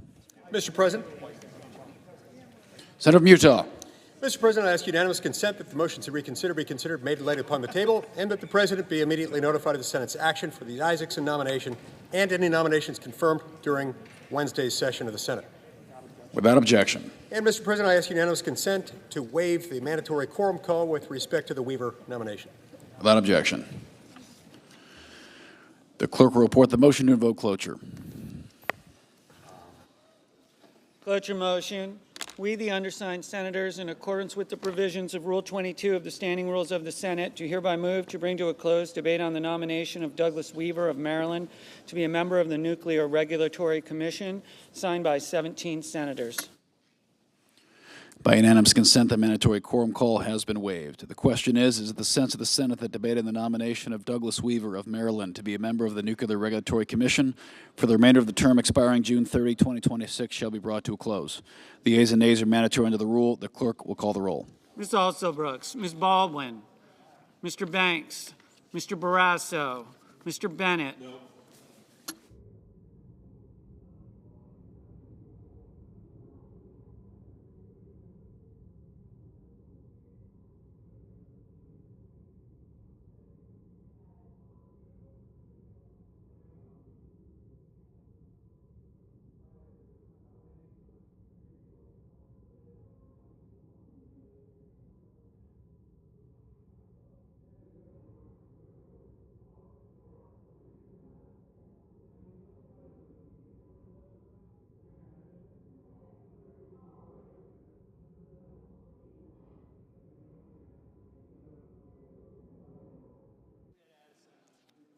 Mrs. Blackburn, Mr. Blumenthal, Ms. Blunt Rochester, Mr. Booker, Mr. Bozeman, Mrs. Brett, Mr. Budd, Ms. Cantwell, Mrs. Capito, Mr. Cassidy, Ms. Collins, Mr. Coons, Mr. Cornyn, Ms. Cortez Masto, Mr. Cotton, Mr. Kramer,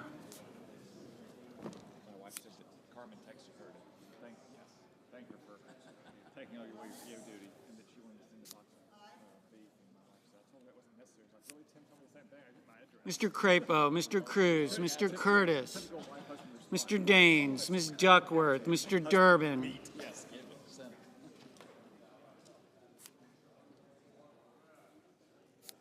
Ms. Ernst, Mr. Fetterman, Mrs. Fisher, Mr. Gallego, Mrs. Gillibrand, Mr. Graham, Mr. Grassley, Mr. Haggerty, Ms. Hassan, Mr. Hawley, Mr. Heinrich, Mr. Hickenlooper, Ms. Hirono,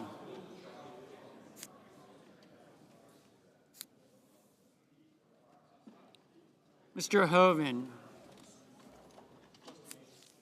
Mr. Husted, Mrs. Hyde-Smith, Mr. Johnson, Mr. Justice, Mr. Kane, Mr. Kelly, Mr. Kennedy,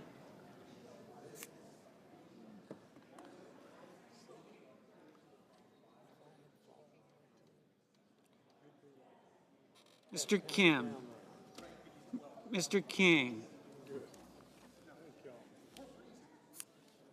Ms. Klobuchar, Mr. Langford, Mr. Lee, Mr. Lujan, Ms. Lummis, Mr. Markey, Mr. Marshall, Mr. McConnell, Mr. McCormick, Mr. Merkley, Mrs. Moody, Mr. Moran, Mr. Moreno, Mr. Mullen, Ms. Murkowski,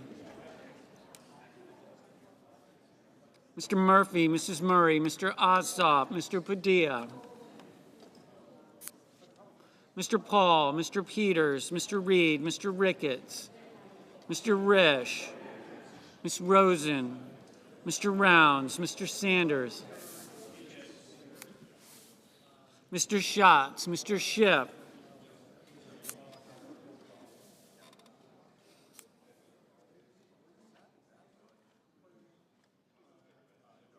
Mr. Schmidt,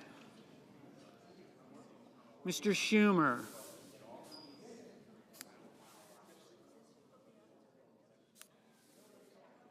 Mr. Scott of Florida, Mr. Scott of South Carolina, Mrs. Shaheen, Mr. Sheehy, Ms. Slotkin, Ms. Smith, Mr. Sullivan, Mr. Thune, Mr. Tillis, Mr. Tuberville, Mr. Van Hollen, Mr. Warner, Mr. Warnock, Ms. Warren, Mr. Welch,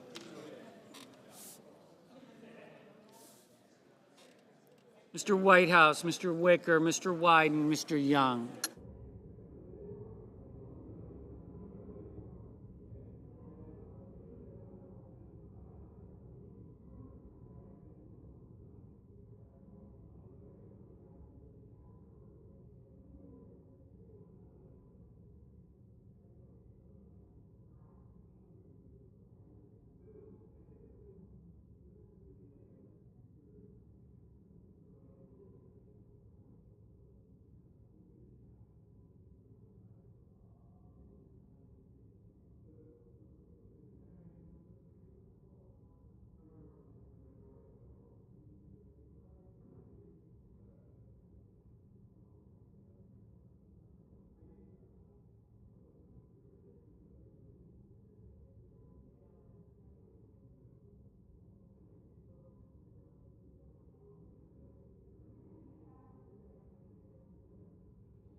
Senators voting in the affirmative: Budd, Capito,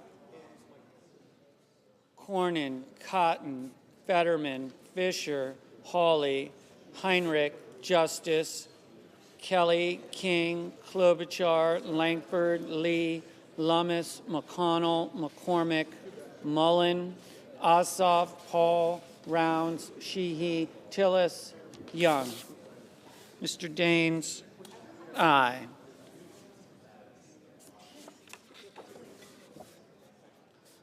Senators voting in the negative: Also Brooks, Baldwin, Bennett, Cortez Masto, Durbin, Hickenlooper, Hirono, Murray, Rosen, Sanders, Warner, Wyden.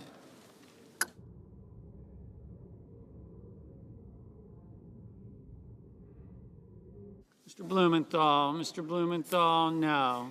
Mr. Van Hollen, no. Mr. Kennedy, aye.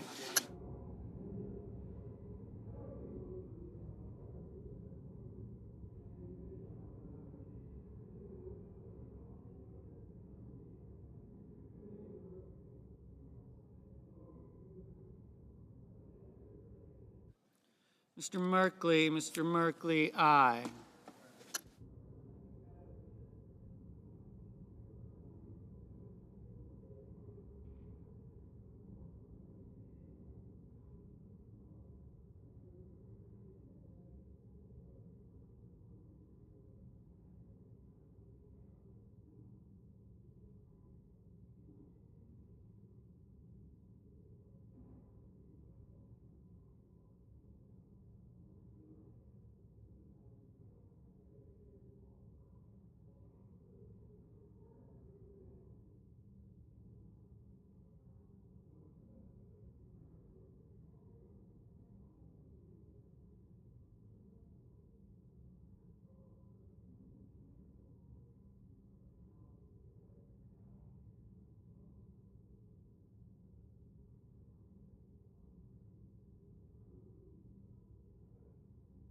Mr. Schatz, Mr. Schatz, no.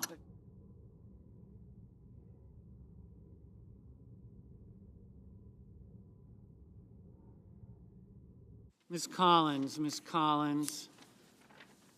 aye.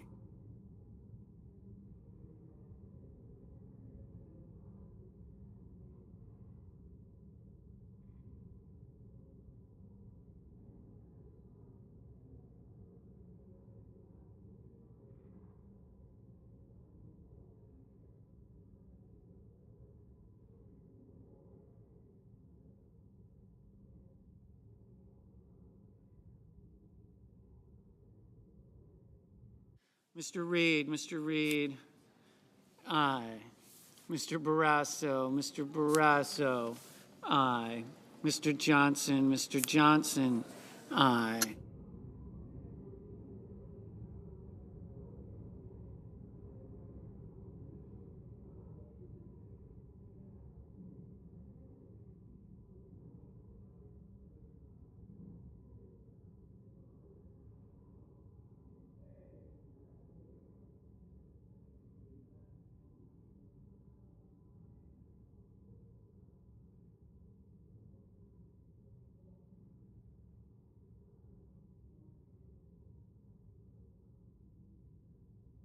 Mr. Kane, no.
Mrs. Blackburn, aye.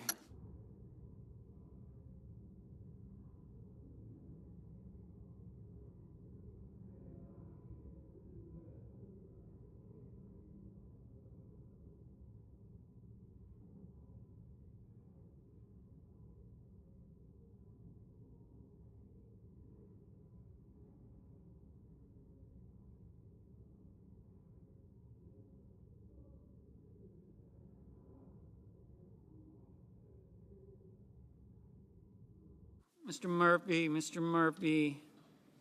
no.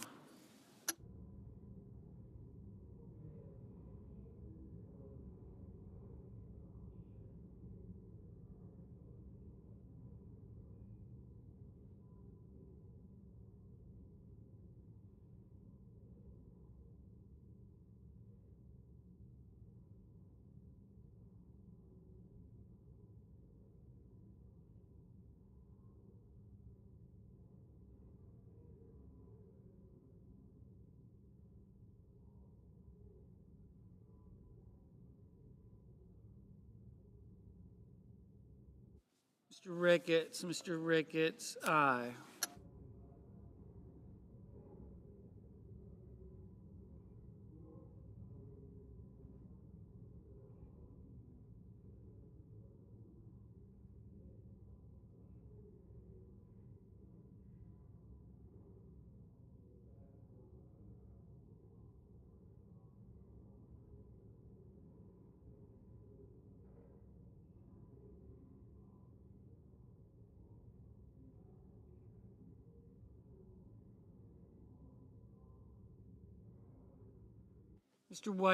Mr. Whitehouse, aye. Mr. Curtis, aye. Mr. Curtis, aye.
Mr. Kim, aye.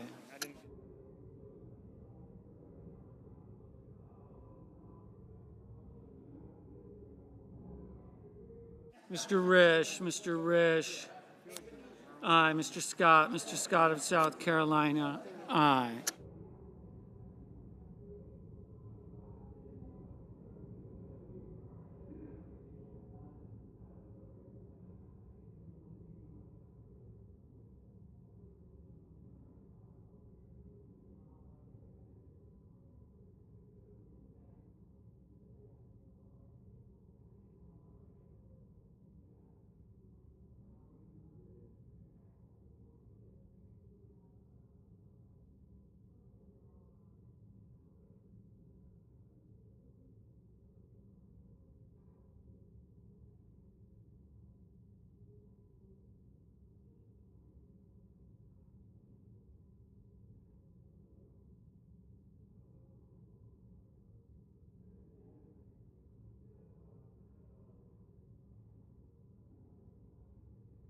Mr. Padilla,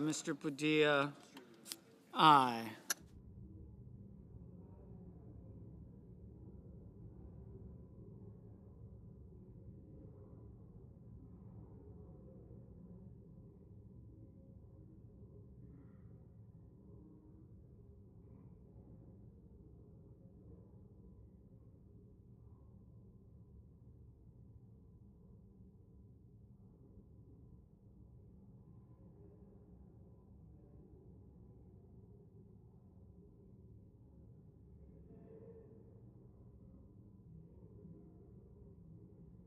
Ms. Duckworth, aye.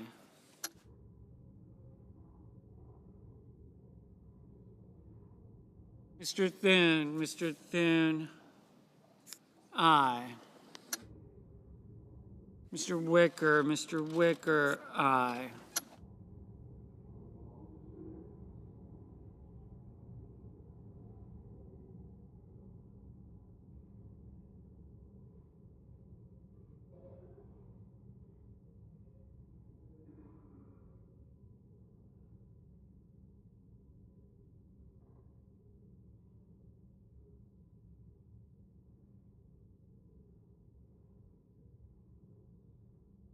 Mr. Gallego, aye.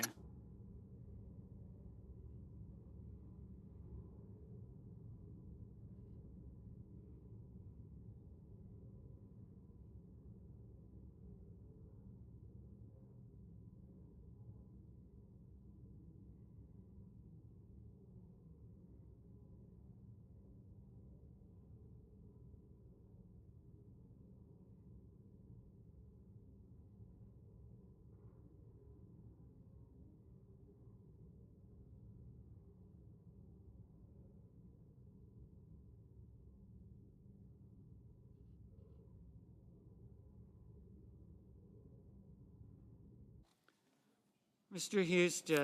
Husted, aye.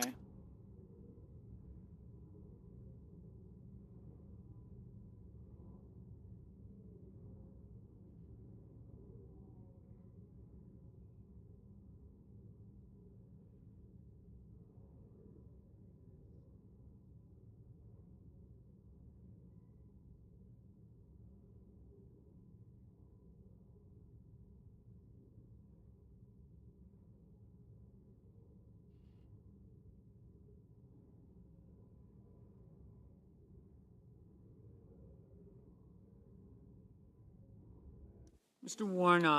Warnock, no.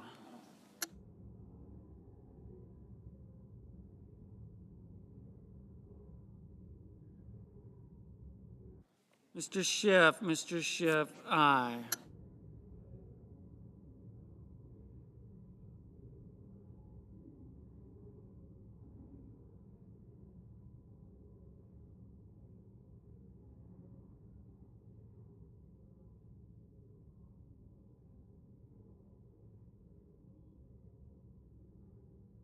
Ms. Blunt Rochester, no.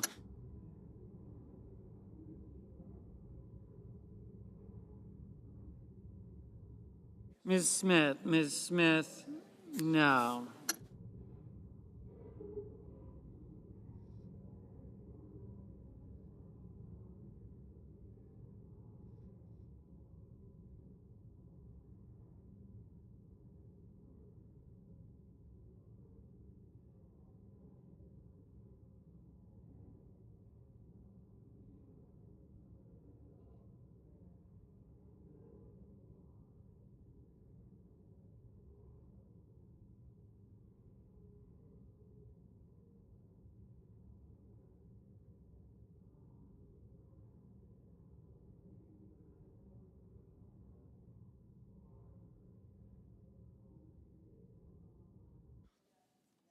Mr.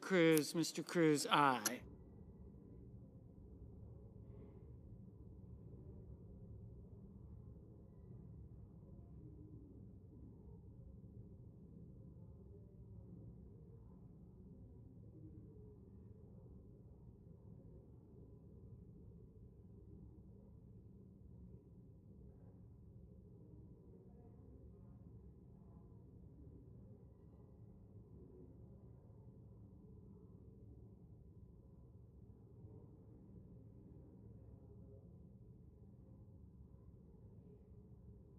Mr. Cassidy, aye.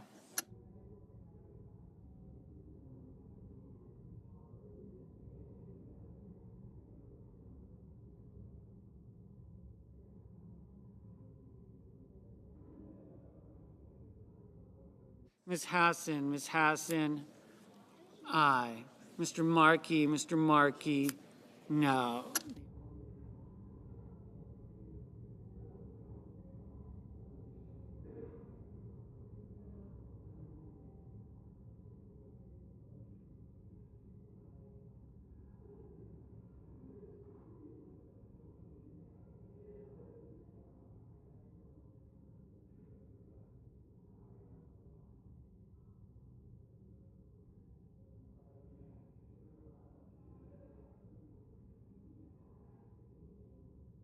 Mrs. Britt, aye.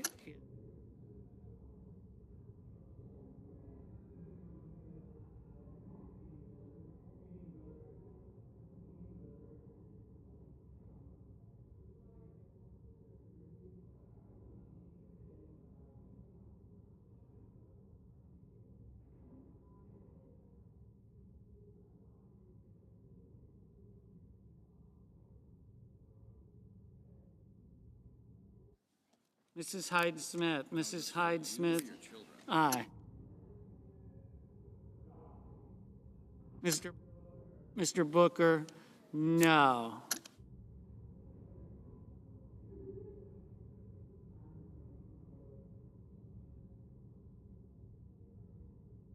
Ms. Slotkin, Yeah, come on. aye.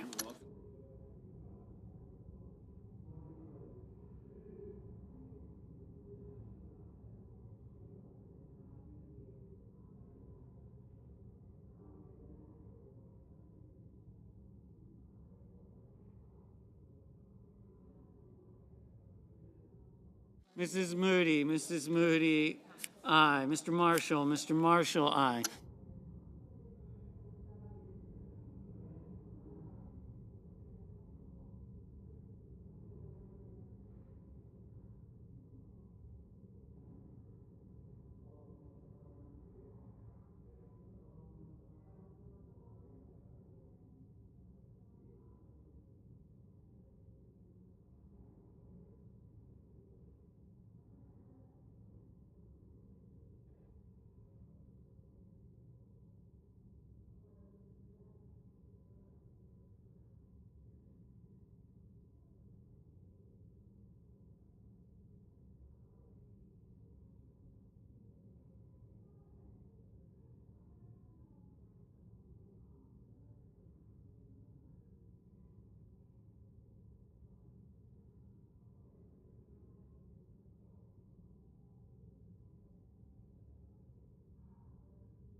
Mr. Banks. Mr. Banks, aye.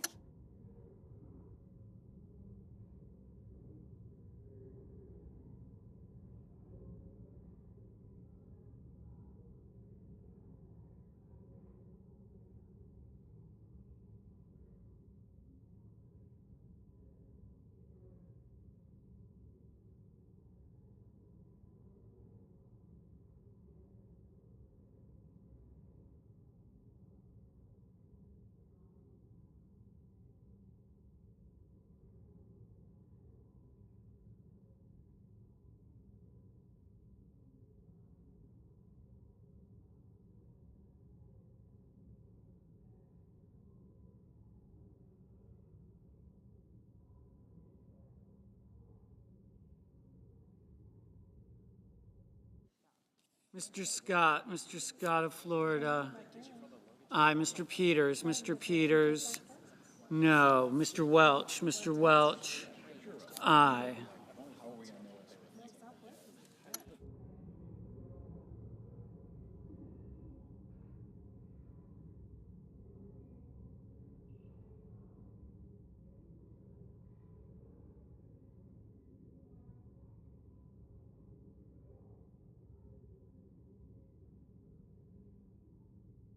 Ms. Warren, no.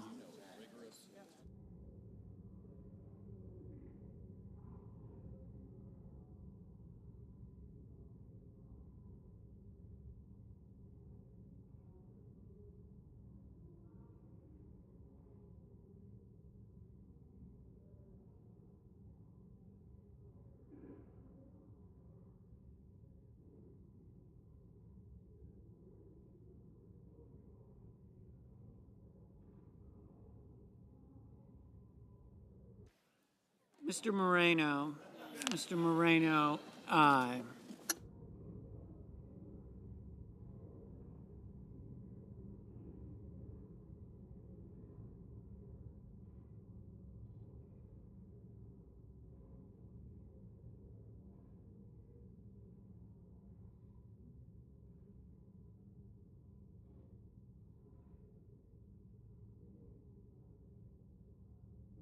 Mr. Bozeman, aye.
Ms. Murkowski, aye.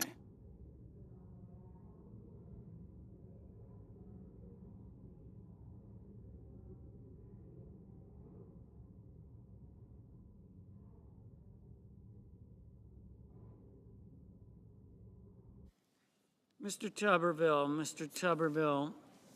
aye. Mr. Crapo, aye.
Mr.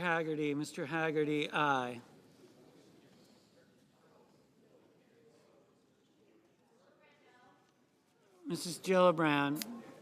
Mrs. Gillibrand, no.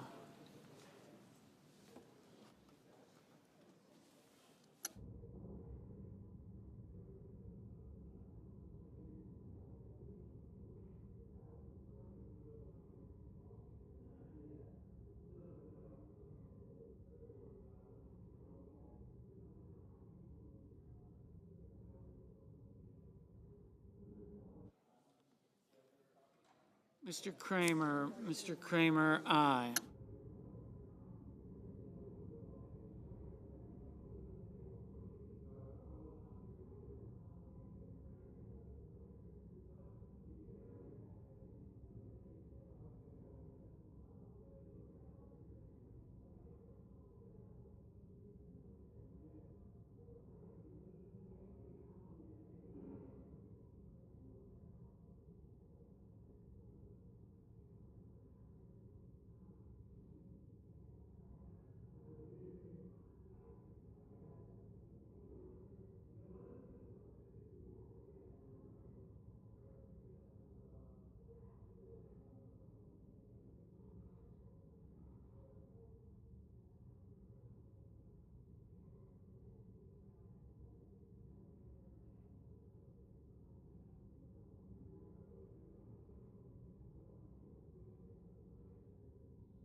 Mr.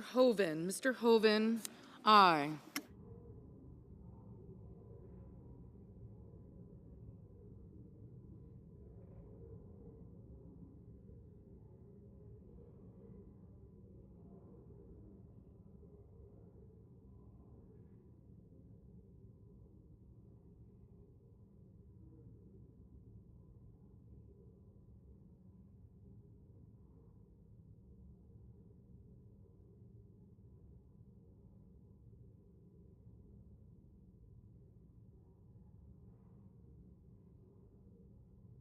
Ms. Cantwell, no.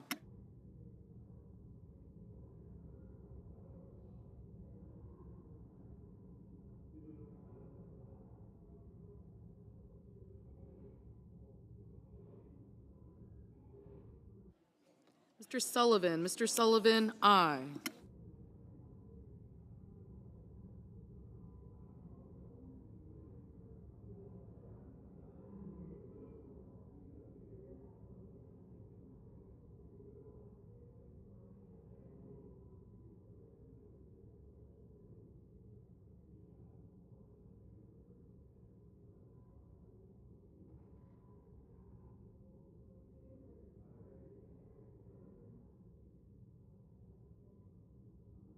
Mrs. Shaheen. Mrs. Shaheen, aye.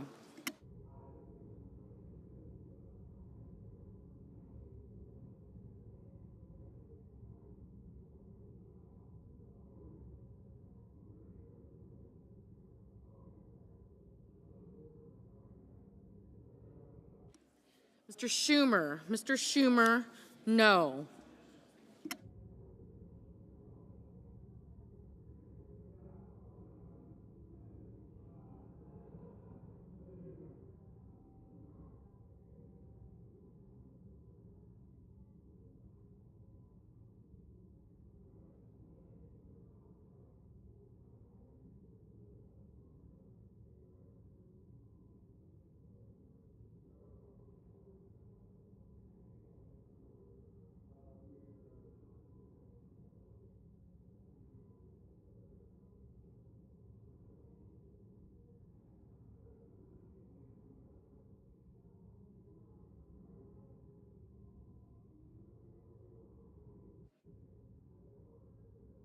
Mr. Moran.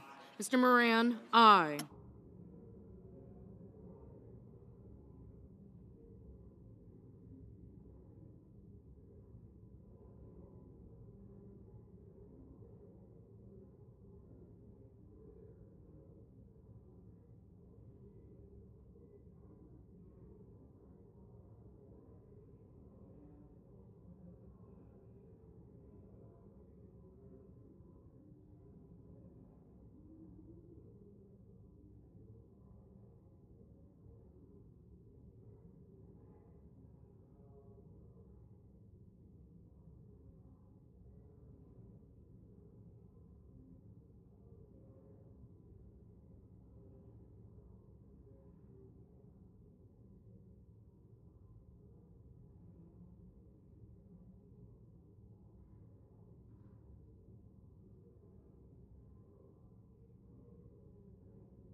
Mr. Graham. Mr. Graham, aye.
Mr. Schmidt. Mr. Schmidt, aye.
On this vote, the ayes are 69, the nays are 27. The motion is agreed to. The clerk will report the nomination. Nomination, Nuclear Regulatory Commission, Douglas Weaver of Maryland to be a member.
Senator from Florida.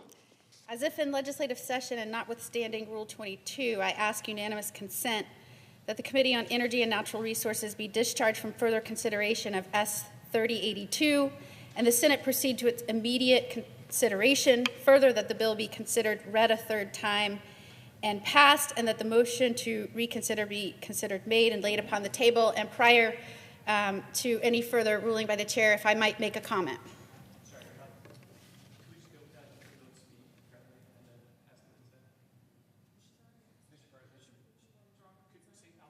I'll withdraw it, so I might make a comment, and then I'll resubmit it to the It's chair. been withdrawn. Senator from Florida. Thank you, sir. I rise today to move for unanimous consent on the American Shores Protection Act, and this would codify President Trump's 2020 moratorium on drilling off Florida's Gulf of America and Atlantic coasts. Florida has worked with President Trump for years to keep these operations off our pristine coasts, and not just for a sunny day to enjoy the Gulf, but because our coasts are a vital component of our state's economic success. In fact, Florida's beaches alone generate more than $127.7 billion a year in tourism spending and support more than 2.1 million related jobs. However, these great resources are vulnerable to risk posed by new offshore drilling. We all saw the devastating harm caused by the Deepwater Horizon oil spill in 2010.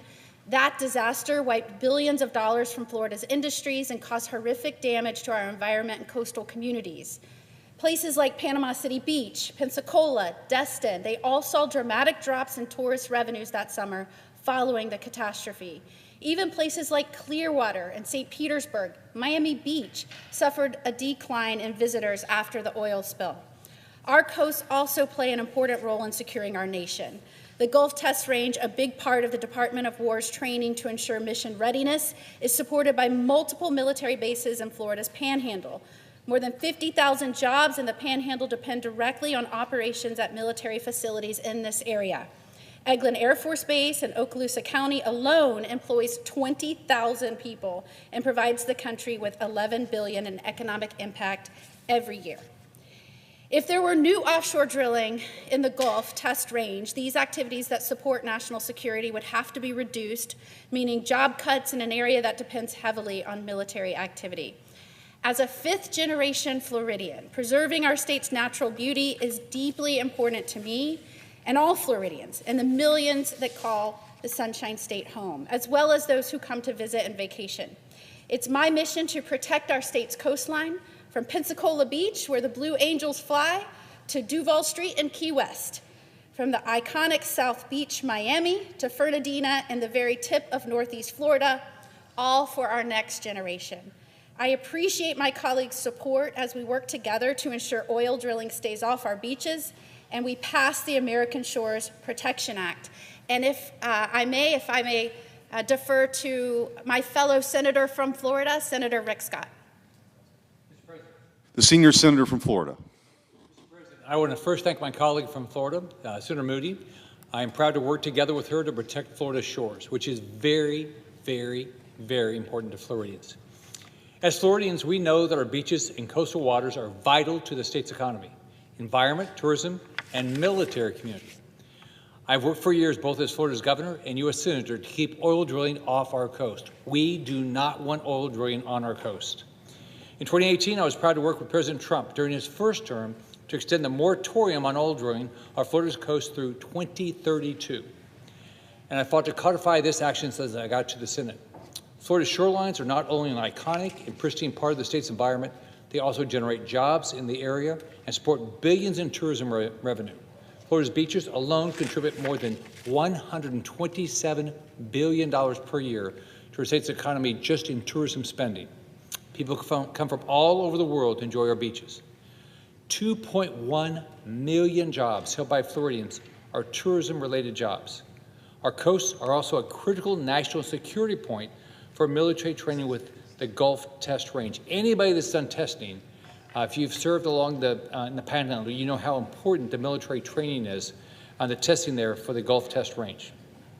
This range is an essential part of the Department of War's military training, supported by several military communities along Florida's Panhandle. It is the largest multi-domain military training complex in the country, where our armed forces can conduct advanced military testing, training, and evaluation of air and weapon systems. There is no place in the world like being able to test and train off the coast of Florida. The administration is right. We need to unleash Americans' energy, including American oil, but we cannot do that without sacrificing America's most important military training ground or hurting the Florida's economy or shoreline. I recently led a letter that was signed by the entire bipartisan Florida delegation. It's led by Senator Moody and me, urging President Trump to continue his commitment to keeping Florida's coast off the table for oil drilling and uphold his moratorium. Along with Senator Moody, I will always fight to keep oil drilling off of Florida's coast to support our economy, our environment, and our nation's military readiness. I look forward to continuing to work closely with the President, Senator Moody, and all of our colleagues on this important issue, and I yield back to my colleague from Florida, Senator Moody. Mr. President? The junior senator from Florida. Oh, had to put the junior in there, right? Sorry, Mr. President. As if in legislative session and notwithstanding Rule 22, I ask unanimous consent that the Committee on Energy and Natural Resources be discharged from further consideration of S. 3082 and the Senate proceed to its immediate consideration. Further, that the bill be considered read a third time and passed, and that the motion to reconsider be considered made and laid upon the table. Is there an objection? Mr. President. The senator from Utah. Reserving the right to object. This legislation has not been through the regular order. It's not received a legislative hearing. It hasn't been marked up, and it hasn't been reported by the Committee of Jurisdiction. As a result, there's been no opportunity with all of those stops along the legislative pathway having been skipped. There's been no opportunity for members of this body, for members of the Trump administration, for the two principal involved agencies within the U.S. Department of the Interior, known as BOEM and BSEE, to provide their feedback or offer testimony on the implications of this legislation. Now look, the Senate's committee process exists, and it exists for a reason. It exists for exactly these sets of reasons. While that might have slightly different implications, depending on the committee involved and depending on the type of legislation, there are reasons why these things are there. And almost regardless of which committee is affected, you can normally benefit from this. And in fact, it's normally quite hazardous to just bypass all of this, because that's how we legislate without making sure that we've gone through all the necessary steps. This process that has evolved over the last roughly 2.5 centuries allows legislation to be examined in a transparent and a deliberate way, with input from affected agencies, from industries, from the President of the United States and members of his administration and senators on both sides of the aisle, including but not limited to the senators of the states who might be behind the legislation in question.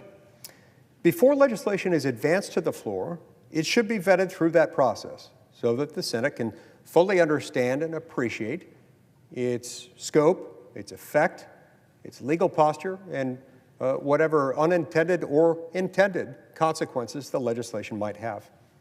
I've made it clear from the beginning that I'm willing to work with the senator from Florida. In fact, I've offered to place it on the agenda for the next subcommittee hearing within the Energy Subcommittee of the Energy and Natural Resources Committee. And it'd provide the Trump administration with the opportunity to weigh in with its views and allow us to hear analysis from BOEM and BSEE and any other agencies that are affected, consistent with how the committee has considered other legislation within its jurisdiction this year, and consistent with the way it's always done it in the 15 years I've been a United States Senator. As chairman of the Energy and Natural Resources Committee, I've consistently stated that bills within the committee's jurisdiction should proceed through regular order. That process positions bills for successful consideration on the floor, consideration by the House, and ultimately enactment into law. Skipping that process allows a bill to jump ahead of others that have followed the rules and respected the committee system.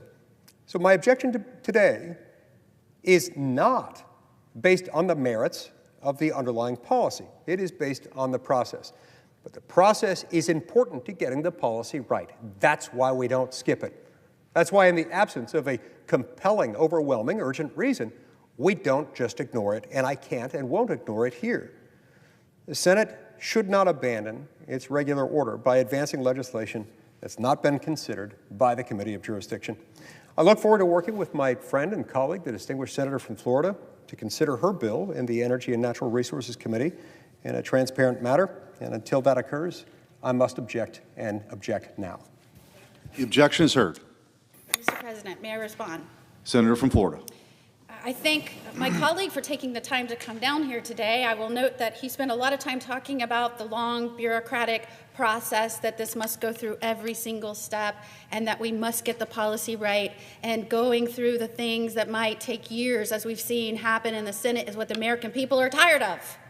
And I did not come here as the newest U.S. Senator to do business as usual. In fact, you see where my desk is. It's in the very last row, almost to the edge of the Senate, because I'm one of the newest senators.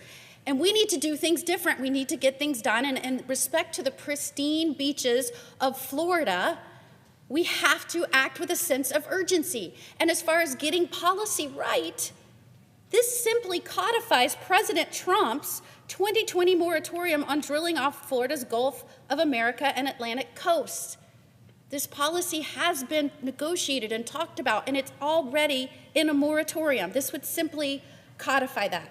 I so appreciate my colleague offering to set this on the agenda, and I appreciate that.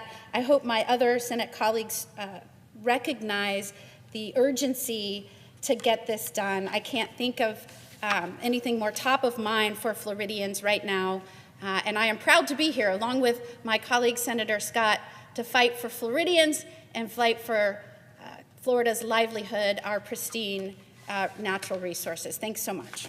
Mr. President. Senator from Utah. Mr. President, I respect and deeply appreciate my friend and colleague, the distinguished senator from Florida, and I respect and admire her great devotion to protecting her state, its pristine beaches, and its many qualities that it enjoys. People from all over the United States of America and all over the world love to go to Florida. No one wants to take that away. I nonetheless take umbrage, great umbrage, in fact, to a couple of characterizations, to which I must now respond. First, as to what she characterizes as the, quote, long bureaucratic process. This process is itself quite short, especially in comparison to an actual bureaucratic process, which it is not. Make no mistake, this is not a bureau. This is not a bureaucratic process. This is a legislative process. It's a legislative process that has endured for hundreds of years in this country, and it may not be perfect, but it's the best one we've got. It existed for many hundreds of years before that in our mother country, before we became our own country, and there are reasons why these things develop.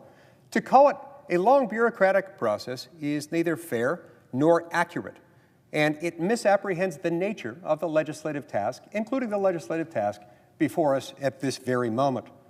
Now, with regard to the suggestion that by not passing this today, not passing it after leapfrogging over about 10 legislative steps that are essential to that process, we're somehow threatening Florida's pristine beaches and waters. It is simply not true. That couldn't be more untrue. Let's remember what happened in 2020. President Trump issued a moratorium. That moratorium stays in place until 2032. Absent some other action taken pursuant to that, the status quo is to protect them. What she's trying to do is to protect against President Trump doing anything consistent with his authority, consistent with that 2020 order. She's trying to tie his hands to prevent him from even figuring out what's there, to figure out whether there is a cost-benefit analysis on any of that. Now, sure, the Senate can consider that from time to time, and perhaps after the legislative process, not the bureaucratic process. That's something different. That doesn't exist here. Nor is this simply a delay for the sake of delay. I pride myself in running the Energy and Natural Resources Committee and bringing forward these hearings as expeditiously as possible. And I've offered to put it on the next appropriate subcommittee hearing. Now, if a mere delay of a few weeks or a few months where it takes that time isn't acceptable, I would like to know why. We have yet to hear a single reason, a single argument as to the parade of horribles of what could happen if we don't, as she would do here, tie President Trump's hands and bind him further legislatively beyond what he's already bound himself to through his own 2020 executive order. So this is in place. It will remain in place. And there has yet to be a single reason articulated as to why we should treat this as an emergency. There's nobody going down there to drill right now. We've still got the agencies who are looking at it. The least we can do, in consideration of President Trump, his administration, and the affected agencies, including those that I've mentioned earlier today, most particularly BOEM, is to hear them out first. In the absence of a compelling reason to leapfrog all of that, I must and will continue to object.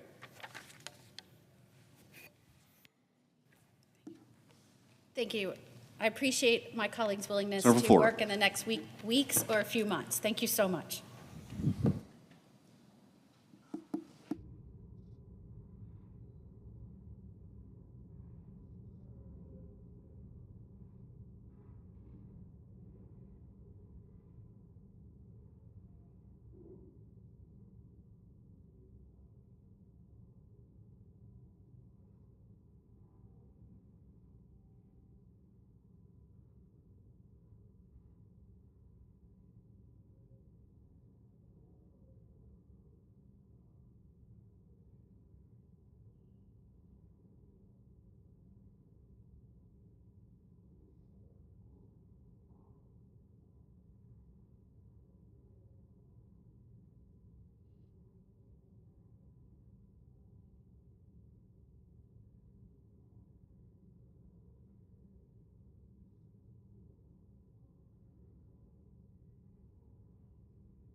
President.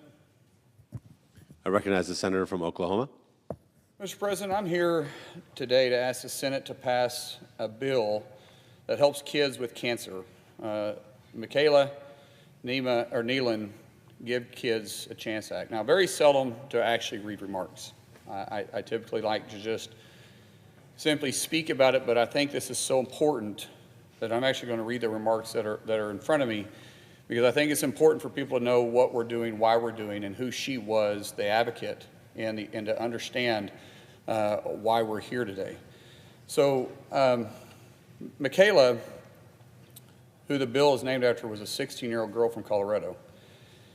And as a father of 6, this is kind of personal to me, so this is why it's so passionate enough to me too, because my son currently, while he doesn't have, cancer like this, we've been going to Rochester for over a year, and we're doing some experimented stuff with him too.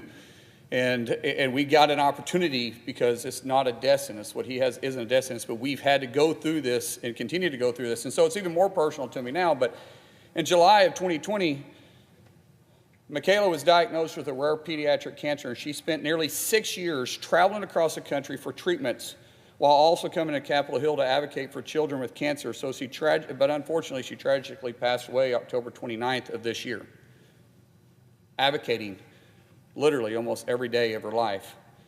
Michaela was a fighter.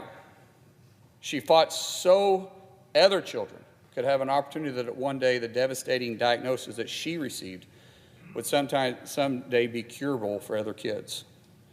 Some things that come across your desk in Congress just make sense, and this is one of them. This bill has 33 co-sponsors in the Senate, and they're bipartisan, from liberal Democrats to conservative Republicans.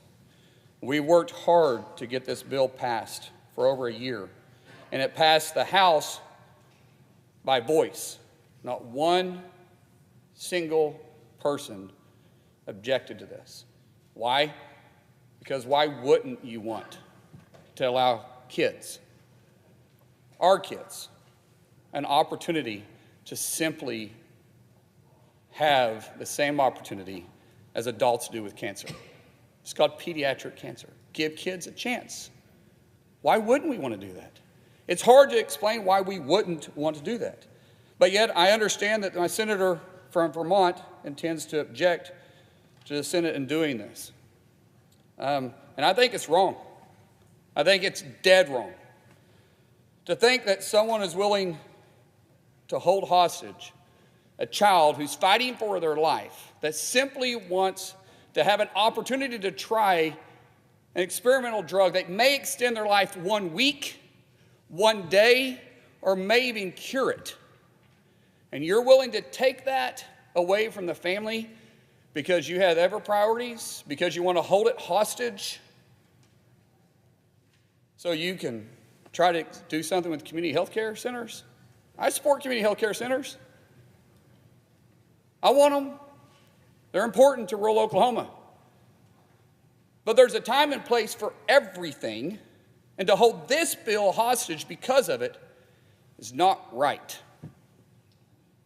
You're stealing a family an opportunity to spend maybe an extra minute or an extra day or maybe a lifetime with a loved one. I don't know how you argue against it. I don't know how you can possibly stand up here with a straight face and say that it's okay and it's just politics. This isn't just politics. We're playing with people's lives. This isn't politics. This is more than just politics. But I will tell you, if this is objected to, and we can't find a path forward here today, I can promise you I will not stop fighting on this. It won't happen. We're going to rinse and repeat and continue to go down this path until we give the families with these rare diseases an opportunity to live, because that's what this is about. I recognize my friend from New Hampshire that may have some comments about this too. Well, thank you, Senator Mullen, for yielding, and I support the motion to send this bipartisan package that you are speaking about to the President. Obviously, the provisions that Senator Mullen, my friend from Oklahoma, is discussing are incredibly important.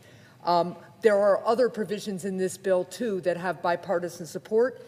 This bill would cut costs for prescription drugs through a bipartisan provision that I worked on with Senator Paul to speed up getting generic drugs to market. Now, I understand Senator Sanders' perspective about wanting to attach to this package increased funding for our country's community health centers. They are incredibly important, life-saving resources to millions of Americans. So as we're talking about saving lives here, we have to recognize the role that community health centers play in that. They provide vital services in our communities, and I fully support passing this funding increase for them through the House and the Senate as soon as possible. But as I understand it, the House will not act to do so at this time. So, as disappointed as I am that the House isn't ready to support increased funding for community health centers, I also believe that it is important to take action on this package now to help address pediatric cancer and lower prescription drug costs. So I am disappointed that this bill will not move forward today. Having said that, I hope we can come together and find a way to continue to work with my colleagues on a bipartisan basis to get this package over the finish line next month. So thank you for yielding, and I yield back. I'd like to yield to the chairman from Louisiana, Senator Cassidy. I rise to support Senator Mullen's legislation, the Michaela and Island Give Kids a Chance Act. You know, Mr. President, I'm a doctor, and people would come desperate because of their illness, and they would just want one more chance for themselves, their child, whomever. The folks who were most desperate were the parents for their child, and we all know that, because if someone dies when they're 70, it can be tragic, but they've lived 70 good years. And when someone dies when she's 6, she is denied 76 more years. And it is the desperation of these families that kind of cries out from this piece of legislation. They want this passed. And the goal of this legislation is to get cures for pediatric cancer to the patient more quickly. Now, we've been working on this for several years, Democrats and Republicans, trying to make it so that those families, their desperate pleas, are actually heard. And just as the senator from Oklahoma noted, the legislation was recently renamed to honor the legacy of Michaela Nayland, who spent her final days advocating for better pediatric drug research. The irony here is that the objection is going to come out of a genuine concern that people achieve health care, a concern I share for increased funding, for funding to be extended for community health centers. I share that concern. But there's no one way to treat the ills, literally the ills of the United States of America. And to think that we can do it all at once, it's just not true. But also, to say that you're not going to give a chance for children to have a cure for cancer if you don't get what you want is just not true. It is selfish. It is tragic. These parents are desperate for this act. Now, this will expand the research and drug development for these pediatric illnesses. And I commit, as chairman of the Health, Education, Labor, and Pension Committee, that I will work to pass community health center legislation. I will work to have it well funded. I will not let it sit on the back corner, never getting done. There is a commitment from the chairman to work with my Democratic colleague to get it passed this coming year. If that is the only barrier between offering these children hope, I ask that that not be a barrier. And with that, I yield. Thank you, Senator from Louisiana. And I, too, want to say, I support community health centers. As I said, they're very important in rural communities, very important in my hometown of Westville. In fact, it's the only health care that's available. I don't want them to be harmed. I want them to be well funded. But that's a separate conversation we can have. The chairman just said he'll work to get it passed next year. Now, there's no reason to hold our kids hostages anymore. So, as if in legislation session and notwithstanding Rule 22, I ask unanimous consent that the Senate proceed to the immediate consideration of H.R. 1262, which will receive from the House further that the bill will be considered and read third time and passed, and that the motion to reconsider be considered, made, and laid upon the table. Is there objection? Reserving the right to object. I recognize the senator from Vermont. Mr. President, let me be very clear. In the midst of a broken and dysfunctional healthcare system, we must do everything that we can to find new cures and treatments for pediatric cancer, and I strongly support that effort, period. I think we can all imagine the kind of heartbreak that parents go through when they learn that their babies or their young children have been diagnosed with cancer.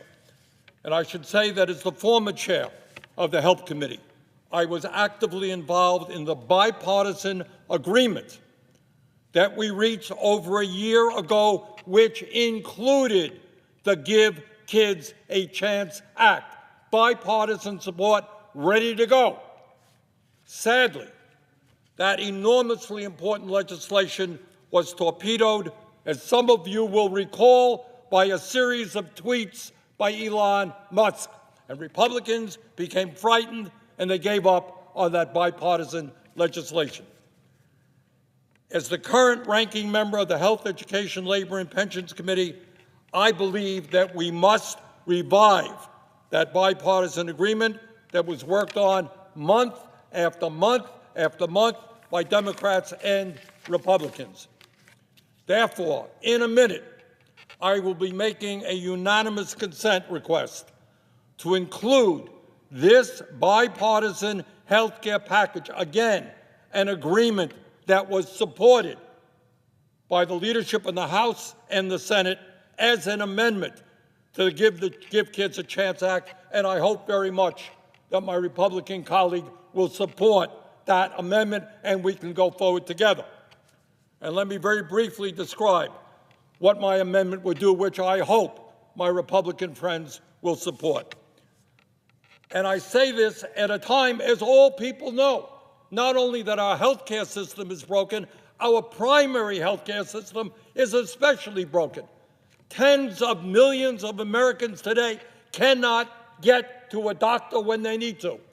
And there are estimates, you talk about people dying, there are estimates that tens of thousands of people die in the United States of America because they are sick and they can't afford to get to a doctor when they should. And that is why community health centers are so very important and provide health care today, dental care, low-cost prescription drugs, mental health counseling to over 30 million Americans. And all we are doing here is asking my Republican colleagues to support the bipartisan agreement we had last year, which would increase funding for community health centers by $340 million. Mr. President, in fact, according to the Commonwealth Fund, health centers today are facing a disastrous situation.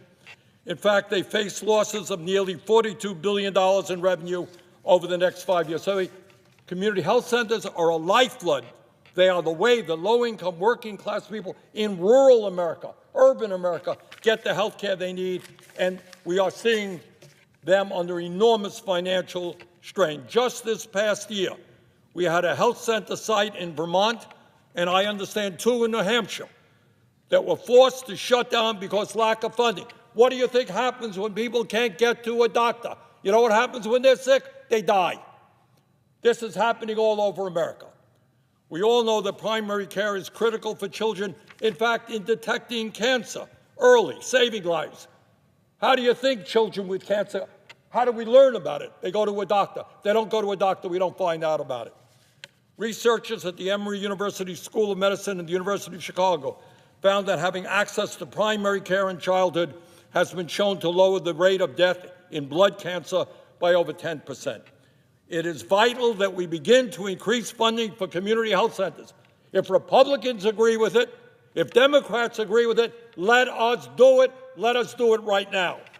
Further, this amendment would extend mandatory funding for the National Health Service Corps for 2026. Guess what? In the richest country in the history of the world, we don't have enough doctors. We don't have enough nurses. We don't have enough dentists. And what the National Health Service Corps does is forgive medical debt to those professionals who practice in underserved areas where they are desperately needed. Let's do it. Further, this amendment would extend mandatory funding for the Teaching Health Center program through September 29, 2029, at an annualized rate that reaches $300 million. Teaching health centers are extraordinarily important because they allow medical school graduates to do their residencies in community health centers, not just in large urban hospitals. Finally, this amendment would provide $200 million a year for the special diabetes programs, which is so very important. Again, Mr. President, this is not a radical amendment. I'm not coming here saying, let's do something we've not talked about. I'm not talking about passing Medicare for all here. I am talking about doing what the Republicans and Democrats agreed to a year ago, but was torpedoed by some tweets from Elon Musk. Therefore, Mr. President, I ask that the request be modified, that my amendment at the desk be considered and agreed to, the bill as amended be considered read a third time and passed, and the motions to reconsider be considered made and laid upon the table. Is there objection to the modification? I reserve the right to object. I recognize the senator from Oklahoma. You know, Mr. President, everything that the senator from Vermont just wrote about was why I think he supported affordable health care, a.k.a. Obamacare. I thought it was supposed to fix all this stuff that he's wrote about, and we figured out it hasn't. It's wrecked the system. It's unaffordable for the American people. Yet it was the Democrats that sold us, or sold the American people on it. Not us, not the Republicans, sold the American people on it. It's been disastrous. And so now he wants to hold kids that are dying of rare diseases and pediatric cancer. Want to hold them hostage to now try to push his agenda farther and not go through the committee of jurisdiction, but hold the kids hostage. The kids. Everything the senator from Vermont just talked about was political. I'm talking about lives. I'm talking about giving kids a chance to live an extra day or a lifetime. That's what I'm talking about. This isn't nothing to do with politics. Nothing. Nothing I'm talking about has to do with politics. This has to do with kids. Yet my senator from Vermont wants to make it about politics. You know, this time of the year at Christmas, we talk about Grinches all the time, right? They go in and they steal the kids' gifts. But at the end of the show, their hearts grow bigger and they give the gifts back. And they allow kids to be excited about Christmas morning. What's happened right here in front of us, the Grinch is stealing kids' lives, and they're stealing hope from the families. Hopes from the families that might have an opportunity just to try for a political agenda. And I hope to God that every single family that's going through this will hold the senator from Vermont accountable, and the state of Vermont will hold him accountable too, because he's playing with kids' lives. He literally killing kids in front of us because of his political movement. And it is ridiculous. And therefore, I object. The objection is heard, but remind senators that in a course of debate, not to disparage other senators' motives or character. Well, let's speak the truth. Well, don't interrupt me. There's objection to the modification. I think I have Is the there floor. Is there objection to the original request? Yes. Objection is heard. All right, Senator from Oklahoma says that I'm talking about politics. Well, if talking about politics means that millions of children have the right to see a doctor, I guess I am talking about politics. If talking about politics means that kids can get dental care when their teeth are rotting in their mouth or get mental health counseling, I guess I'm talking about politics. So once again, this important piece of legislation I support, but I also support passing the bipartisan piece of legislation that was worked on last year. And with that, Mr. President, I yield the floor.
I recognize the senator from Louisiana. I know of no further debate on the nomination. Is there further debate? Hearing none. The question occurs on the Weaver nomination. May I ask for the yeas and nays? Is there a sufficient second? There appears to be. The clerk will call the roll. Ms. Also Brooks, Ms. Baldwin, Mr. Banks, Mr. Barrasso, Mr. Bennett, Mrs. Blackburn, Mr. Blumenthal, Ms. Blunt Rochester, Mr. Booker, Mr. Bozeman, Mrs. Britt, Mr. Budd, Ms. Cantwell, Mrs. Capito, Mr. Cassidy.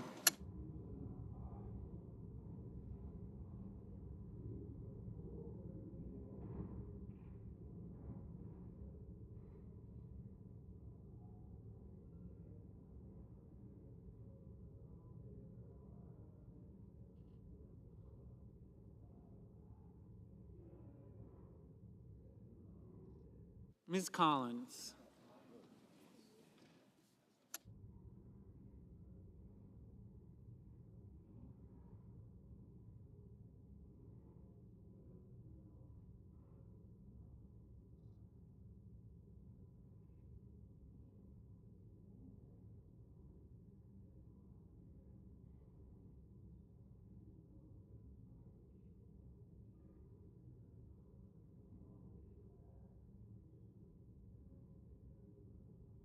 Mr. Coons, Mr. Cornyn, Ms. Cortez Masto, Mr. Cotton, Mr. Kramer, Mr. Crapo, Mr. Cruz, Mr. Curtis,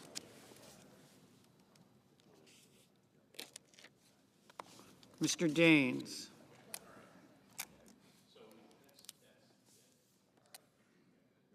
Ms. Duckworth,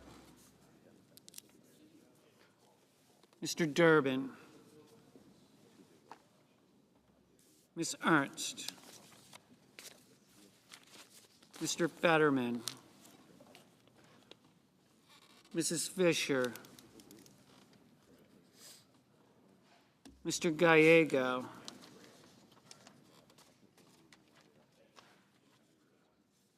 Mrs. Gillibrand,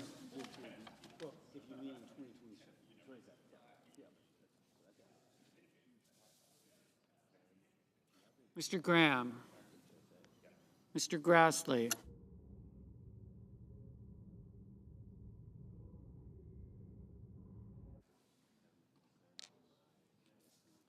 Mr. Haggerty, Ms. Hassan,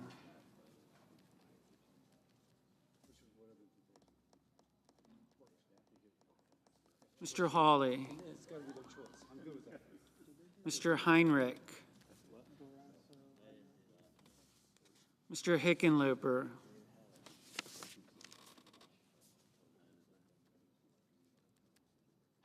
Ms. Hirono, Mr. Hoven, Mr. Husted,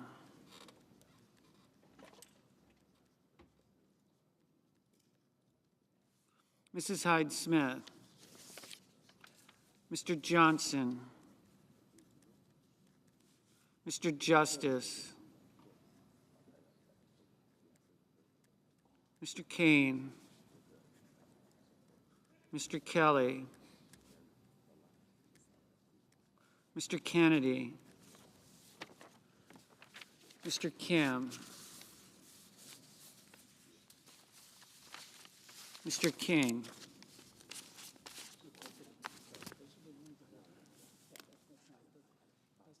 Ms. Klobuchar, Mr. Langford, Mr. Lee, Mr. Lujan, Ms. Lummis, Mr. Markey, Mr. Marshall, Mr. McConnell, Mr. McCormick, Mr. Merkley, Mrs. Moody, Mr. Moran, Mr. Moreno, Mr. Mullen, Ms. Murkowski, Mr. Murphy, Mrs. Murray, Mr. Ossoff, Mr. Padilla, Mr. Paul, Mr. Peters, Mr. Reed, Mr. Ricketts, Mr. Resch, Ms. Rosen, Mr. Rounds, Mr. Sanders, Mr. Schatz, Mr. Schiff, Mr. Schmidt, Mr. Schumer, Mr. Scott of Florida, Mr. Scott of South Carolina, Mrs. Shaheen, Mr. Sheehy, Ms. Slotkin, Ms. Smith, Mr. Sullivan, Mr. Thune, Mr. Tillis, Mr. Tuberville, Mr. Van Hollen,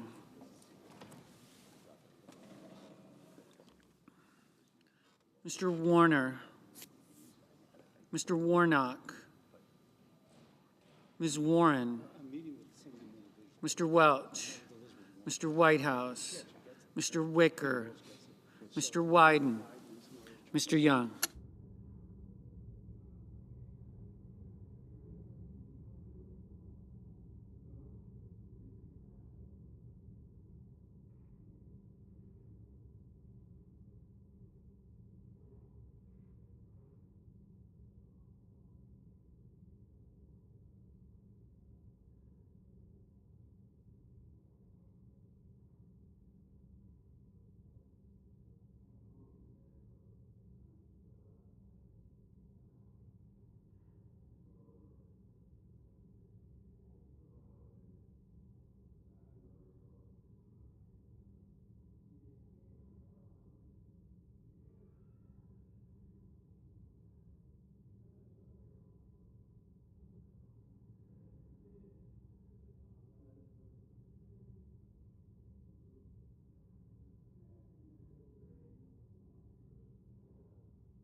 Mr.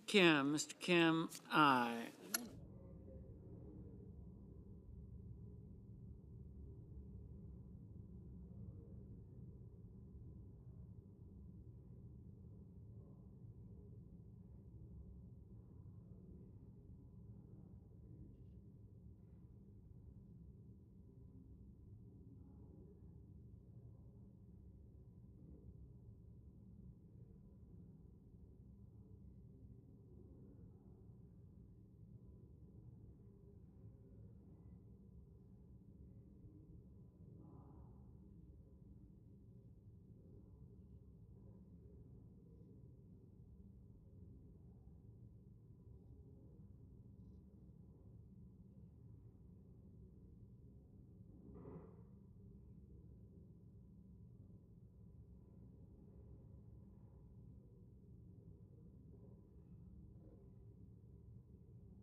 Mrs. Gillibrand, no. Oh.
Senators voting in the affirmative: Barrasso, Budd, Cassidy, Cornyn, Crapo, Duckworth, Ernst, Grassley, Kelly, Kim, Langford, Moody, Moreno, Ossoff, Scott of Florida, Whitehouse, Wicker, Young.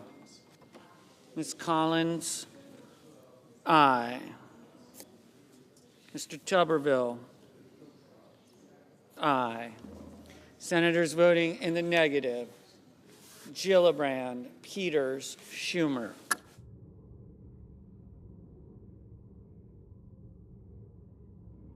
Mr. King, aye.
Mr. Hoven, aye.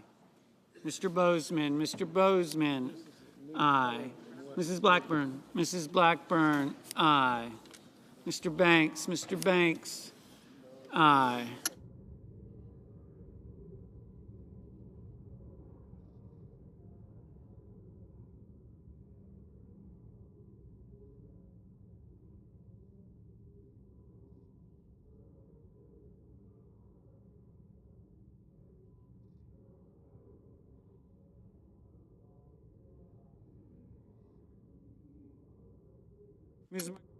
Ms. Murkowski, aye.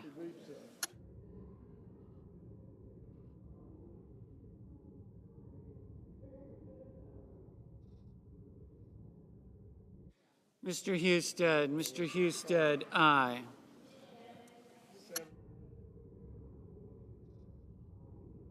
Ms. Hassan, aye.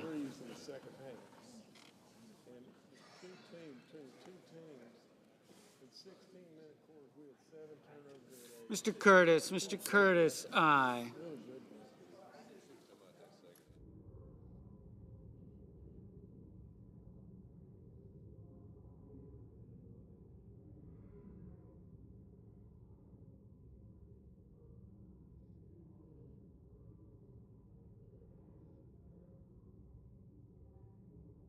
Mr.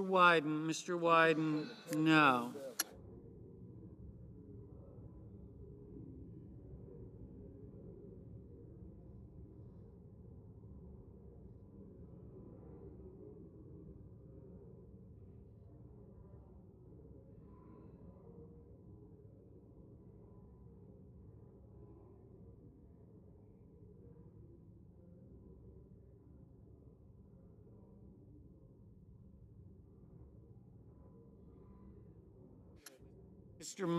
Mr. Mullen, aye. Ms. Cantwell, No. Mrs. Capito. Mrs. Capito, aye.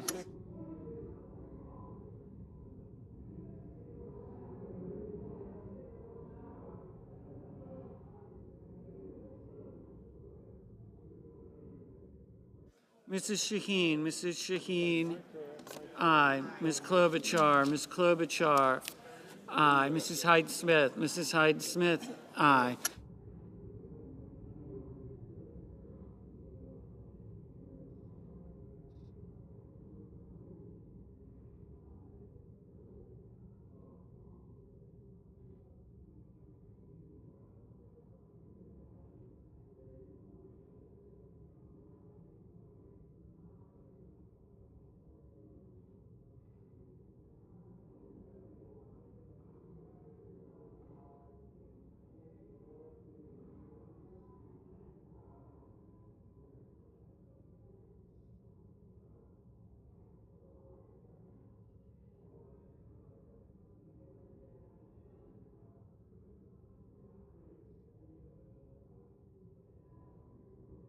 Mr. Kane. Mr. Kane, no.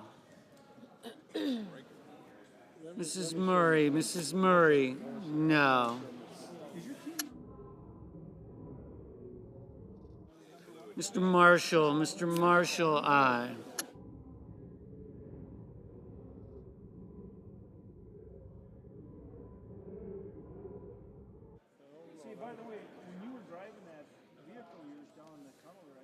Mr. Murphy. Mr. Murphy, no. Mr. Lujan. Mr. Lujan, no.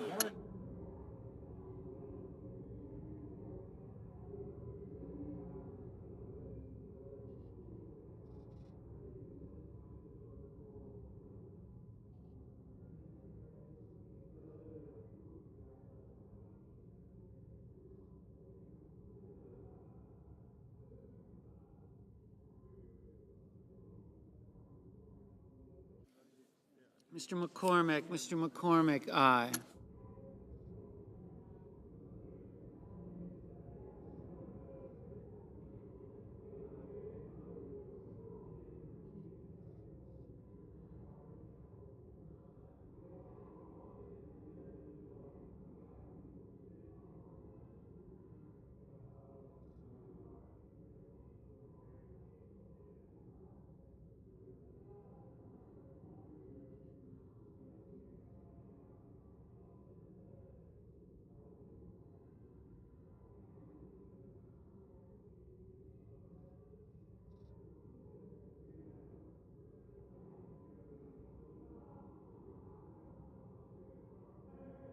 Mr. Welch. Mr. Welch, aye.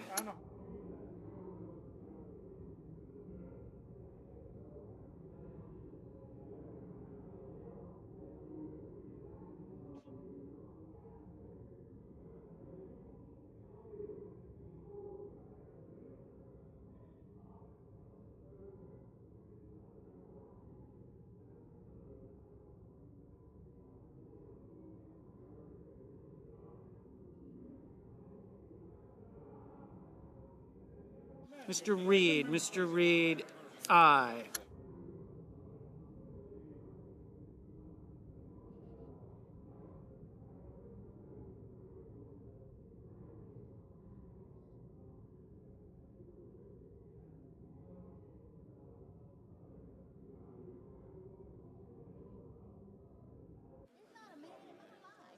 Mr. Kramer. Mr. Kramer, aye. Ms. Cortez Masto. Ms. Cortez Masto, no. Mr. Ricketts. Mr. Ricketts, aye. Ms. Baldwin. Ms. Baldwin, no. Mr. Thune. Mr. Thune, aye.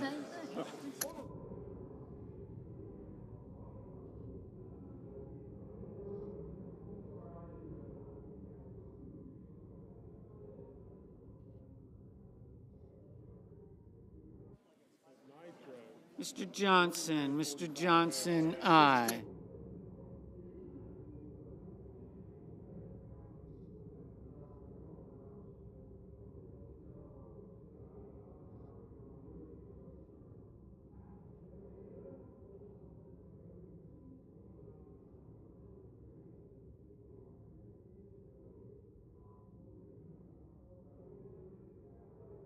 Mr. Heinrich, aye. Mr. Graham, aye.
Mr. Risch, aye.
Mr. Blumenthal, no.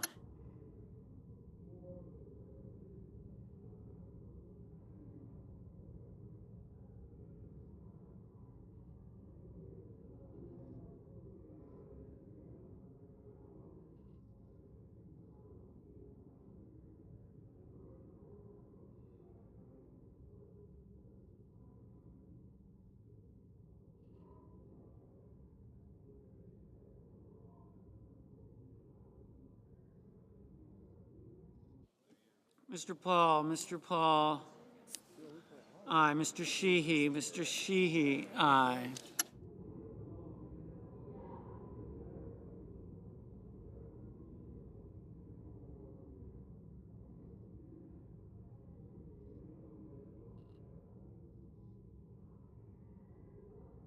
Ms. Also Brooks, no.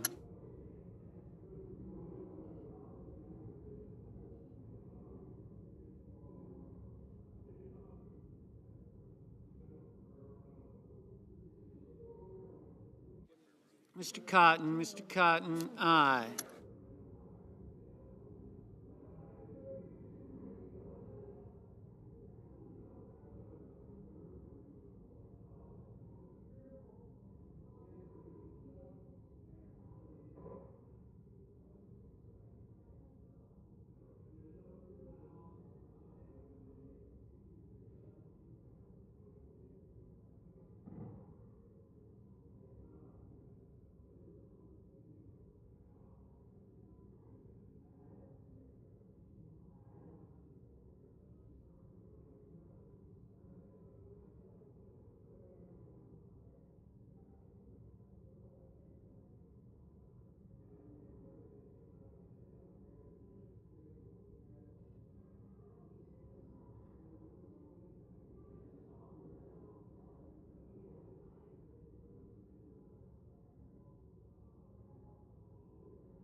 Mr. Fetterman, aye.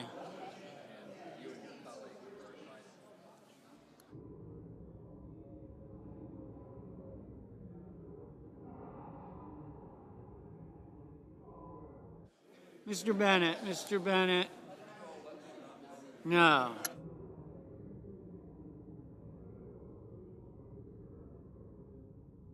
Ms. Smith, Ms. Smith. No. Mr. Moran. Mr. Moran.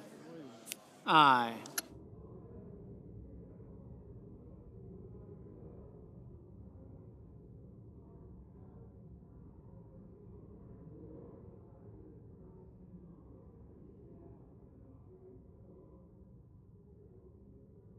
Mrs. Fisher, Mrs. Fisher. Aye.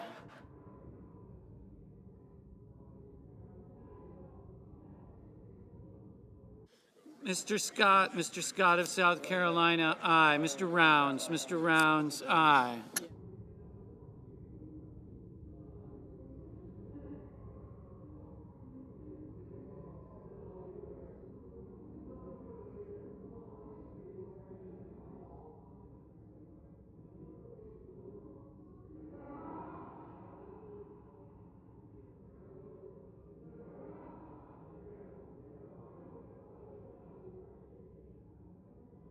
Mr. Lee, aye.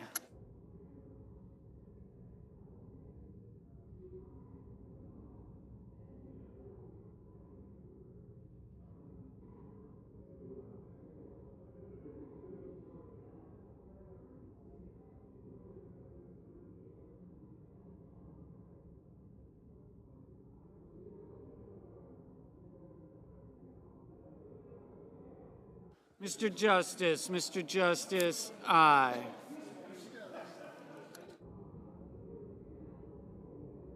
Ms. Blunt Rochester, no.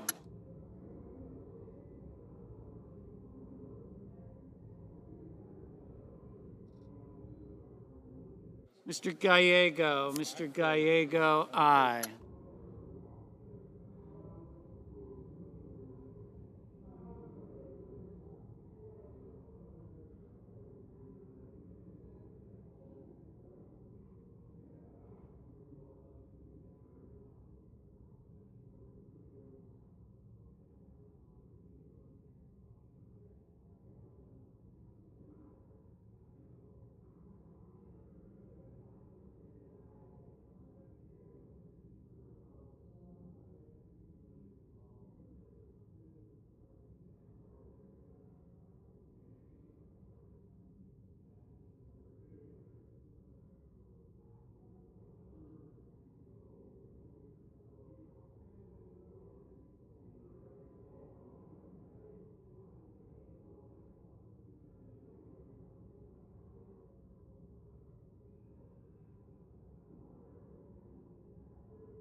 Ms. Hirono, no.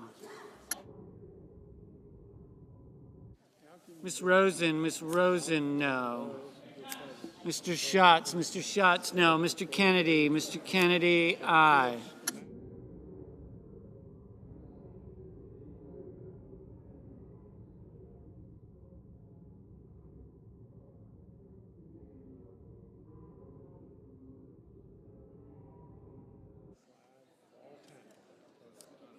Mrs. Brett, aye.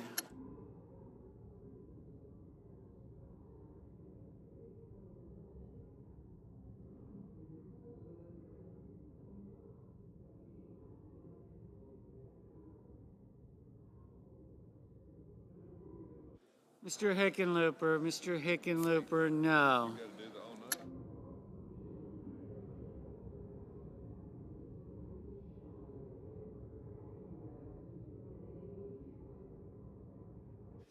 Mr. Markey, no.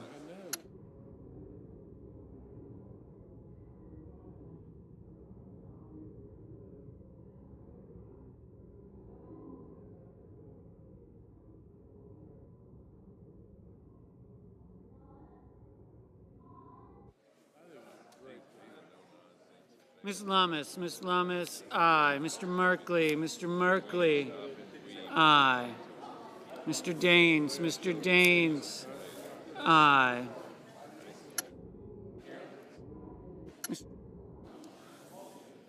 Mr.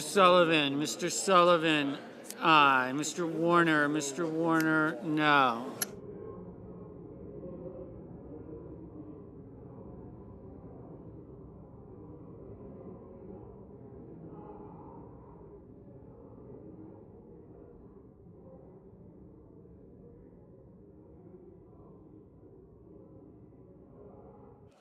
Mr.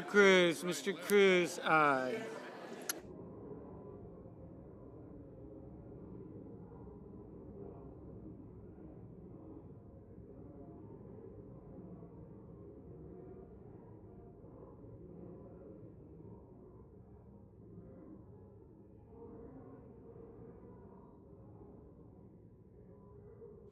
Mr. Van Hollen, no.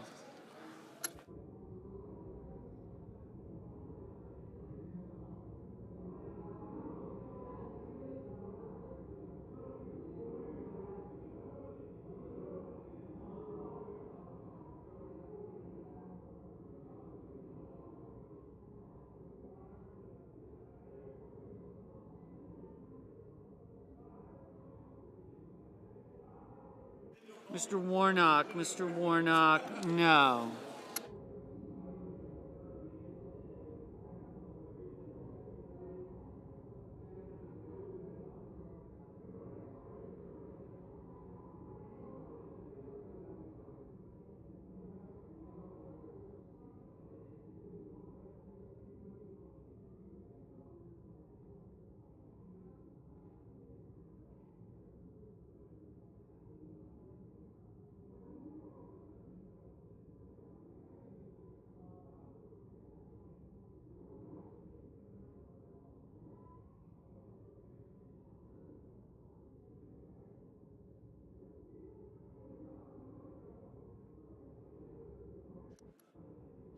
Mr. Hawley, aye.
Mr. McConnell,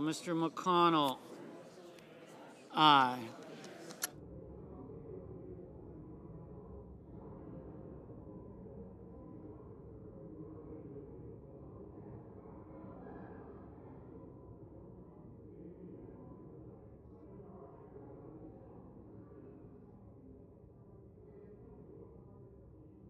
Ms. Slotkin, aye. Mr. Coons, no.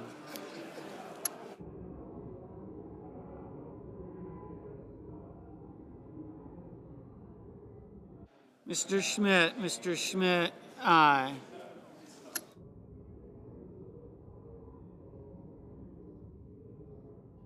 Mr. Haggerty, aye.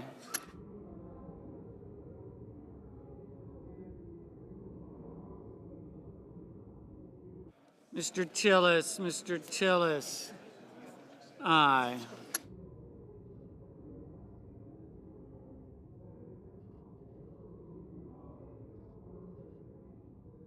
Ms. Warren, no.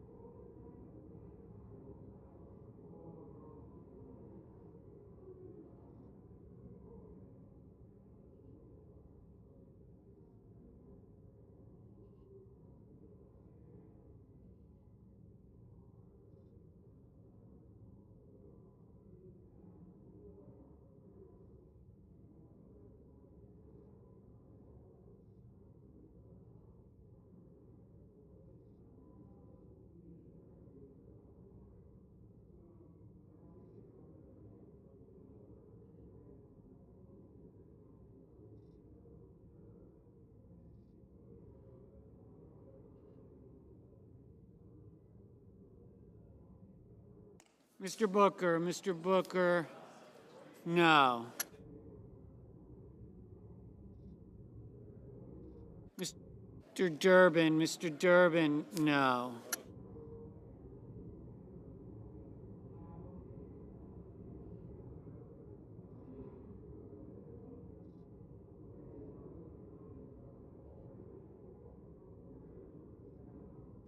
Mr. Ship, aye.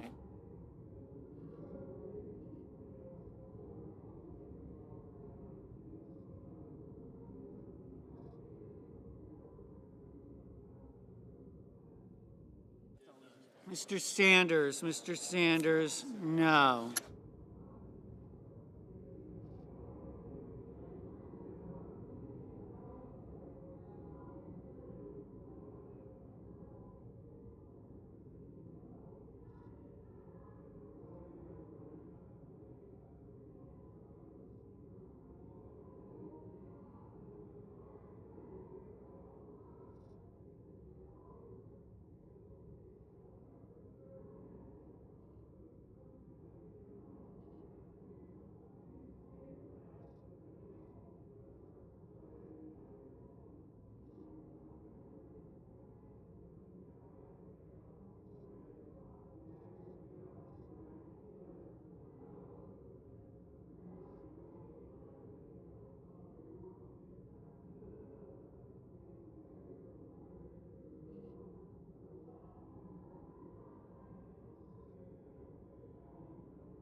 Mr. Padilla. Mr. Padilla, aye.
Okay, the yeas are 71, nays 29, the nomination's confirmed. Majority Leader. I ask unanimous consent to waive the mandatory quorum call with respect to the nominations in block pursuant to SRES 532. Without objection. The clerk will report the motion to invoke closure. Cloture motion. We, the undersigned senators, in accordance with the provisions of Rule 22 of the Standing Rules of the Senate and the provisions of Senate Resolution 532, 119th Congress, do hereby move to bring to a close debate on executive calendar numbers 166, 267. Mr. President, I ask consent the reading of the names be waived or numbers be waived. Without objection. By unanimous consent, the mandatory quorum call has been waived. The question is it the sense of the Senate that debate on the en bloc nominations provided under the provisions of Senate Resolution 532 shall be brought to a close? The yeas and nays are mandatory under the rule. The clerk will call the roll. Ms. Alsobrooks, Ms. Baldwin, Mr. Banks. Gotcha. Thank you. Mr. Barrasso.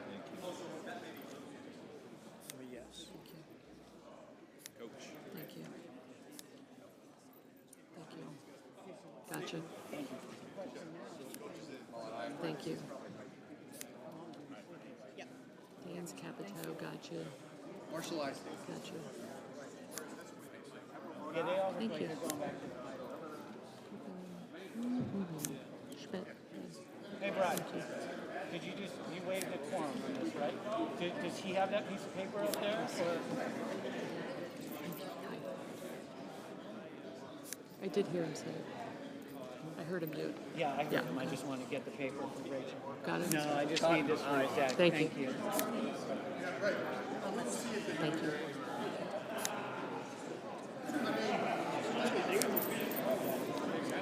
Mrs. Blackburn, Mr. Blumenthal. Ms. Blunt Rochester.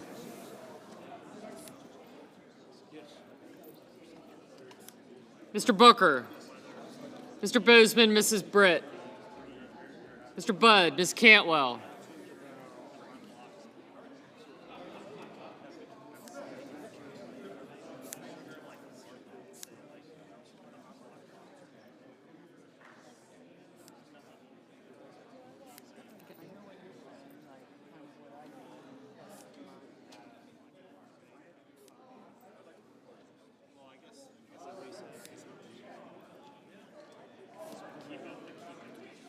Mrs. Capito, Mr. Cassidy. Ms. Collins.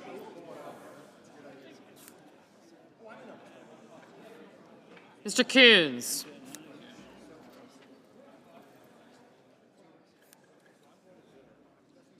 Thank you.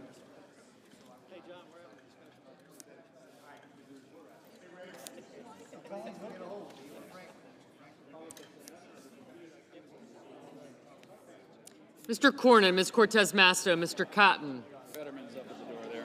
Thank you. Mr. Kramer, Mr. Crapo, Mr. Cruz, Mr. Curtis, And by the way, this was great. It's good to get him in time early.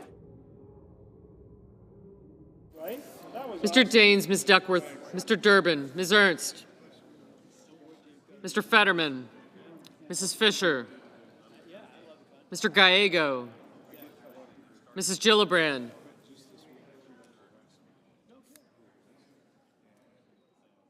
Mr. Graham, Mr. Grassley, Mr. Haggerty, Ms. Hassan, Mr. Hawley, Mr. Heinrich, Mr. Hickenlooper, Ms. Hirono, Mr. Hoven, Mr. Husted, Mrs. Hyde-Smith, Mr. Johnson, Mr. Justice, Mr. Kane, Mr. Kelly, Mr. Kennedy, Mr. Kim, Mr. King, Ms. Klobuchar, Mr. Langford, Mr. Lee, Mr. Lujan,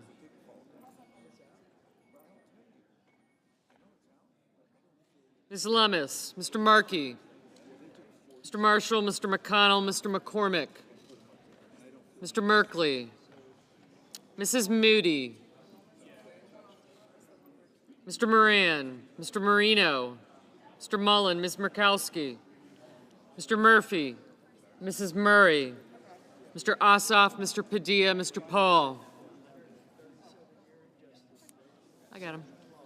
Mr. Peters, Mr. Reed, Mr. Ricketts, Mr. Risch, Ms. Rosen, Mr. Rounds,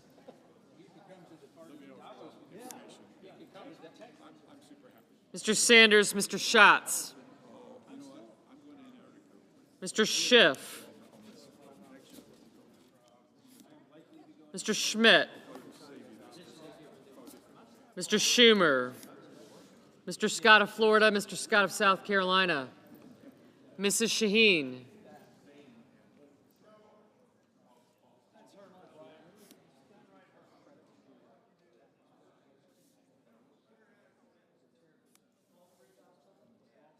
Mr. Sheehy, Ms. Slotkin, Ms. Smith,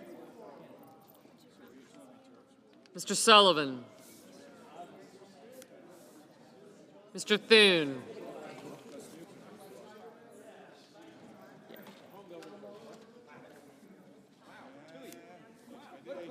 Mr. Tillis, Mr. Tuberville, I got you. Yeah. Mr. Van Hollen, Mr. Warner, Mr. Warnock, Ms. Warren. Thank you.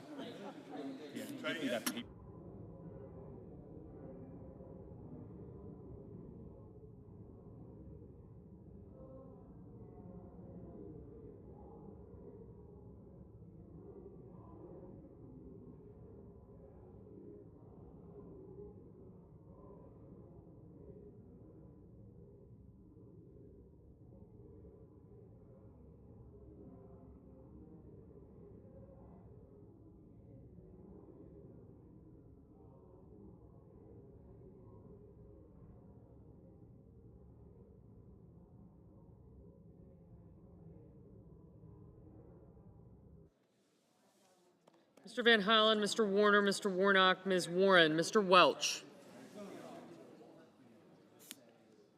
Mr. Whitehouse, Mr. Wicker, Mr. Wyden, Mr. Young.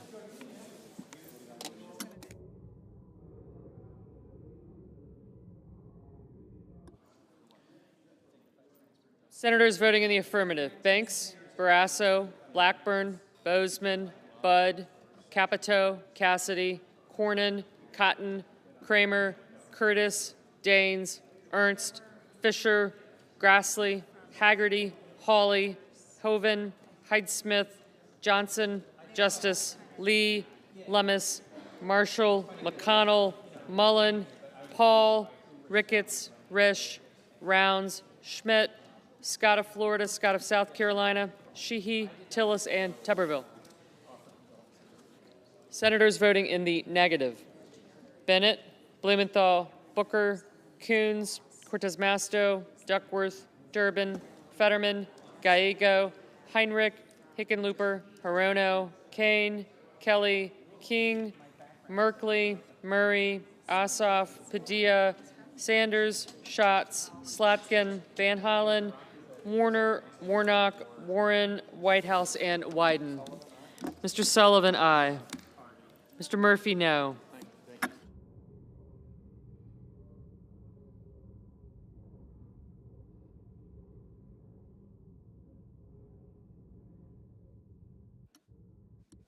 Mr. McCormick, aye.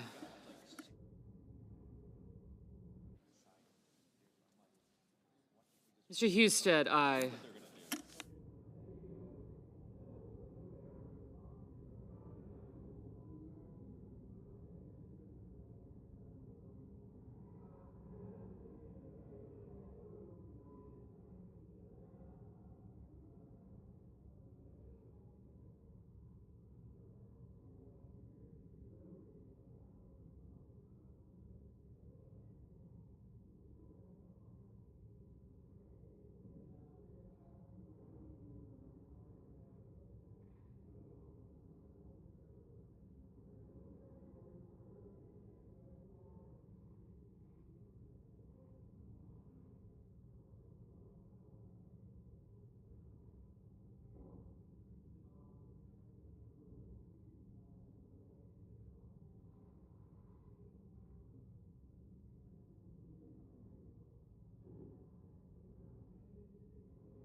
Mr. Reed, no. Ms. Cantwell, no.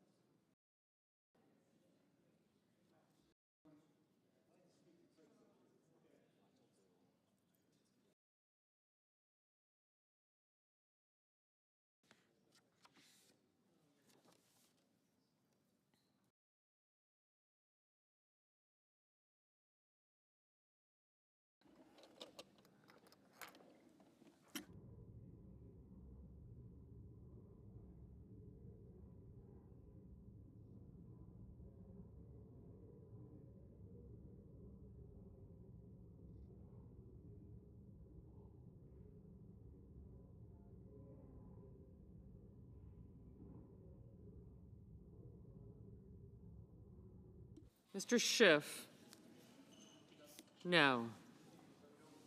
Mr. Lujan, no.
Ms. Hassan, no.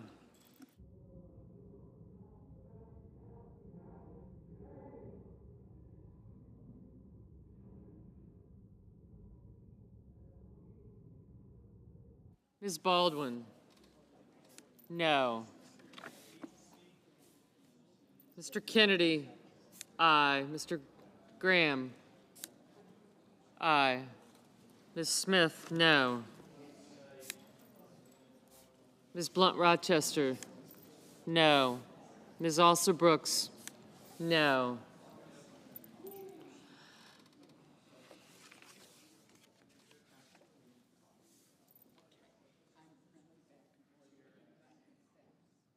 Ms. Collins, aye.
Mr. Young, aye.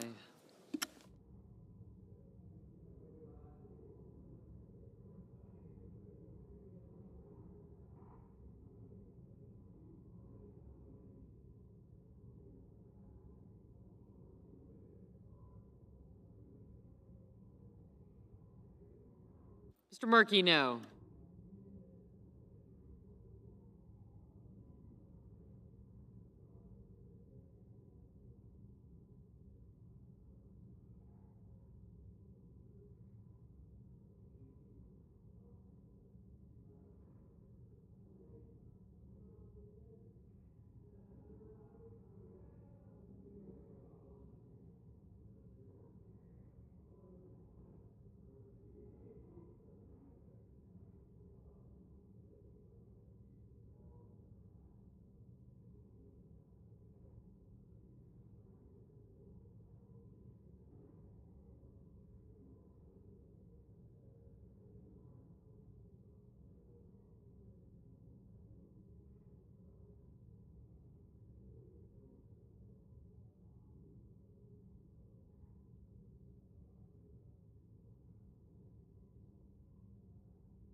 Mr. Peters? No.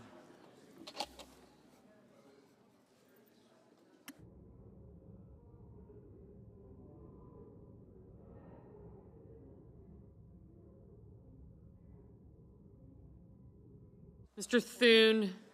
Aye. Mr. Moran? Aye.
Mr. Welch? No.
Ms. Murkowski? Aye.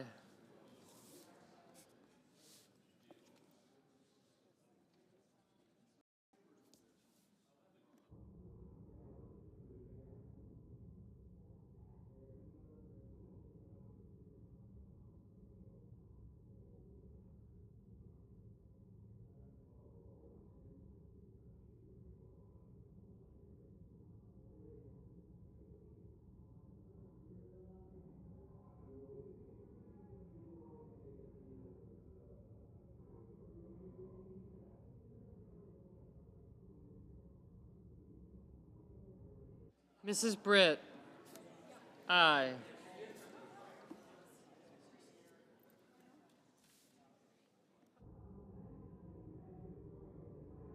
Mr. Cruz? Aye.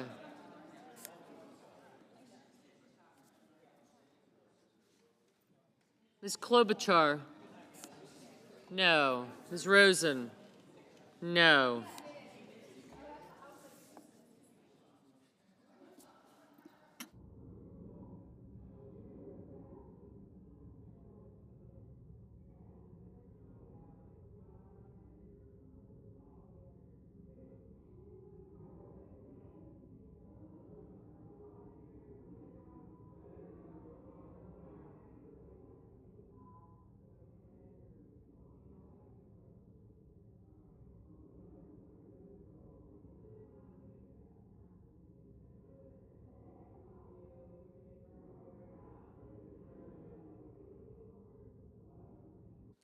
Mr. Schumer, no.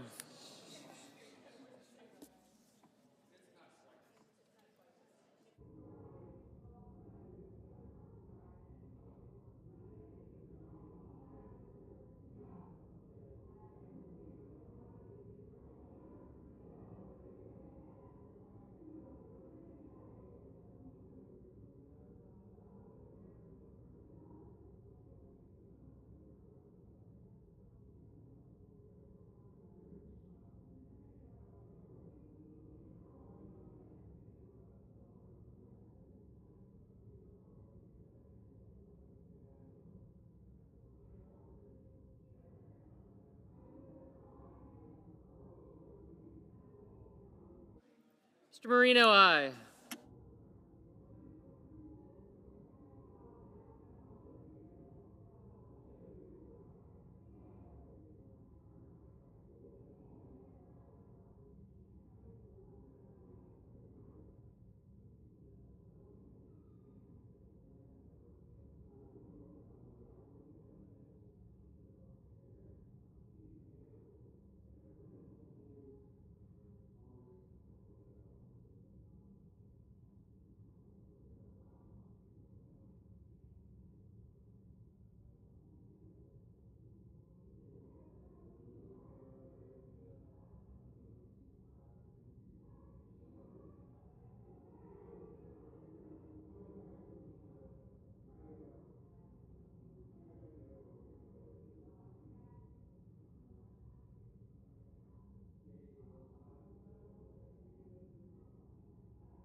Mr. Wicker, aye.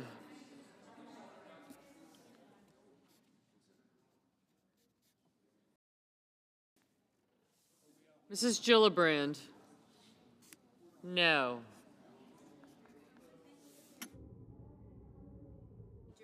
Mrs. Shaheen, no.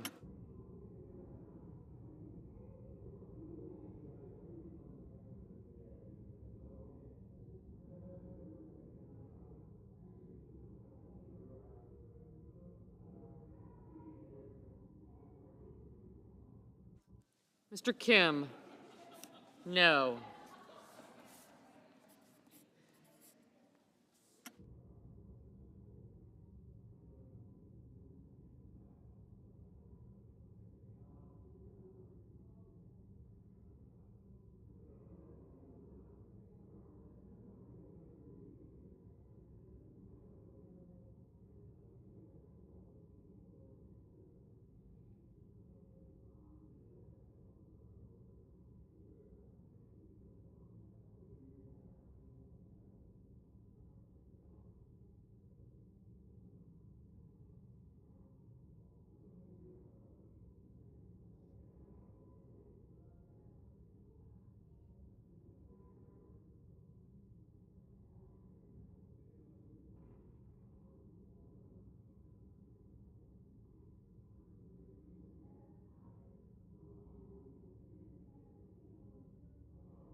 Mr. Crapo, aye.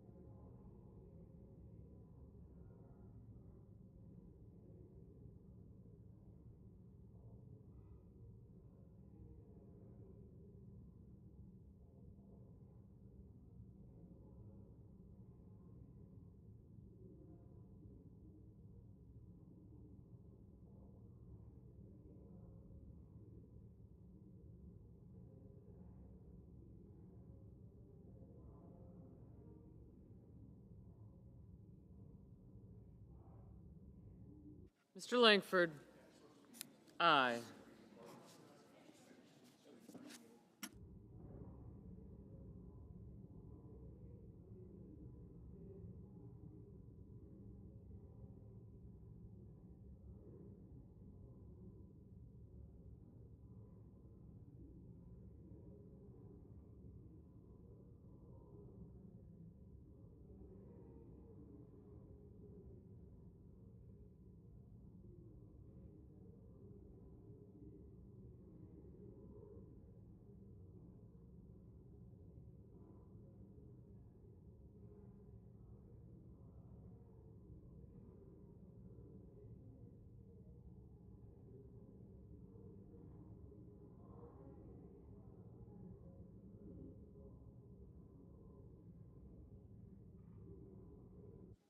Mrs. Moody, aye.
This vote, the yeas are 53, the nays 47. The motion's agreed to. Closure having been invoked pursuant to the provisions of Senate Resolution 532, the nominations listed therein are pending en bloc. More reading. With respect to the Weaver nomination under the previous order, the motion to reconsider is considered made and laid upon the table, and the President will be immediately notified of the Senate's actions.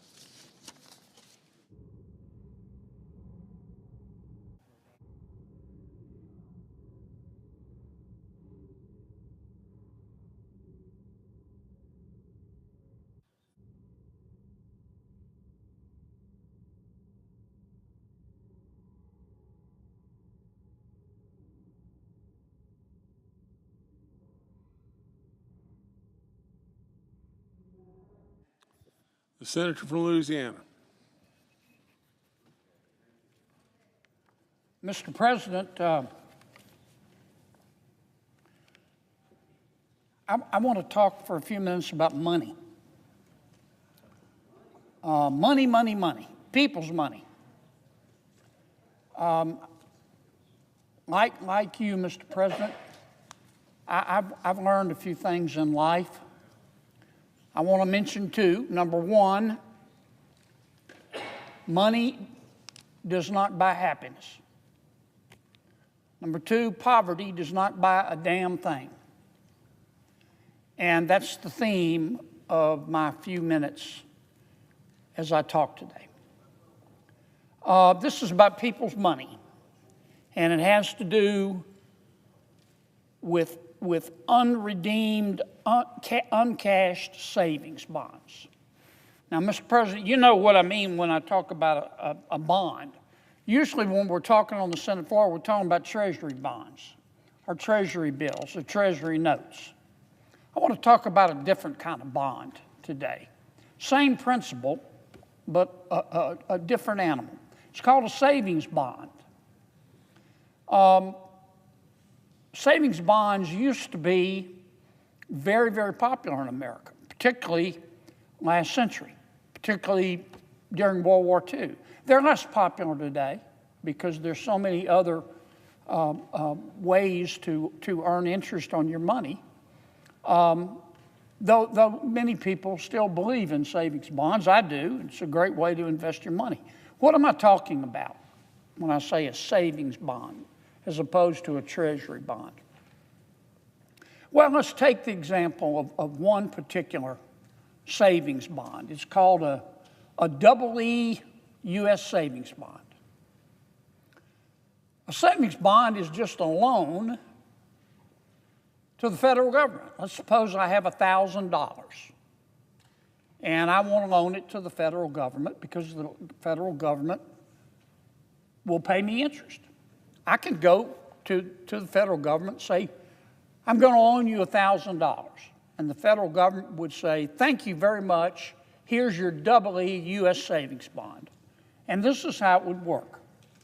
The federal government would guarantee me that after 20 years, my $1,000 would double. So I would hand them meaning the government, $1,000, and 20 years from now, I would get back $2,000.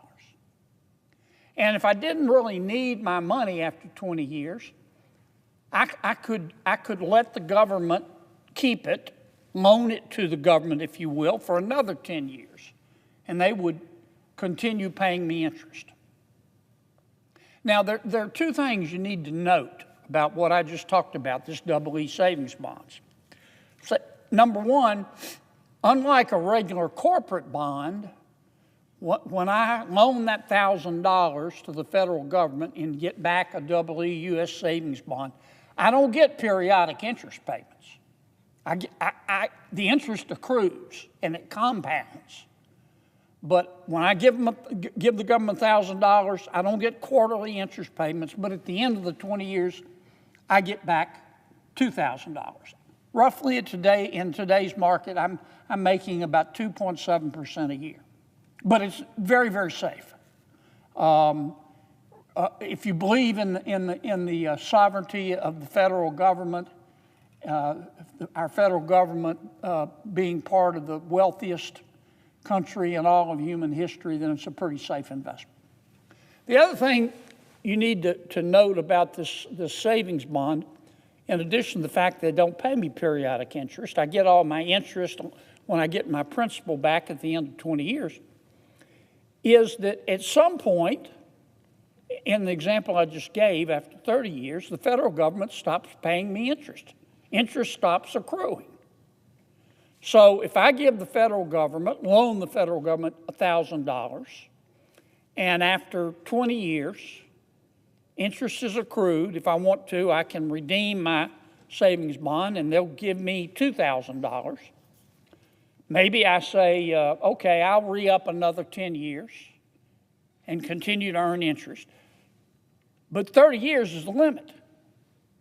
After 30 years, If I don't redeem my bond, I'm loaning money to the federal government interest-free. And that would be a dumb thing to do. But not everybody redeems their bonds. A lot of people don't. More people than you would imagine. Life comes at us pretty fast. You know, you buy a savings bond, or maybe your grandparents or your parents buy you a bond when you're young, and you grow up and you get married and you have kids and you get a job, and then you change jobs and you move around the country. A lot of people forget those savings bonds. They still own the savings bonds, but they just forget to redeem them. And so the government just has an interest-free loan. Here's what I'm driving at. Right now, over in the United States Department of Treasury, there are 100 million unredeemed savings bonds.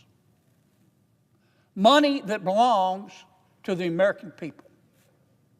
And it's no longer earning interest. 100 million savings bonds. There are only 340 million people in America.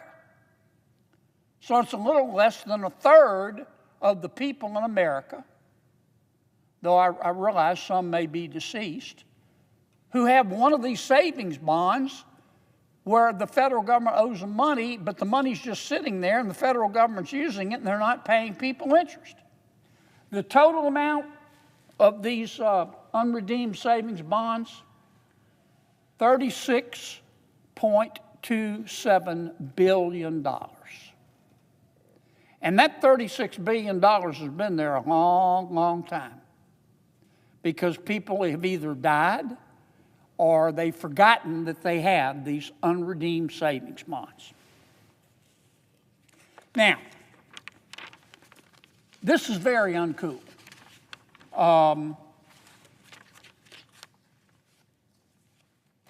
And a few years ago, back in 2023, I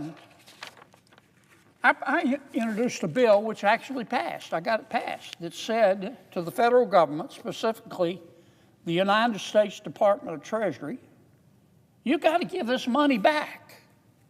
You've got the names of people on these bonds. In many cases, you have the addresses.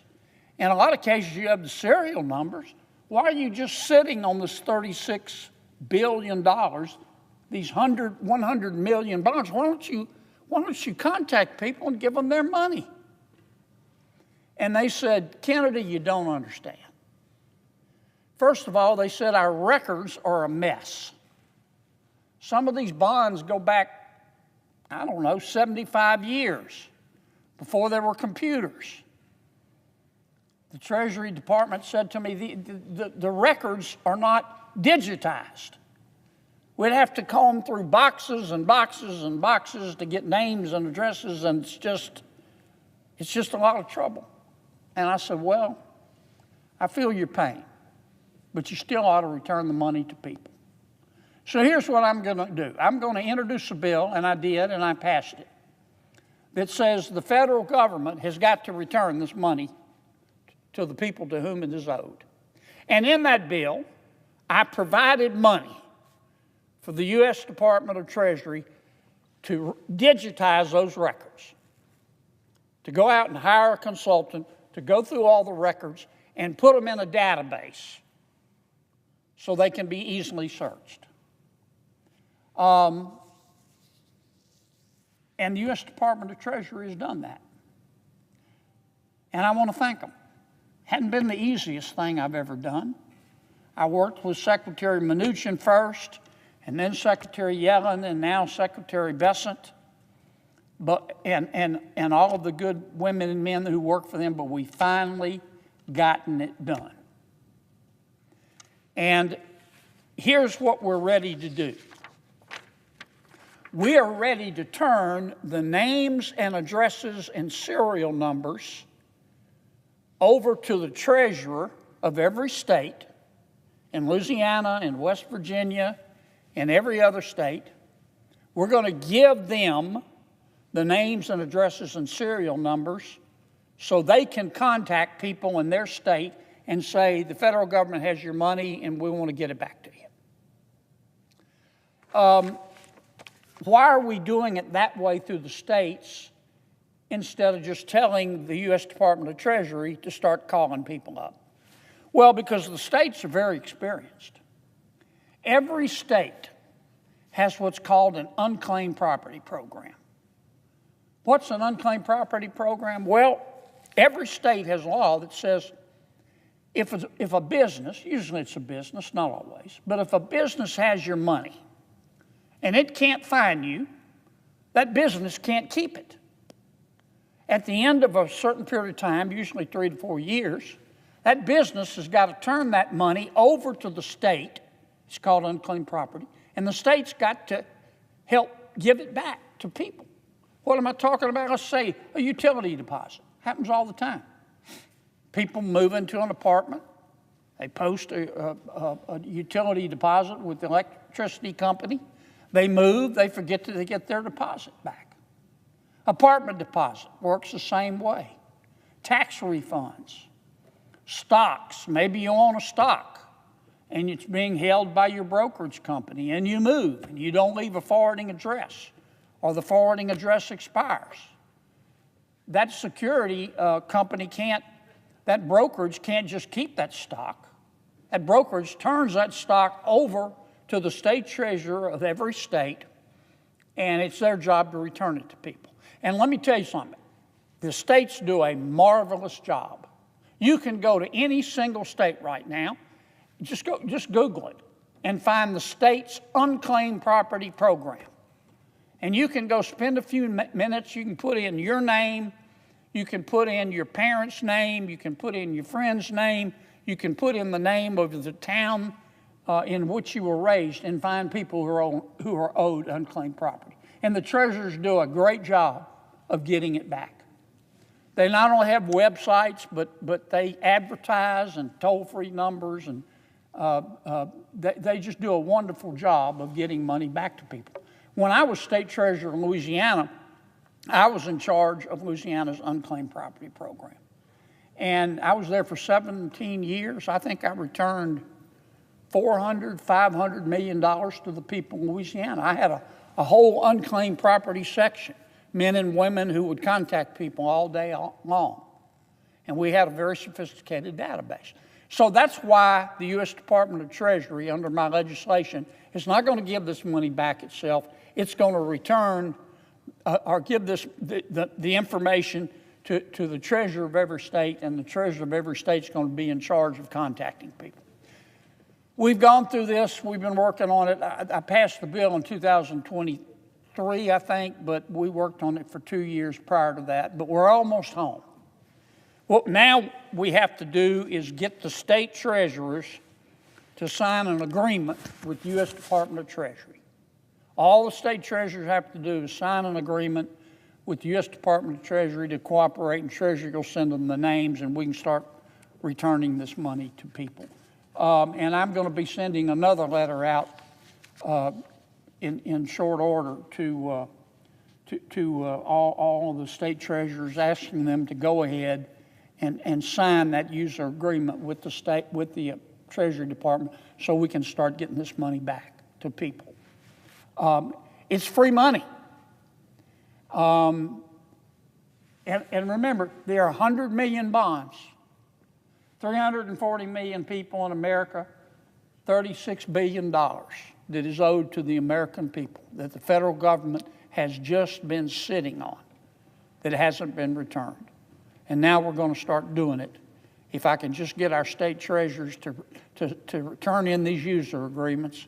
Some of them have, but others have not yet. You may not get a check for Christmas, but you'll get, if you hurry up, you can get a check in January or October or February, so you can pay some bills. The second thing I want to talk about, Mr. President, I just want to give an attaboy to a young man. He's not young anymore.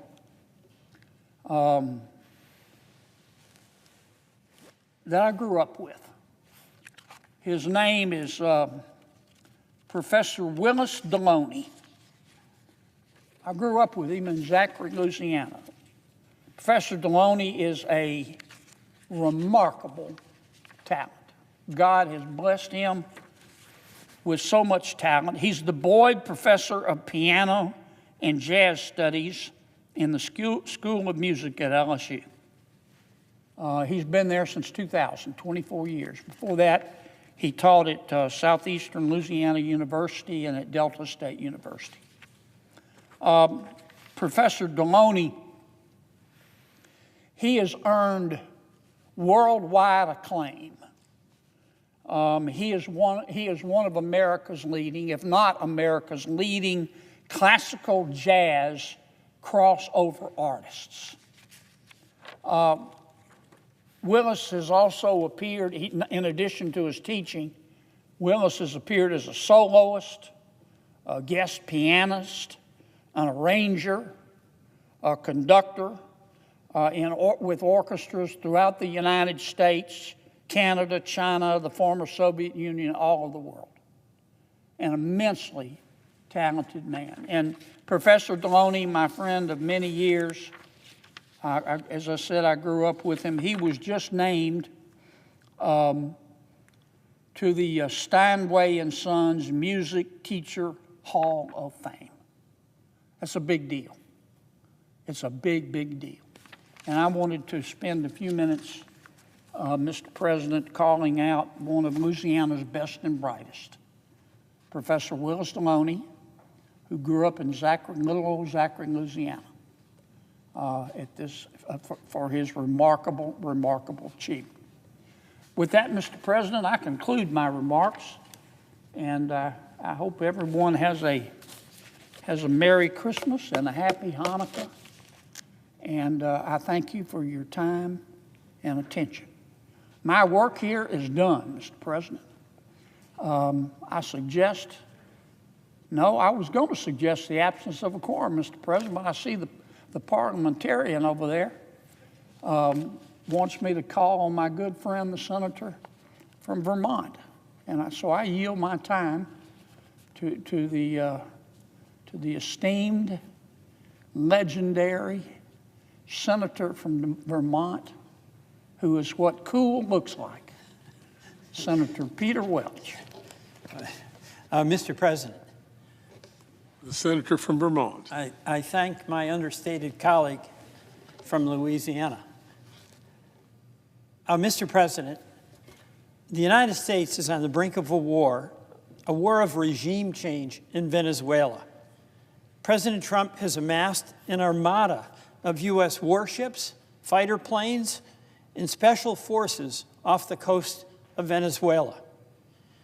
Around 15,000 military personnel are in the region, and that includes special forces, Marines, and specialized units.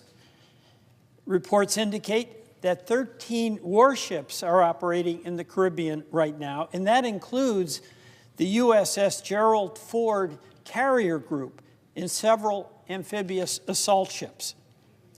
And more than 100 advanced aircraft have been deployed and are being deployed, and that includes, Mr. President, F-35s from the Vermont Air National Guard.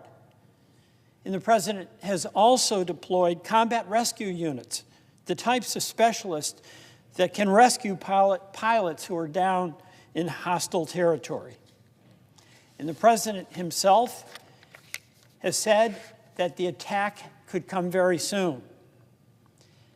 So, Mr. President, the question is, why are our warships, a carrier group, and support assets in the Caribbean? They are not there for drug interdiction. The reason they're there is obvious, and it's even acknowledged. President Trump wants Maduro gone. He wants regime change.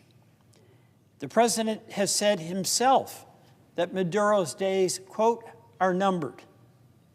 His chief of staff, Susie Wiles, said that the President, quote, wants to keep on blowing boats up until Maduro cries uncle. And people way smarter than me on that say that he will, unquote. And when Secretary Rubio was asked a few weeks ago if the Venezuelan government should be concerned about the massive military buildup in the Caribbean, he said, quote, "They don't have a government. There's an illegitimate regime that's basically narco-trafficking organization that's empowered itself." All of us revile Maduro. He's a tyrant. He's tortured and jailed political opponents. His policies have bankrupted his very wealthy country, driving millions of Venezuelans to flee their homes. Yet, Mr. President, we face two questions. First, should the United States go to war for the purpose of changing a regime we despise? Second, can the president, any president, through his unilateral actions, plunge our country into a war for the purpose of changing regimes, and do that without coming to this Congress for approval under the War Powers Act? Mr. President, we've had experience with wars to change regimes we despised. The Iraq War was sold confidently by its promoters as a simple operation.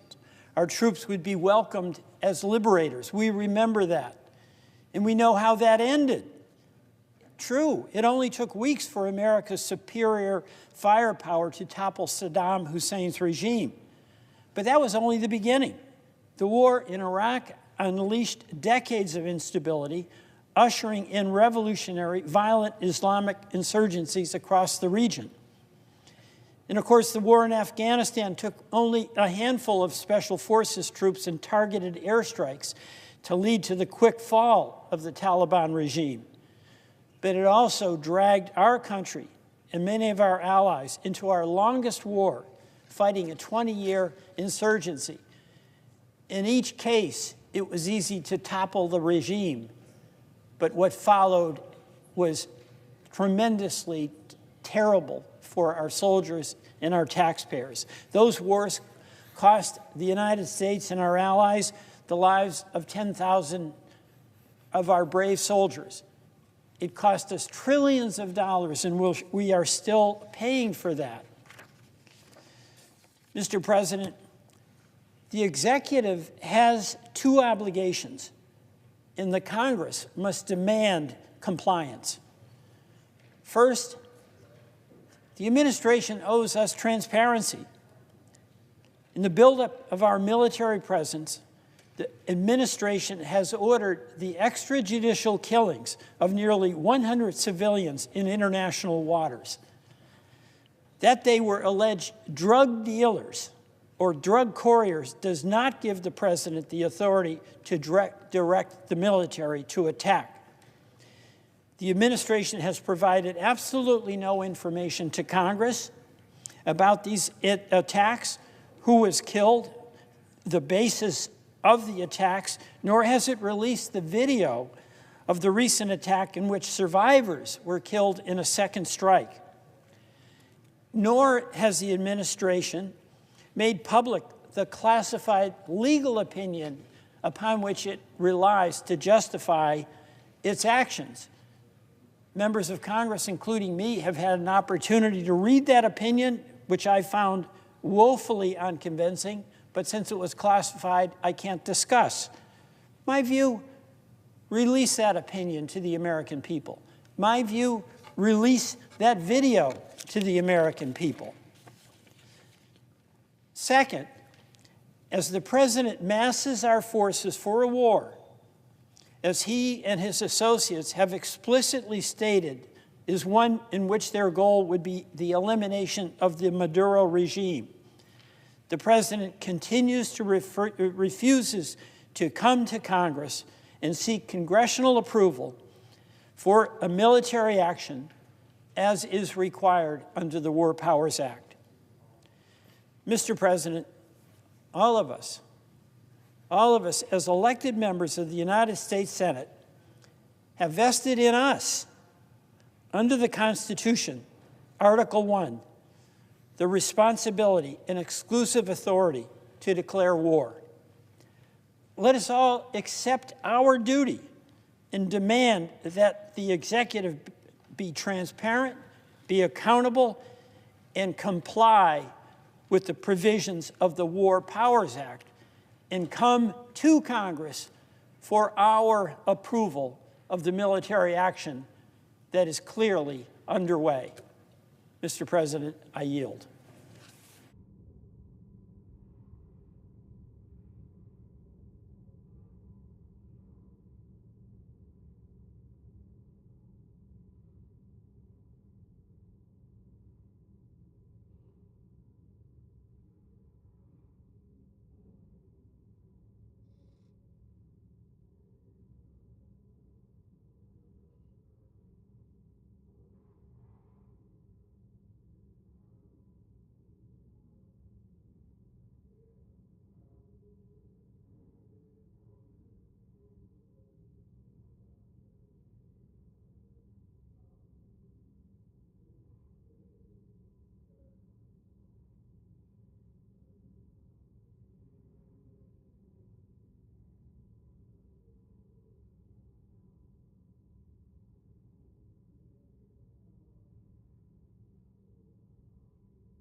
President.